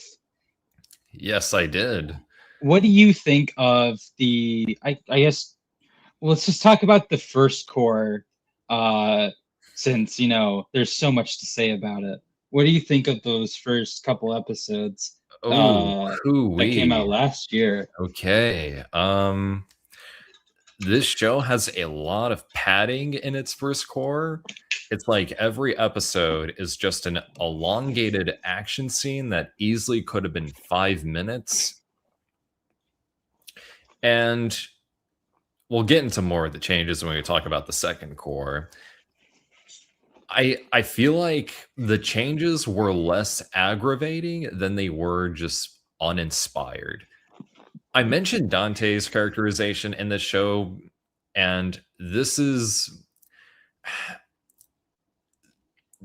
why I brought up MCU-ified ironic writing, because Dante is very much written like a Marvel protagonist or a James Gunn character, specifically Deadpool. Dante is very much Deadpool in this show. Dante Pool, as many people have called him. He's always quipping left and right, which people will make the argument, oh, well, I mean, Dante did that in the games all the time. Well, not to this extent. Like whenever Dante was like cracking a joke, it wasn't to like make light of a situation. It's because he's been in these scenarios so many times that he's just comfortable being a bit of a loudmouth. And Dante is not this. He's a lot more brooding and level-headed, even in the games where he is a bit of a jokey loudmouth. He's still brooding and level-headed. He still has that sense of stoicism to it. Granted, in like the second core, which we'll get to, he kind of grows into that, but this also kind of leads me to another issue with the show, and this is something Lily like to keep bringing up as a bit. This show really likes to incapacitate Dante a lot. Dante is a very passive character in the series, so much that he is barely the main character. Instead, we have this show's version of Lady, who is rewritten to basically be a racist cop. That's right. She's an IDF soldier. And she has to learn how to not be racist. Because one of the big things that this first core like goes for, which is weirdly kind of abandoned in the second core, given how much emphasis it has in this first core, is that this show opts to have some kind of post 9/11 war on terror and like commentary for whatever reason. Now, humanizing the demons in Devil May Cry is nothing new in this series. It's just that the show handles it in very poor taste. Like the demons, like whenever they're like not being lifted from the games out of their context, like we have Cavalier Angelo in the screenshot here. She's in the first core. Just ignore the fact that it's actually Trish after she got transformed by Urizen to like serve him for a bit. Just ignore that. But like the demons have they have imagery and iconography that ranges from being like kind of vague to very explicit, and it's very obviously meant to appear like very Middle Eastern, which that you're already kind of treading on thin ice there if that's like your only means of trying to humanize like a misunderstood race of monsters by projecting a singular culture onto them. But then where it really kind of starts to get bad is that they really just exist to kind of just get blasted at. Like there's no real attempt at trying to humanize them in a sense. There's no real attempt to make us feel bad for them. All we know is that they're just being senselessly killed and somehow that's bad. But it also doesn't help that the show kind of goes back and forth between, oh, these are actually misunderstood creatures from another dimension. And on the other side, it's like, oh, these are actually like evil monsters who are trying to like take over. It also doesn't help that the main villain is one of these monsters. So yeah, very much in poor taste, dare I say racist. Hot take, the James Gunn Superman movie kind of suffers from that too. But outside of just being horribly misguided, the first core is just a lot of nothing. It's very plain, very basic, like just not really much you can say about it. And before we take it over to the second core, Lily, what are your thoughts on the first core? It's just kind of nothing. It's kind of like meaningless. There's not really much to engage you, the viewer, in. Like, Dante's like very flat. He's hardly in most of the episodes. And when he is, he's just like that. Yeah. Or he's like that. Yeah, like he hardly has anything to do with the central conflict if you think about it. When every conflict in the games has been something that's personal to him, like he has a personal connection with what's going on, which makes it more interesting. It's like here there's nothing he can really latch onto. Like it's just pull it, like, again, you said, it's very uninspired. Like, it pulls so many random things like it's a wiki entry. Like White Rabbit from the comic, he only loosely does what he does in that comic, which is be the one that tests Dante's demonic power. Cavalier Angelo is here. No, not even remotely related to its context. Fucking Echidna from Devil May Cry 4 is here. She doesn't do anything besides be like cannon fodder. The one dude, the shapeshifters from Devil May Cry 1 are here for some reason. They even one becomes Barry Delight. And then there's Agni and Rudra who have their heads on their bodies for some reason. It's like every character they pulled from the games is just, what is a polar bear doing in Arlington, Texas? Exactly. And then like you said, every episode feels like a drawn out action sequence. It's like Dragon Ball. The fucking motorcycle chase is fucking boring as hell. And like, who's driving these fucking cars? But Lily, it's just like The Matrix Reloaded. That's right. Everyone watched that movie. I didn't.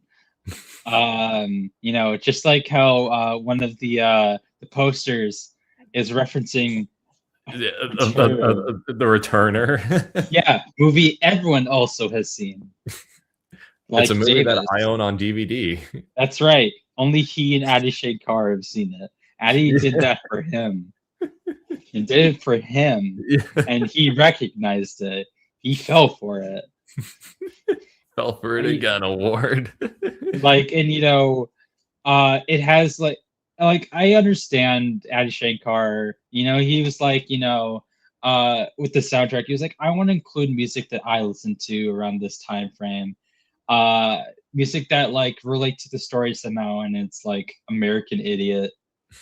It's fucking like you got Rolling by Limp Bizkit. Rolling like Limp Bizkit. Like, and then it stops being the opening. Yeah. You have like Evanescence in here for some fucking reason. You had I like how the single that they made for it, it's not only like the song that they just keep pushing to promote the show, it's also the motif for whenever Lady has a flashback about her dad like killing her mom. My dad. It's the famous "My Dad Killed My Mom" like theme song. Yeah, there's also like all these different remixes of like game music too. You have the infamous Devil Trigger remix that's in this that like just doesn't suit whatsoever, because the context of the song is completely removed for like fan service, and it's just like, pull my devil trigger. It's like, shut the fuck up. Get the fuck off. Do you think they knew that Johnny Young Bosch was already Nero when they cast him as Dante? That's a very good question. I'm not sure if I have the answer to that. And there's also like there's no other voice actor from the games and it like in the show. There's one other. Right? Eva, Dante and Virgil's mother. She's voiced by Carrie Walgreen, who was Lady in DMC 3 and OG DMC 4. She's like the only other like actor from the games to come back. Do you think they knew that too? No. No, definitely not. And I bring this up because I don't doubt that Johnny Young Bosch can do a good Dante. I feel like he is just poorly directed here because the voice doesn't match the character. And and this isn't coming from me like being used to hearing him as Nero, because Johnny Young Bosch has like he's voiced like similar characters in the past, you could say. Like there's something about his portrayal of Dante here that just doesn't quite hit it. Like he's like teetering between being finely cast and just being miscast. Like on paper it sounds neat, but the execution is not there. Absolutely. Core 1, or season 1 as they're calling it, it's a big nothing burger of a show. That's right. But it does have a big surprise for at the end. That's right, Mr. Berry Delight. Yeah. And it's corny as fuck with how they do it too. Which brings us to Core 2, which in some ways is a step up from Core 1, but also a big step down. That's right. Like I was honestly crashing out more in this second half. Was. Yeah, like, and as I mentioned before, the whole like subplot about the demon refugees, I feel like that really only gets touched on in the first episode of this core and then never again, because we got to focus on Dante and Virgil. Oh, spelled with an I. Spelled with an I. Spelled with an I. Yeah, Virgil with an I. No, no. I don't know where to begin with what they did to Virgil in this show, because it is, out of all the changes that they've done, it's like okay, you can have Dante Pool, you can have racist lady, but how they did Virgil is like an actual sin to writing itself.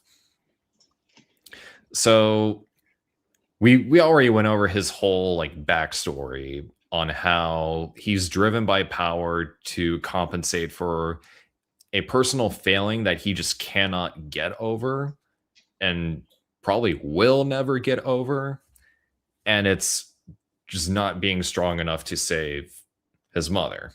As we mentioned before, here he's gaslit by Mundus into hating his mother, which is odd because it makes Virgil seem a lot less intelligent than he actually is. He's not motivated, so to speak. And at the same time, it's like the writers know this, because every time him and Dante fight, Dante keeps having to shout, "Virgil, what are you doing? This isn't you. You're my brother." And it's like they didn't feel like coming up with a justification for Virgil to be this way. So they're just having Dante point out like the fallacy in it all, and how like it just like they're actively acknowledging that it doesn't make sense, but they can't think of another reason for it to be there. This is westernized Virgil being a chud number 2, and which is interesting. It's like the only way Virgil can appeal to like a Western audience is if he was a chud, and just not have this very compelling and nuanced backstory that he's already had, and is already a very critical foundation as to what Devil May Cry is about when it comes to its world and its characters. But then there's not only that, there's a part like later on, like I want to say it's like the third to final episode of this core, where off screen Virgil realizes that he's been manipulated by Mundus, it's like he has a moment with Matilda, who I guess is supposed to be a pseudo Patty stand-in for this core. He like tells her that he realizes that he's been manipulated. It's like, when?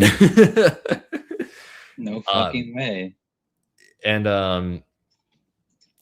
of course you gotta have Virgil and Dante like team up at the end for a moment. And then of course Virgil can't be a good guy, so they just have Mundus gaslight him into being bad again. Except like this time, like Virgil like decides to like his mom actually. Um, it's just dumb. And during that whole final fight between him and Dante, they're constantly pulling quotes and like moves from Devil May Cry 5, which is kind of aggravating because they're like totally different depictions. Again, it's like it's pulling stuff from the games out of their context. Even like what's probably like the best line spoken out of Virgil in Devil May Cry 5. And I don't remember the exact quote, but it's but like you know what I'm talking about. It's the one that goes along the lines of, if our places were switched that day, would our fates be any different? It's like, okay, this Virgil does not get to say that. Yeah, it's like playing through 5 and especially reading Visions of V. It's like everything that's kind of happened up to that point feels very earned. Here, it's just cheap fan service. It's like there's just no weight to it at all, when it was the weight that made it special to begin with. And yes, that is Dante and Lady kissing in the corner there. Just to kind of get that out of the way. And it's one of the worst on-screen romances ever written, because so at the end of Core 1, Dante gets incapacitated again. Lady turns him in, and he's put in a hyperbaric chamber of sorts, as if it were Dragon Ball Z or something like that. And then out of nowhere, Lady starts to care for Dante despite basically backstabbing him. And then there's like a moment where they're together and Dante uses Royal Guard on a truck, and it's like this big romantic crescendo. And it's like, where the hell did this come from? When was this being built up? Like, what, like how did this come about? And people will say that, oh well, it's pulling from Devil May Cry 3, where where Dante was a little flirty with Lady. Well, mutual companionship does not equate to romantic interest, as a lot of people don't seem to understand. And in the Madhouse anime, Lady outright says that she has like no interest in Dante like that whatsoever. And it's also that same episode where we get the idea that Lady and even Trish are just co-workers to Dante, who like who they're owed like a lot of money from. I fucking hate this show. Do you? I mean, I may or may not have Cole working on a video about it.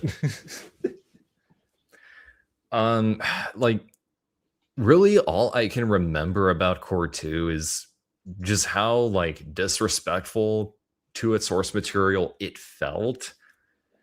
Which is kind of ironic, because yesterday I saw the new Masters of the Universe movie, and that's a case where it's like they're acknowledging that what's happening is like stupid, ridiculous, and over the top. Because I mean, to be fair, that's what the original He-Man cartoon was.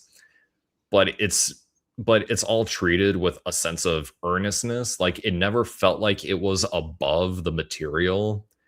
This show, like it feels like actually it thinks it's smarter than it actually is. Like if you get what I mean, like even removing Adi Shankar from the picture of it all, because like I will give Core 2 this: the last two action set pieces are actually pretty cool out of context. uh I You're gonna give me so much shit for this. I like the music. It's used very poorly, but I like the music, specifically Corn, Papa Roach. It doesn't help that half of the show's soundtrack is already like in my gym playlist that I like have blaring whenever I'm training our athletes. What he's saying is that he's old and he's influenced by what his dad listened to. Exactly. That's right. Unk shit. This is why this dude's only VK experiences are fucking Unk VK.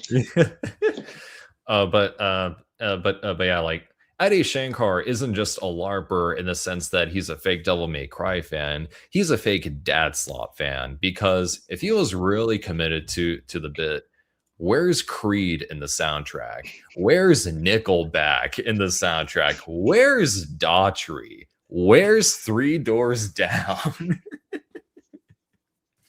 Where's Crossfade? Dude, where the fuck are they, man? Dude, where the fuck is Linkin Park? Yeah. Where is it, bro? What the fuck? Dude, where's the Killers? Yeah, where's 30 Seconds to Mars? That's right. That's right. We all want to hear 30 Seconds to Mars and Devil May Cry after all.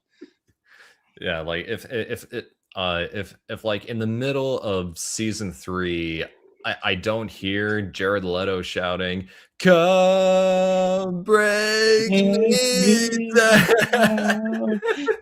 Like it's like yeah, I'm not changing my mind about it. Where is it though? You know, where's Remember the Name? Where is it? Fort Minor. That's right. Ryu. Top Gear. Dude, I want to hear Fort Minor talk about fucking wanting to barbecue and thinking that's a fucking bomb ass rhyme. Like, dude, that's 100% concentrated power of will. Like, for real. I'd be surprised if Mike Shinoda isn't on the soundtrack for the next season, given how much he likes AI generated art. And one of the posters for the show is AI generated art, which I am not showing because it sucks. That's right, guys. Which is ironic, because everything about this show kind of sucks, except for the fact that this poster is referencing DMC Devil May Cry. That's right. Tough.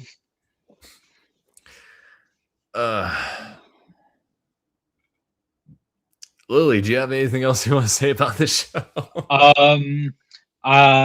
I mean, I had to watch this show a couple times. Once with you, once with my friend Riley, who we did not finish watching it. And then I had to watch it all on my own because she didn't want to finish it. So I, like, I really hate what was done with Virgil here. Like, I understand, you, like, if you're gonna make your own, like, interpretation, you're free to do, what you can with these characters, and I'm all for reimagining characters.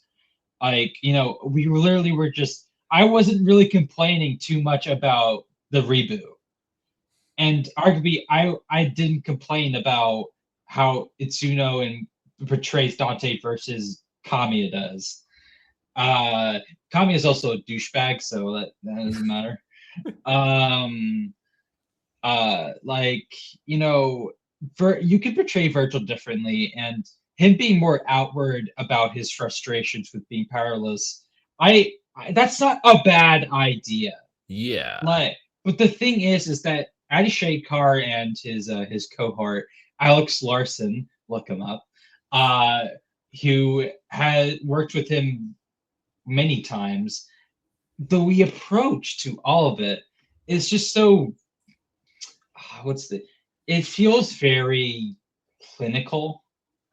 Like, it's making basic observations about the characters.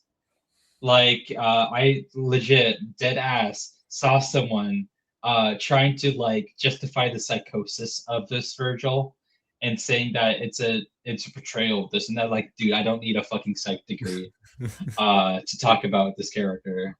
You could just say that they do a bad job.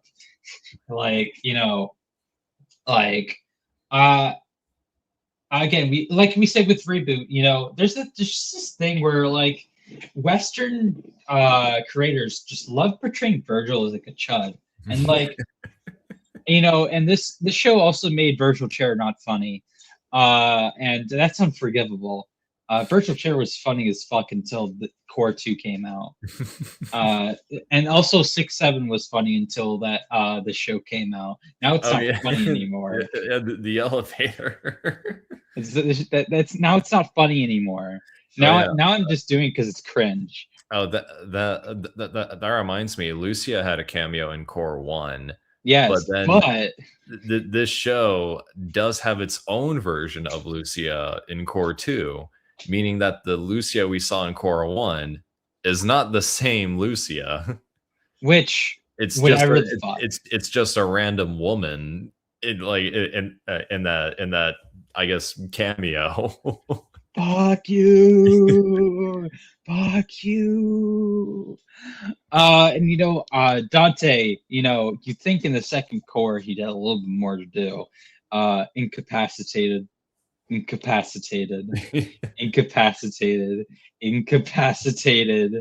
Like he doesn't even show up in the first fucking episode beyond being in a fucking Bacta tank.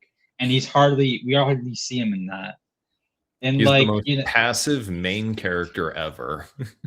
Like, and like the Core 2 also like paints Sparta as a race traitor, and thus by proxy, Dante is a race traitor. Like, hello? Like, I understand like the bad guys portraying him as one. Like, I understand that. They did that in the games. They're like, he called them the accursed Sparta. But like the way they portray him with the context of what the show is going for is making him look like he portrayed them because he felt like it. He didn't portray it because he felt it doesn't. It's not saying that he betrayed them because he fell in love with humanity and their capability of so many good things in their heart. They're saying because he was fucking bored. Yeah, and then and like his backstory and like the very beginning of the first game is that he had this like sense of righteousness to him that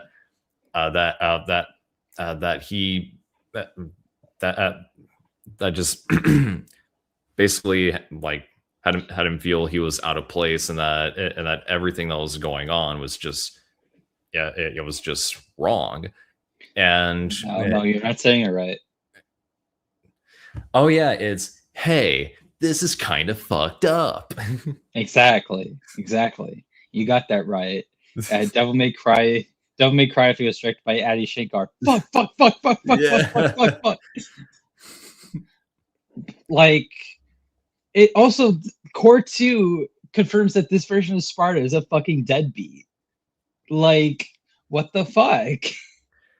Yeah, like what what happened to this like legendary Dark Knight who decided to be like this righteous hero. Yeah, and they say that like even the first core was playing with it, that but like at the same time, in the first core, I think it was excusable because the White Rabbit could just be fucking lying for all we know. Yeah, But in this he one probably is just made all that up. yeah, But like this whole show is made up. and I was thinking that this second core is to be like no, and just do what the games do. But like no, they're just like no, he just fucking left everyone to die, even the good ones. And it's like what the fuck? Did nobody think of the implications? Like especially if you're trying to aim for this like the demons being a stand-in for the people of the Middle Eastern North African region, like what were they thinking? Like again, everyone in the show is also just kind of a fucking dumbass. Like Everybody is also kind of written the same too. yeah, Like like everybody fucking talks the same. exactly. It's like the War for Cybertron trilogy on Netflix. You can also watch after you watch this show. Uh, like Virgil's a fucking idiot. Dante's a fucking idiot. Mary's a fucking idiot. Um, Also, Adi Shankar took another thing for me. He took my goat, the icon, Spawn. He made him like a decent character that we don't do anything with. I'll never forgive him for this. He keeps taking shit from me. And what will Adi Shankar do next? What will he do in Core 3 that will potentially destroy me more? What will he do? He killed Kevin Conroy. He stole a Spawn from me. What is he gonna do next? Uh, and Only God knows. I guess that's a that's a pretty decent segue. I just want to let this skiff play again. Nero really hates the floor. I hate the floor. So, 8 years without a game, lots of speculation. DMC 6 has been rumored for some time now. I decided to use the Boss Logic fan art piece because everyone seems to use that. It's also rumored that Devil May Cry 1 and I think 2 and 3, if I remember correctly, are supposedly getting remakes of sorts. And of course, we have visionary producer and creator of Devil May Cry, Adi Shankar, who supposedly has 10 more years worth of Netflix Devil May Cry content planned. Right. That's right. The Fourth Edge saga. Yep, which will conclude with Core 3 or Season 3, as they're going to call it.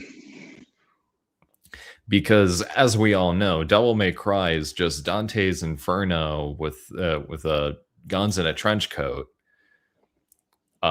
Which I guess he's LARPing Dante Alighieri now, because it's not called Dante's Inferno. It's called the Divine Comedy. The Inferno is just the first entry in it.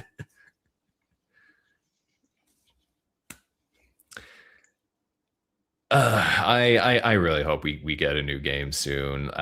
Like this, I feel like being a Devil May Cry fan nowadays is just playing Dante Must Die mode with like no weapons at all. It's just constant pain and suffering. I saw a tweet that described Devil May Cry as the middle child of Capcom's franchises, as in it will get like attention once in a while, and that's kind of it. But we are currently subjected to the Netflix series for the time being. Who knows when that's gonna end? It seems like it's gonna end with this last core coming up, but again, who knows for sure? Netflix seems to work in mysterious ways. I mean, if Stranger Things can get like a shit ton of seasons, maybe this will. And this show does have plenty of fans, strangely enough.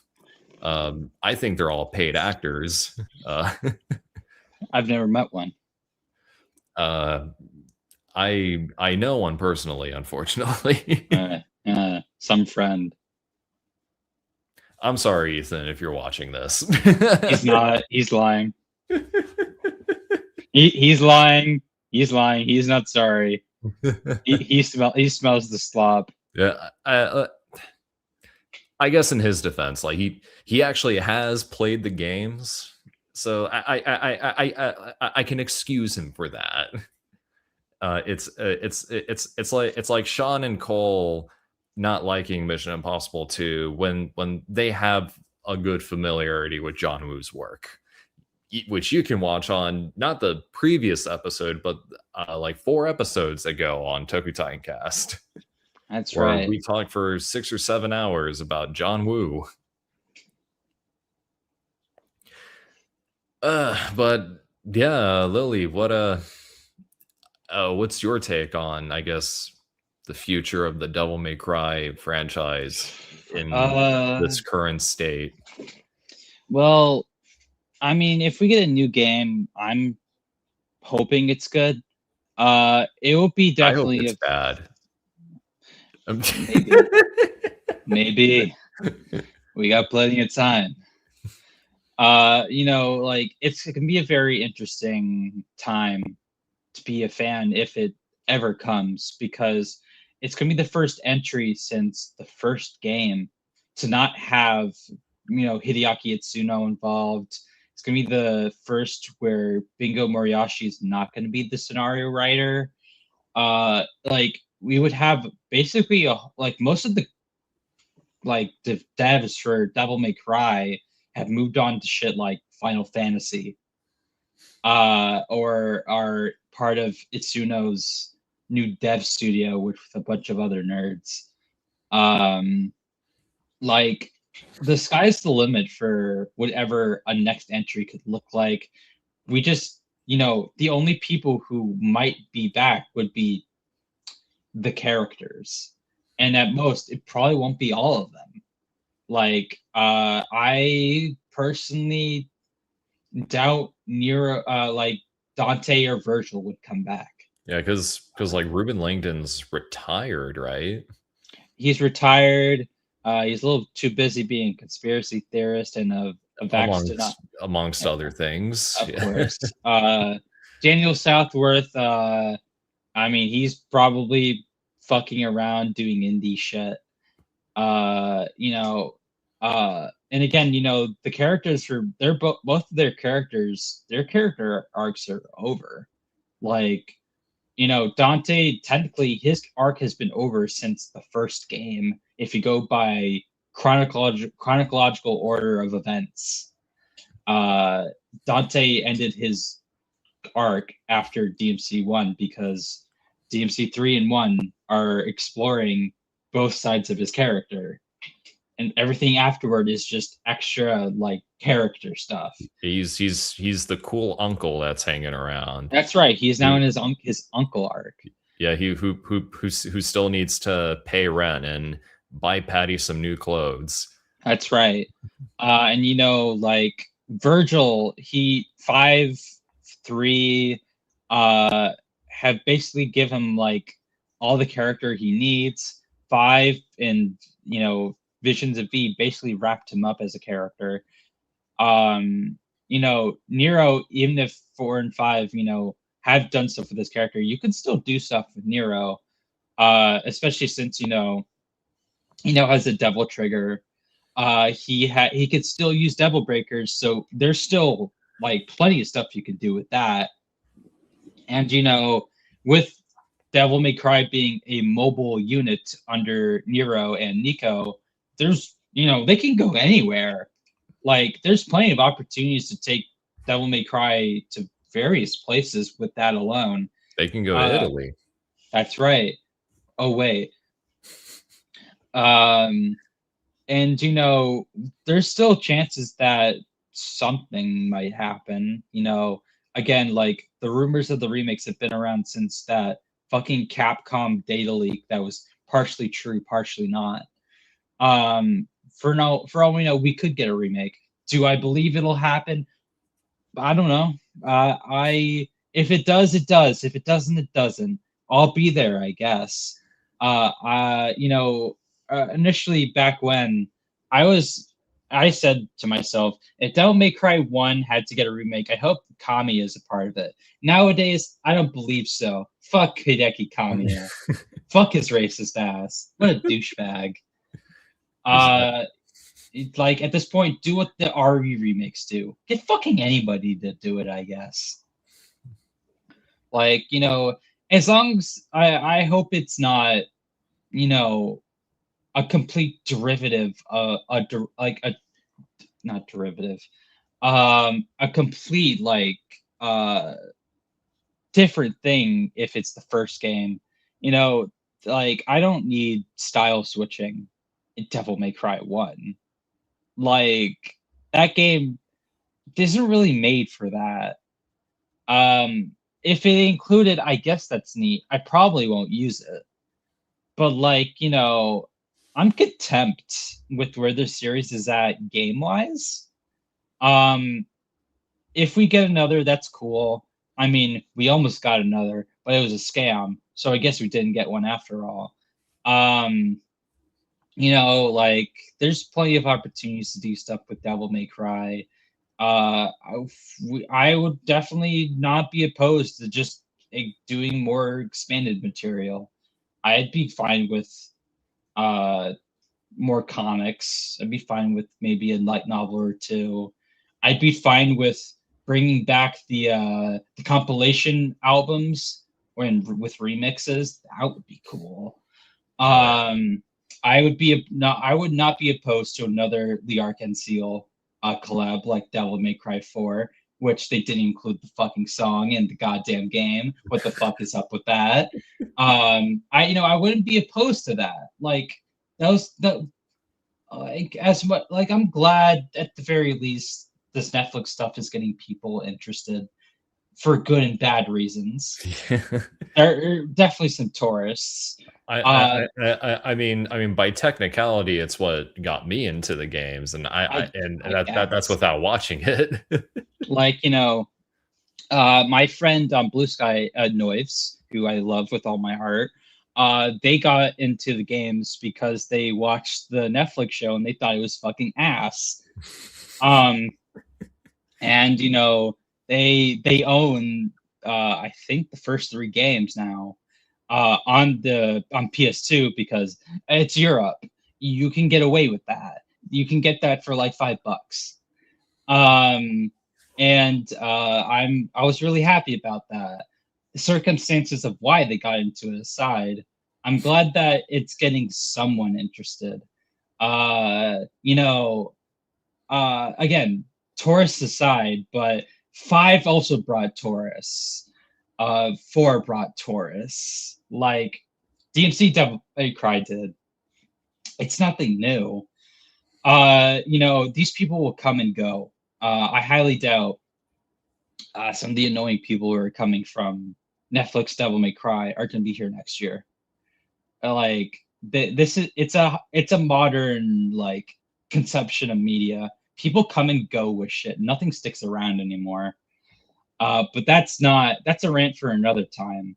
The important thing is you know, ultimately, however ways you get into something, you know, as long as you engage with it, I'm pretty happy about it. If I can have a level-headed conversation with you, that's okay. If I could shitpost, that's also good. Just don't make all the conversation shit posting. I get really bored. I'm like a Cocomelon baby in that regard. You know, if Netflix DMC is your intro, I'm very glad that you have engaged with it in some way. I hope you play the games or watch YouTube cutscenes at 4K HD 1080p 60 FPS.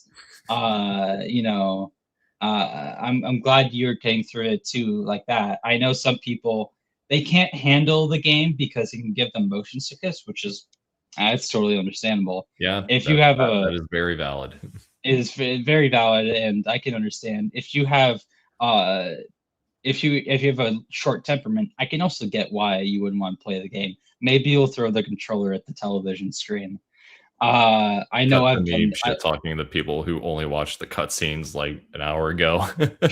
Yeah. If anybody's stuck around for that, um, you know, I got into the games through DMC4. I'd say any entry is a pretty good start. As much as Davis said during DMC3, he didn't say it's the best starter. I mean, I guess that didn't stop anyone regardless. So, what the hell do we know if we say Yeah. something is a good or bad starter? Someone started with it anyway. Who cares? Maybe in the end we're all LARPers. That's right. I regardless of where this franchise goes, I'm probably going to stick around for the long run. I mean, in the air, whether or not I'll watch Core 3 of Netflix Devil May Cry, that'll be up to him probably. If he says no, then I'm never watching it, which is fine by me. But if a new game comes, I'll be there. I've loved this series pretty much all the time I've been sentient. I am ride or die. I change my opinion so much on these games. I'm pretty. I'm not like fucking dramatic and writing up essays on YouTube comment sections or Twitter about how you're fucking stupid for acknowledging good things about this one game or acknowledging something's bad about that game. I've gotten a few of those. I'm a grown adult. I can separate fiction from reality. I know when to not put so much feeling into shit. As much as I love the series.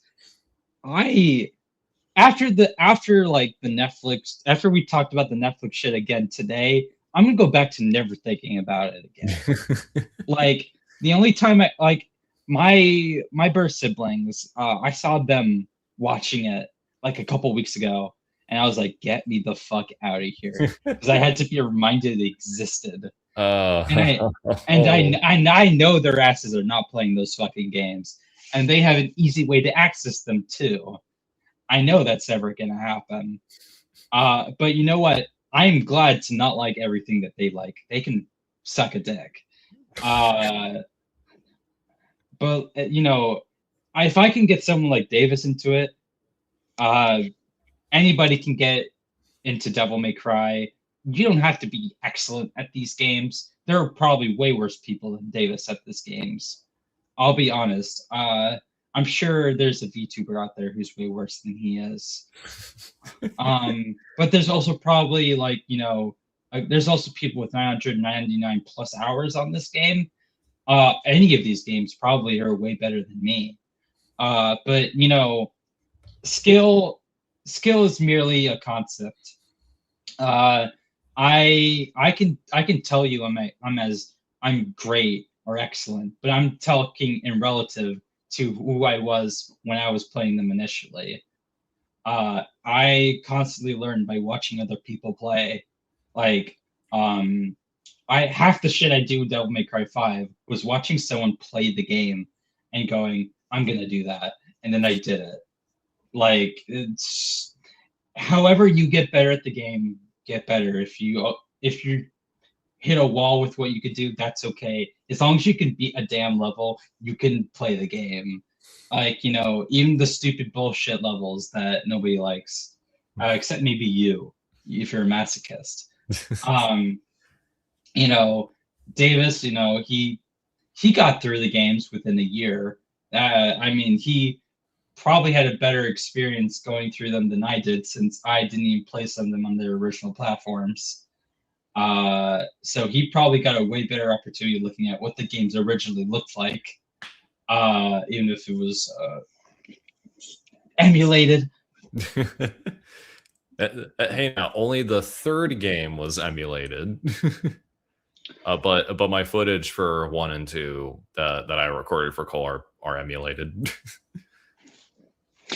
But ultimately, I'm really glad I got Davis into this series. This And is I'm glad you got me into this series, Lily. like, I would die for this series. I would come to the defense for even the worst shit. Okay, Lily maybe may not. die for this series. That's right. I may die. Well, I must die. I might be heaven or hell. I might be hell and hell.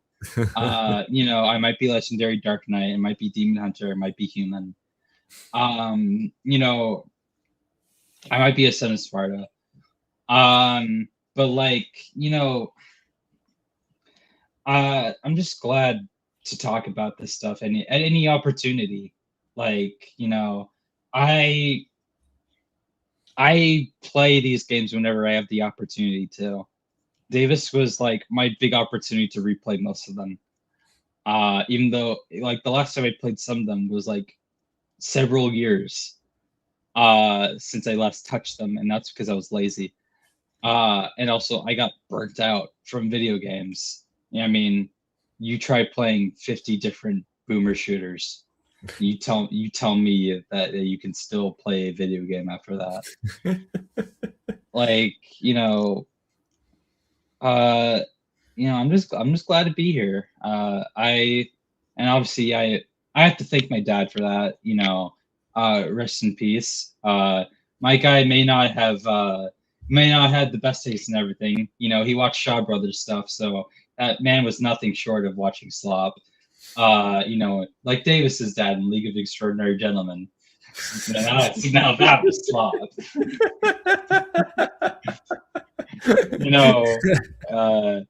Happy Father's Day to everyone out there.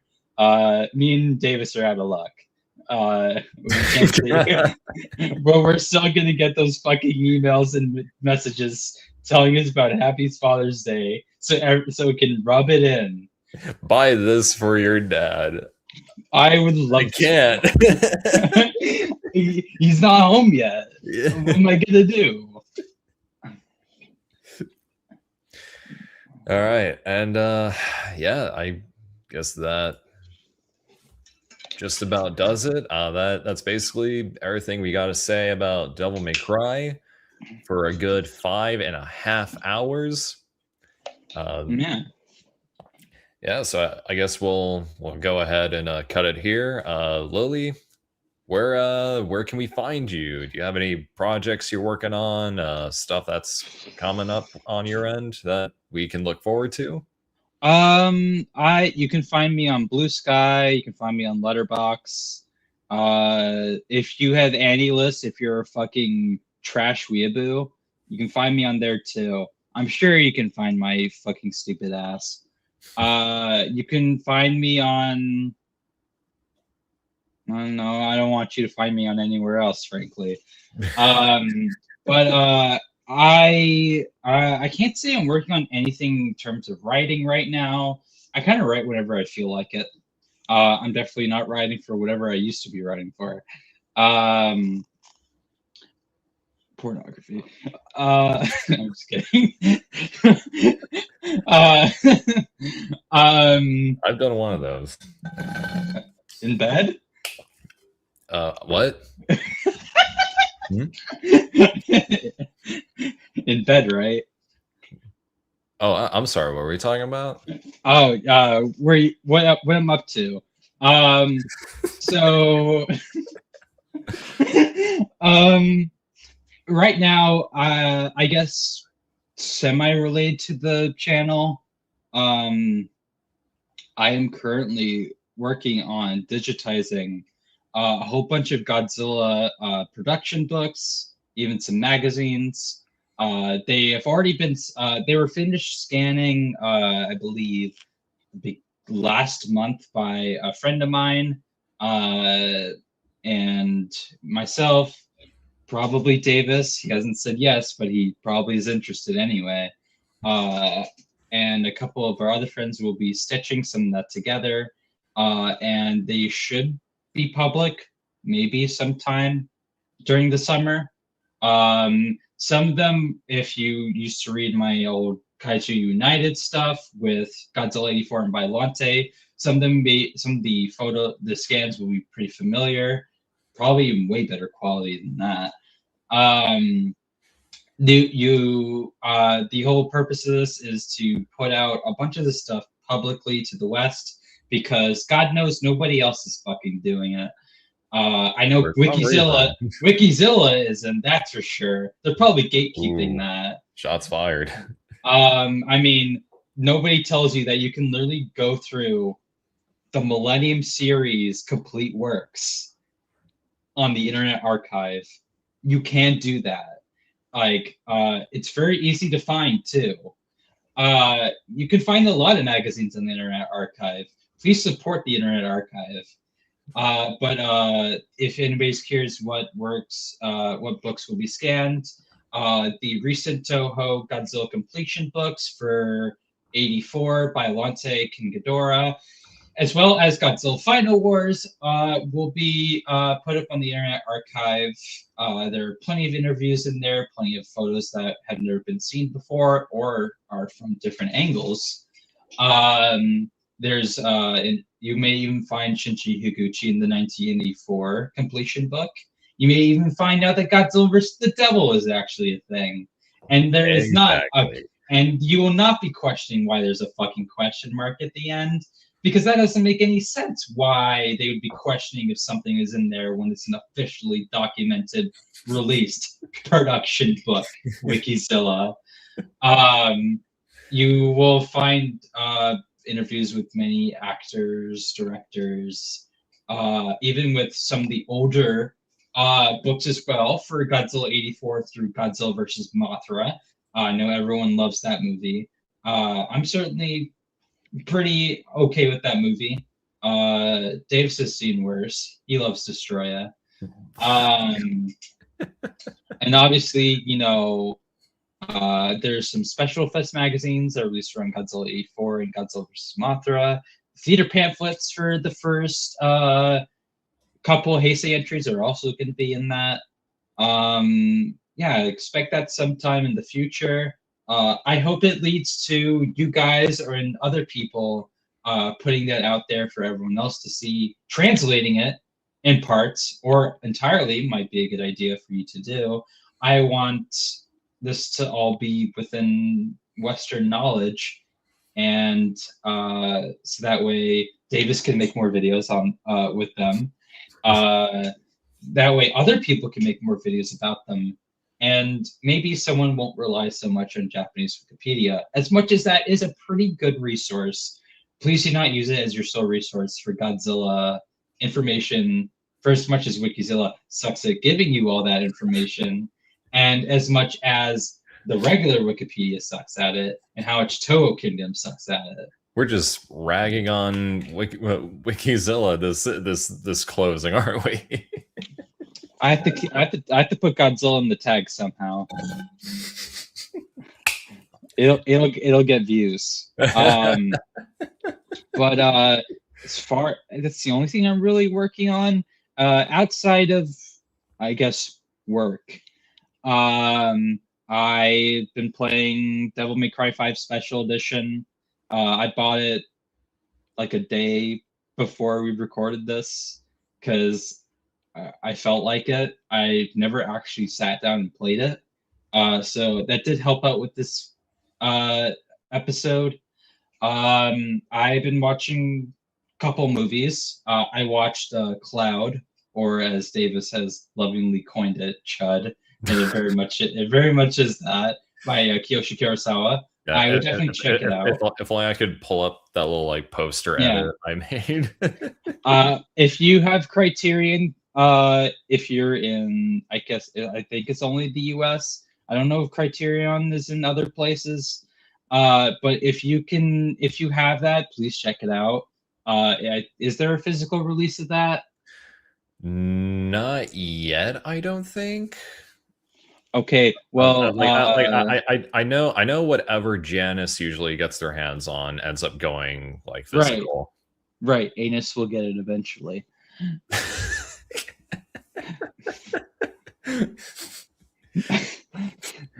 Anus will put out a cloud. That's right.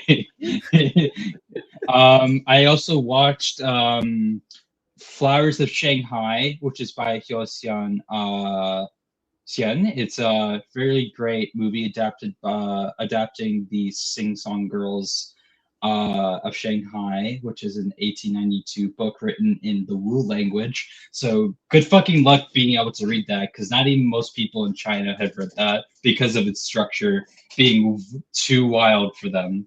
I also watched The Smashing Machine. I'm sorry, Dwayne, that I didn't see that in theaters. Your career is plummeted because of me. Lily is now the third person to have watched that movie alongside right. me and Dr. Mifune. That's right, dude. I clapped when he became the Smashing Machine. That's right. I was crying. This was after he became the napping machine. Yeah, the escalator machine, the negotiating machine, the shopping machine, the infighting machine, the injection machine. That's right, and the Gluck Gluck machine.